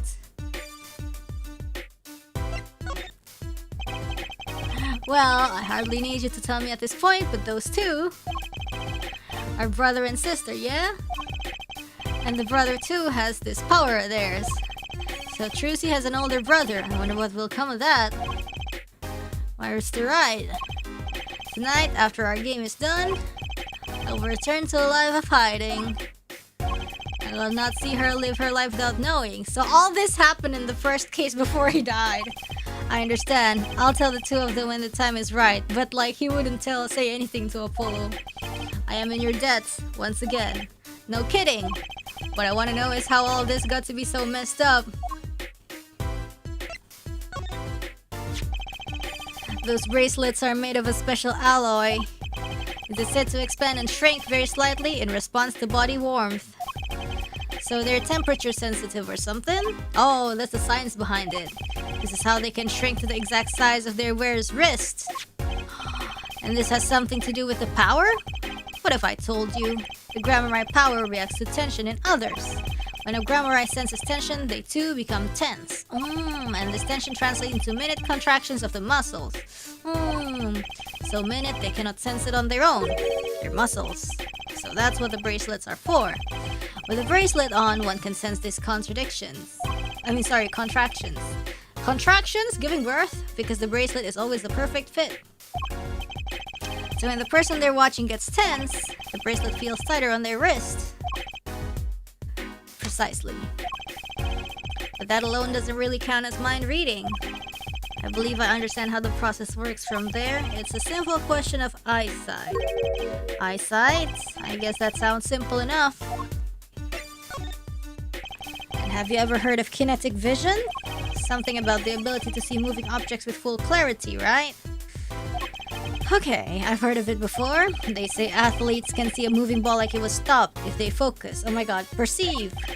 But it's not confined to sports alone. It all relies on the ability to focus. When you focus, you can see many things. The faintest twitch of the face, and the meaning that lies behind it. Therein lies one of the secrets of magic. One must know the mind of a crowd before one may distract it. So basically what you're saying is, the Grammarites can see really well. In a way, yeah. For them, seeing is no more than believing. It is knowing. Their power relies on eyesight combined with exceptional focus. Things are starting to come into focus for me too. Of course, it is difficult to maintain such levels of focus for any length of time. But what if someone could tell you when to focus? Or something. Precisely. But wait, Trilogy doesn't have any bracelets. You are talking about poker, yeah? The timing of when to focus is so elementary, she probably does it without thinking. I doubt Trilogy herself has realized this. That is all I know of things Grammari. Okay, man, okay. Thank you, Mr. Zack. If this boy's bracelet is the real thing, then he will use it before long. Ooh. Thereby awakening his power. I'll keep that in mind. Well, shall we play a game? I've said so much. Let me say one more thing. I will tell you of that night. That night? Again? the night my mentor, Magnified Grammari, passed from this world to the next. Oh my god. Really? There were 2 pistols and 2 letters sent. This was Magnify's test. A test? In this last years, Magnified Grammari worked us to the bone. No. To the pain. But that night, I could not shoot him. So I shot the clown's forehead instead. This, it seems, was the correct answer. Take this. I give my art to you, Zach. What? It is thanks for playing along with my show. You shot well tonight, Zach. Though I would not have minded dying by your hand. How could I shoot you? You're my mentor. Pah! I thought you might say that. If I went home without shooting anything, what would you have done then? Then of course I would have given Valant his chance. And if I had shot you in the forehead instead, then it would be over. If you or Valant were to shoot me in the head, then I to the darkness would go and my art with me. A fitting end, don't you think? Get this ending too. Gives me no cause for regret. I thank you, Zach. And I'm sorry. I haven't done much that was wrong in my day.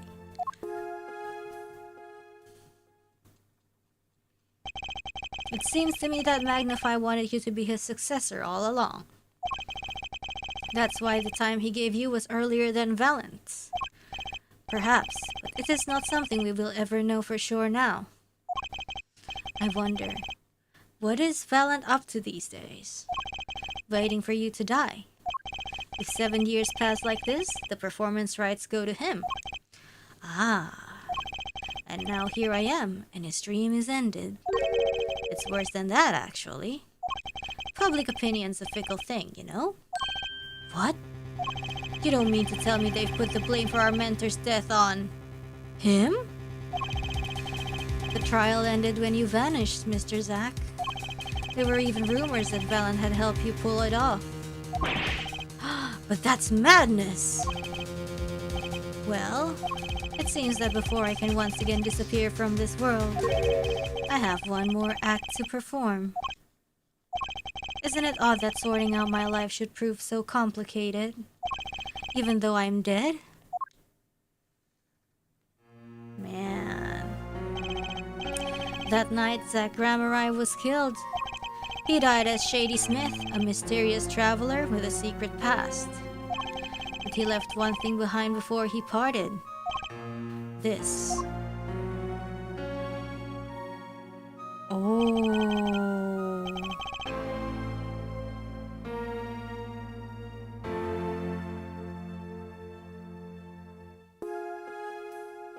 His confession, to use as I saw fit. Of course, he'd killed no one. This was his way of tying up loose ends with his old partner, Valant Grammari. Slay! Wow.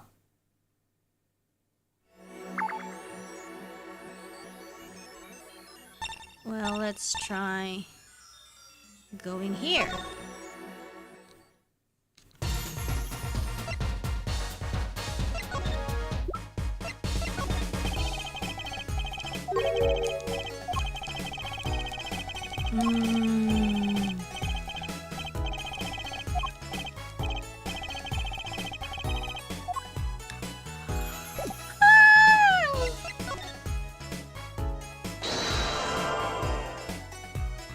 What is this?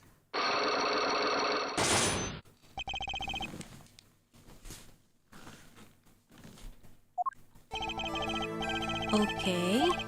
I'm as much a part of this affair as you are now. I have to know what happened. For 7 long years I've endured. Now finally the curtain lifts on my new golden age. All the miracles of our troop within my grasp. Try to do this, Valant, but right now I need answers. I think I'll start by dropping a bomb. That should shake things up. I wouldn't be so sure about those miracles, not as long as I have this. This one?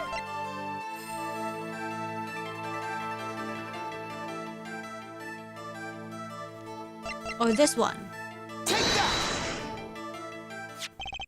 And what might that be? I see it bears the Grammar seal. I should have brought this to your attention sooner. But I didn't imagine you'd be planning your comeback quite so fast. What is this? A document showing the true recipient of the performance rise to Magnify's miracles. What? Zach Grammar? He wrote this? He passed everything to his daughter? Trucy Enigma. Actually, she's officially my daughter these days. Preposterous! Zach is gone, vanished into the void. This is the genuine article. Zach was alive when he wrote this. Both myself and the notary can testify to this. Ugh. Ugh. Oh, rabbit. Why does fate toy with me so? Why must my life be lived enthralled to the dead? You're not the only one with that problem. He shot Magnify. Yes, it was Zach. He was. And then he left. My career as a magician fell into darkness. Did you think there might be some way out of it? Say if you could prove Zach Grammar shot Magnify. Is that why you testified? Yes, my way out. It should have been my way out. Well, it might not be too late, Mr. Valent. All you need is a way to prove your case. Who really killed Magnify Grammar? Take that! I believe I have the answer to your prayers right here. Zach Grammar wrote one more thing before passing on. This is a confession in which he admits to the killing of Magnify Grammar. See, all according to your plan. I am a magician by trade. Deception is my life's work. I fool the audience, give them a fleeting dream. Yet it seems the tables have turned. Now I am the audience, believing in the deceptions I have wrought upon myself. Zach wrote this right in front of me. After I explained your situation to him. Alakazomega! Ooh, man. Nice. You do know that this confession is nothing but lies. Yes, it is my opinion that Zach Grammar killed no one. Then you must be thinking the truth is a simple matter of elimination. Two received instructions to kill, but if one is innocent, then the one who remains is guilty. That would be the logical conclusion, yes. So he vanished to protect me, his partner. A stirring tale, 'tis true. Ooh, thank you for the gift. Did you shoot Magnify Grammar in the forehead? If I had, and I told you, what would you do? Run to the police, perchance? Do as you will. There is nothing left for me now. It is true, after all. I have little talent. I needed my mentor Magnify's repertoire. It was as if a little demon grabbed hold of me. I knew it. So Valiant Grammar did kill the great Magnify. Ha ha ha ha ha. So sorry, Mr. Wright, but it was not I who shot my mentor. Then who is it? It's probably the big brother, the... What? But if it wasn't you, then who was it? It's probably Christoph, that slimy dude. There wasn't another disciple, was there? Or maybe it was Lemiror. Another disciple, such as... the girl? I don't know. A knack and talent Grammar, maybe? Your wild fancies couldn't be further from the truth. Only Zach and Valent received those threatening letters. But there was another. One more person could have fired that pistol that night. I don't suppose you've figured it out by now. If it wasn't Zach or Valent who shot Magnify, then it had to be the only other person at the scene, which means... Magnify. Wait! You don't mean... Yes, the great Magnify Grammar himself. I thought it was Christoph, damn it. Slimy dude, seemed fitting. So Magnify Grammar committed suicide? You find it hard to believe? To be honest, I hadn't even imagined it as a possibility. When I arrived that night, the old man was still alive. He appeared to be asleep. I could not shoot him. Yeah, the ivy is still intact. Oh look, the ivy is like so close to finish too. But when I turned and made to leave the room, the old man called out to me. So you spoke with Magnify Grammari? Yes, and this is why I knew what he had done. Magnify transferred the rights to his repertoire to my partner, Zach Grammari, not me. I see. Then I guess I owe you an apology. I always thought you were the one who did it. You owe me no apology. Huh? I wanted to shoot him anyways. My crime was, in a way, more serious than that of murder. What? Your crime? Is Valid Grammari confessing something to me? What could be more serious than murder? Murder... I knew that 2 letters had been sent. There are no secrets between partners. It was easy to find out. That was when I understood Magnify's plan. He wanted to die by one of your hands? Little did I expect it had anything to do with the rights to his repertoire. That was when I heard it. The little demon whispering inside my heart. The demon. Let me confess, I had intended to shoot Magnify. And I planned on framing my partner for the crime. What? That night, I prepared something before going to Magnify's hospital room. Which was? Ivy fluid, of course. I had seen it on an earlier visit. Oh, so it was true. If Zach did not shoot, I would do the deed. Then I would use the Ivy liquid to place the murder on his hands. That was my plan. But you didn't shoot him. I could not. The demon in my heart fled when the moment came. But then Magnify called me back. I am sorry, Valent. I am giving my magic to Zach, not you. You still like the draw he has. Please help him if you can. I left the room, and then I stopped. The shock of what I had just been told consumed me. That is when I heard that fateful gunshot. Magnify Grammari killing himself. Then the demon awoke anew within me. Zach killed him. He was the one. Frame him, and the magic will be yours. I altered the scene of his suicide. I took the pistol from his hand, wiped off the prints, and I used the syringe to add the Ivy liquid I brought. Oh, so he was tampering with the crime scene. So in the end, things happened pretty much as planned. Magnify died and you framed Zach for his murder. As planned, indeed. Of course, the outcome was somewhat different than I had anticipated. Well, what do you think? Do you believe my story? Can it be believed, truly? Well, I don't see why not. That was 7 years ago. I don't know what to believe, but... Yes, I'm glad I heard it from you, Mr. Valent. Thank you.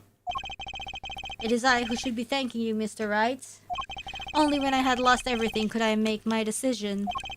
You're going to turn yourself in? My partner may have vanished, but not so my guilt. And as my guilt stays, all else begins to leave me. My friends, my performance rights, my magic. I've had enough of vanishing acts. I understand. I thought my life was ruled by a dead man. But I find I was wrong. For Zach Grammari was alive. Well, not anymore. And now it occurs to me. What if he was not the only one who survived? What do you mean? What if the girl is alive? You see, now that I think about it, I realized that we never saw proof of her demise. Yeah, I told you, she's alive. We never saw her body. Her? The mind races and the mouth flaps on. My apologies. Forget this matter. I can only hope that the day will come when I again meet my partner, Zach Grammari. Then I shall apologize for my terrible mistake. I am glad we had this chance to talk. Thank you. Sorry, it's because I keep like putting my controller down and I think the plug is like loose-ish, so it keeps like bending. It doesn't disconnect, but it like bends. Zach Gramerai, Shady Smith, whichever name you prefer, he is no longer with us. The truth revealed in that trial was only a sliver, and the impenetrable darkness that remained has taken another life. I knew what I had to do to push back the darkness for good. And it would involve paying that man a visit.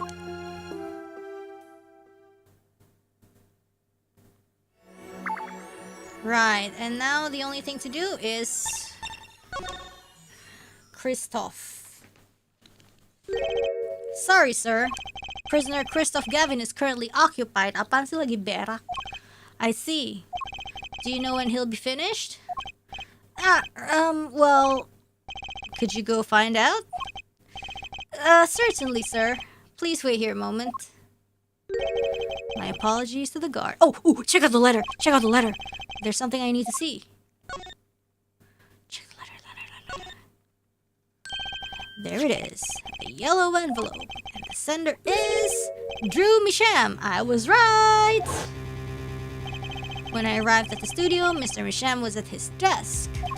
He seemed to be writing a letter, but he quickly sealed the envelope. It was a yellow envelope. I heard it was left at the crime scene. If this is the last letter that Drew Misham wrote, then there's something I need to do. The last thing I need to do, in fact. Here goes. Lick the stamp. Oh, okay. Let's see if this atroquinine spray finds anything.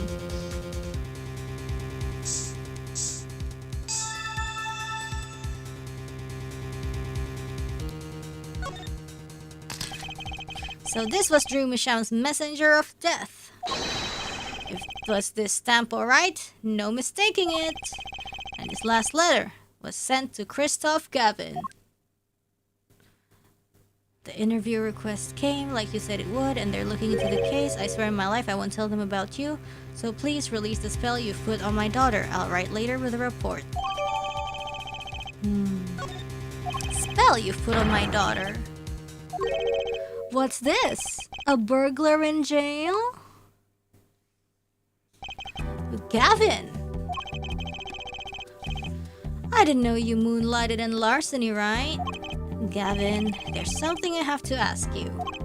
Can I steal your stuff? The answer is no. My apologies, but there's not much I care to discuss. Vera Misham hasn't received her verdict yet. You follow me, Gavin? Satan. There are no known survivors of atroquinine poisoning. Well, there could always be a first, but it never hurts to hope. Okay, I'll be leaving now then. Right, wait. Yeah, Gavin? Would you mind leaving that letter? It's private. Oh, sorry. Forgot I had it.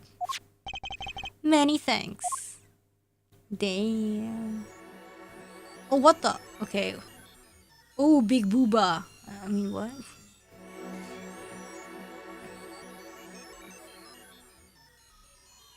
Wait, it's a camera? What the fuck?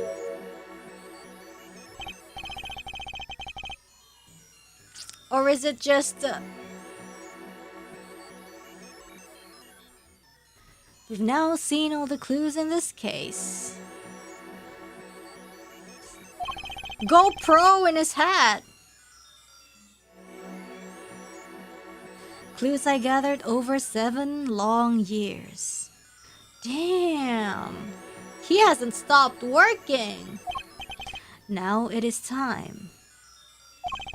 Every story has an ending. We've come to the final chapter, the final trial. Find the truth. You're the only ones who can.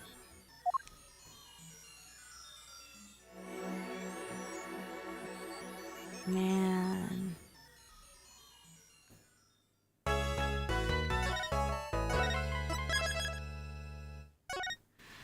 Oh my goodness! Okay!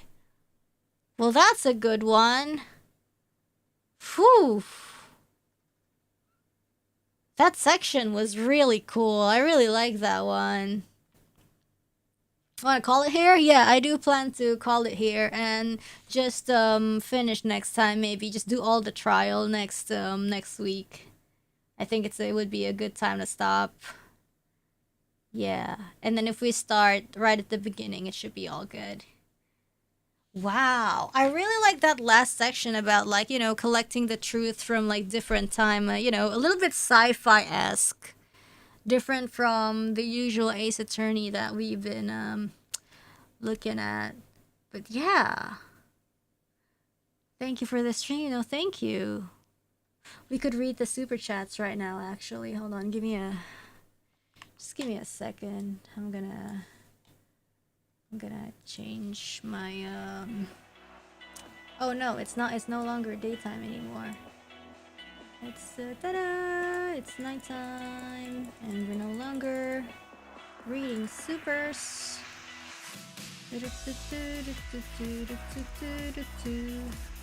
Alright, very nice. Whew! That was awesome! Right. Finished playing the game? Yes, I'm finished. I see. Yes. 4, 5, 10, 3. Yep. Good time. Good time to finish. I'm glad I started early. And it turns out, yeah, Ace Attorney wasn't so bad. I'm glad I stuck with Ace Attorney. Well. And now we are going to check the super chats. How are you feeling? I'm feeling okay, but it's I think it's a good time to rest. It's the perfect time to rest. Yeah. Very nice. Alright. Ready for sleep? Yes, I am ready to sleep, as a matter of fact. Wow. Very good. Alright, we have Elsie Lappin. Have you seen the match poster Classy Action Lawsuit? It's official art of the OG cast pose for a family photo. Looks great if you're interested. Is it spoilery though? I hope it's not spoilery. Yes. Ace Attorney goes hard. I know we're so close to the finale of the first game. Yes. いつもより早く始めたし、配信時間はいつも通りくらいになるのかな。まあね。Are you gonna play Athena next? Athena? No 9, thank you. 3D era of A soon. Starting the second game, it's gonna be 3D, huh? Oh, no spoilers? Hold on, let me check actually. Classy Action Lawsuit. Oh, this one. Oh my god. Riz, I like Mia in this shot. Ooh, very nice. Awesome.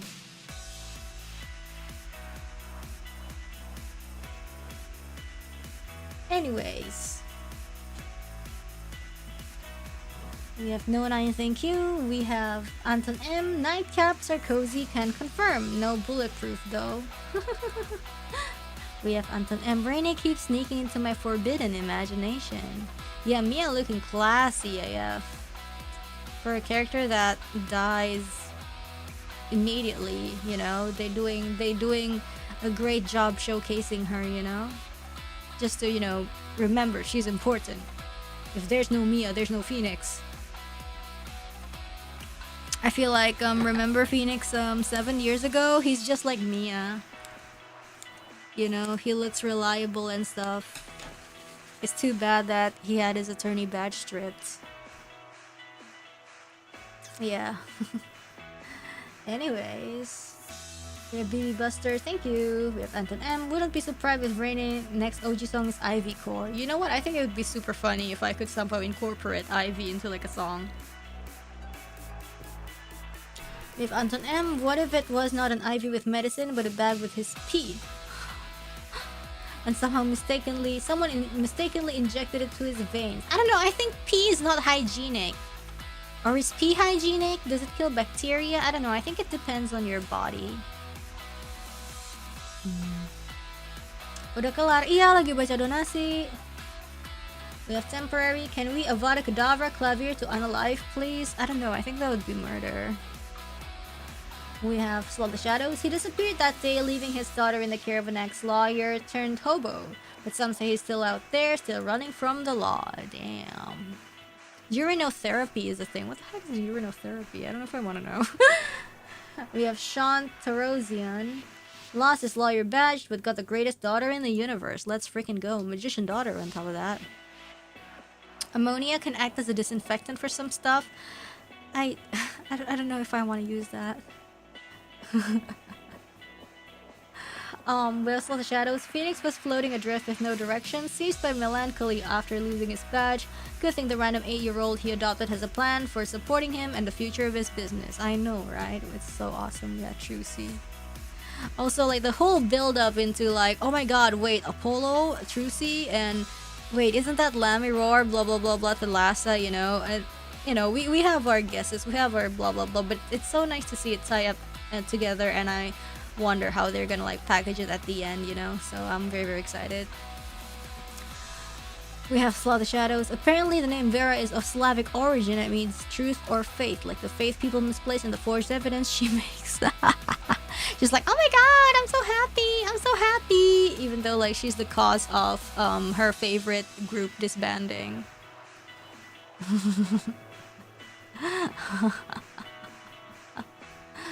Okay. They did always act like siblings. That's so funny, though, when you think about it. Apollo's like the super tired big brother.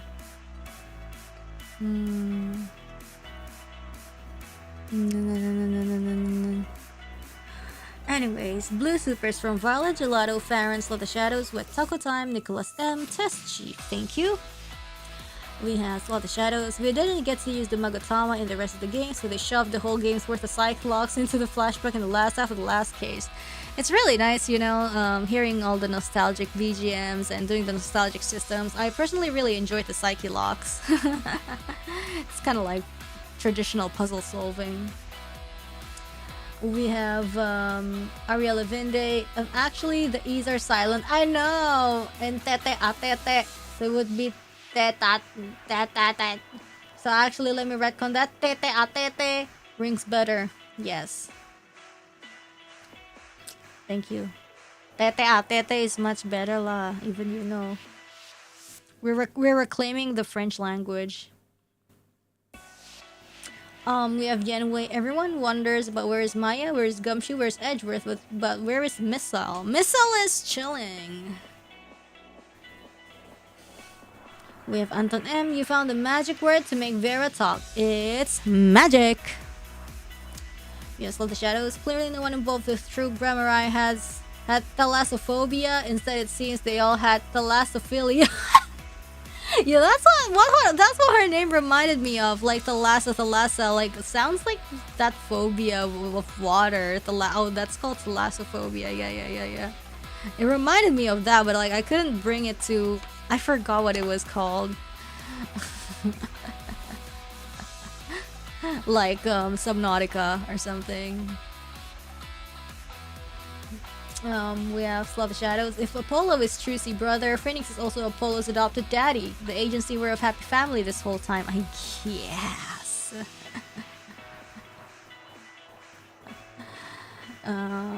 Well, we have temporary. Hopefully it doesn't turn into sweet home Grammari.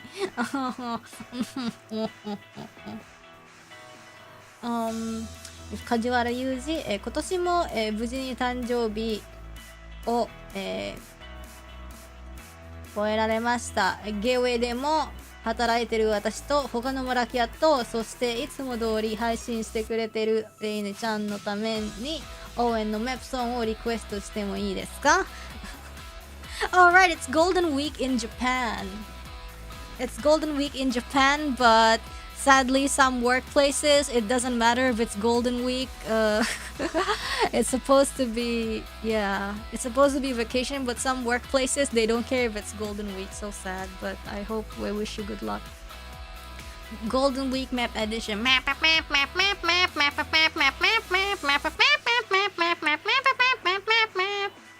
The the tone is the same with happy birthday, but pretend it's about Golden Week. Yes. I remember back then. Remember when there was like a 10-day Golden Week? Like a few years ago? I had to work. I had to work. I asked, so it's Golden Week, so is there any holidays? And I got a reply, sorry, our place doesn't have any. It doesn't matter if it's Golden Week. Everything is as normal. I was like, okay. In PFAL land, we do have the equivalent of Golden Week. So that happened, and I was really sad. Reality just hit me. It slapped me in the face. But that's okay. Not very golden of them. Can you say happy birthday to my friend? Her name is Kayla. Happy birthday, Kayla!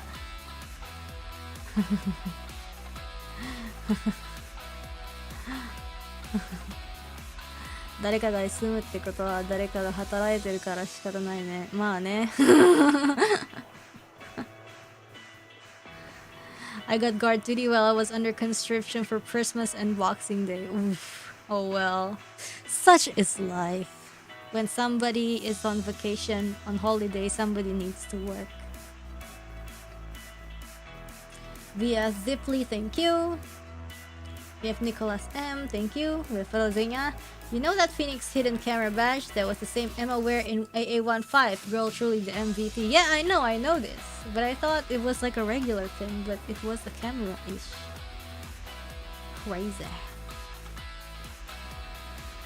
Ooh, we have Anton M. Stray Magic Bullet made La Mami Roar able to sing. We have Rosina. Damn you cliffhanger, I don't need sleep, I need answer. Okay, fine, I already have the answer, but I can't wait for you to experience my personal favorite trial, but I'll keep hold of my praise for now. Alright, we'll see. Next week, okay? Next week. Christoph underestimated Vera's fangirliness. I know, right? Didn't think she would keep it. We have Ziedia. J finally gets to catch your stream. Been wanting to say really love your performance at DreamHack. Yo, thanks. Cheered so hard and hope to see more of you again. Thank you. Appreciate it very much. Yay. Okay, thank you so much, guys. Oh my goodness. Oh, what a satisfying stream. I don't know. Not last week. Next week, Ace Attorney might be the last. We gotta probably take another break from Persona, but we don't know yet. I wanna do a little more farming, actually. Oh, we'll see. Some people have been asking me about the Bunny Girl game, but we'll see too. Why are there so many good games? I just wanna be a farmer. Anyways, alright. Thank you guys. Terima kasih sepertinya. Thank you very much for your attention. Tomorrow there is gonna be no stream. Yes. But we'll see next week's schedule. Tomorrow, next week, Bahasa Indonesia Classroom is gonna be next weekend on Saturday morning. And the guest is going to be Miko Senpai! Yay! This morning I was gonna announce it, but I was making sure about the date and everything. But yeah, Miko Senpai is gonna be the guest for next week. It's gonna be exciting. You know, talk to most of the time I talk to her is in the studio, I think. But yeah, in the studio, and of course like in sports festival. But yeah, it's gonna be great. It's elite. She's gonna learn elite Indonesian. Let's go. Anyways, terima kasih sepertinya. Thank you very much for your attention. Salam marakis everybody. More info will be out next week. Bye.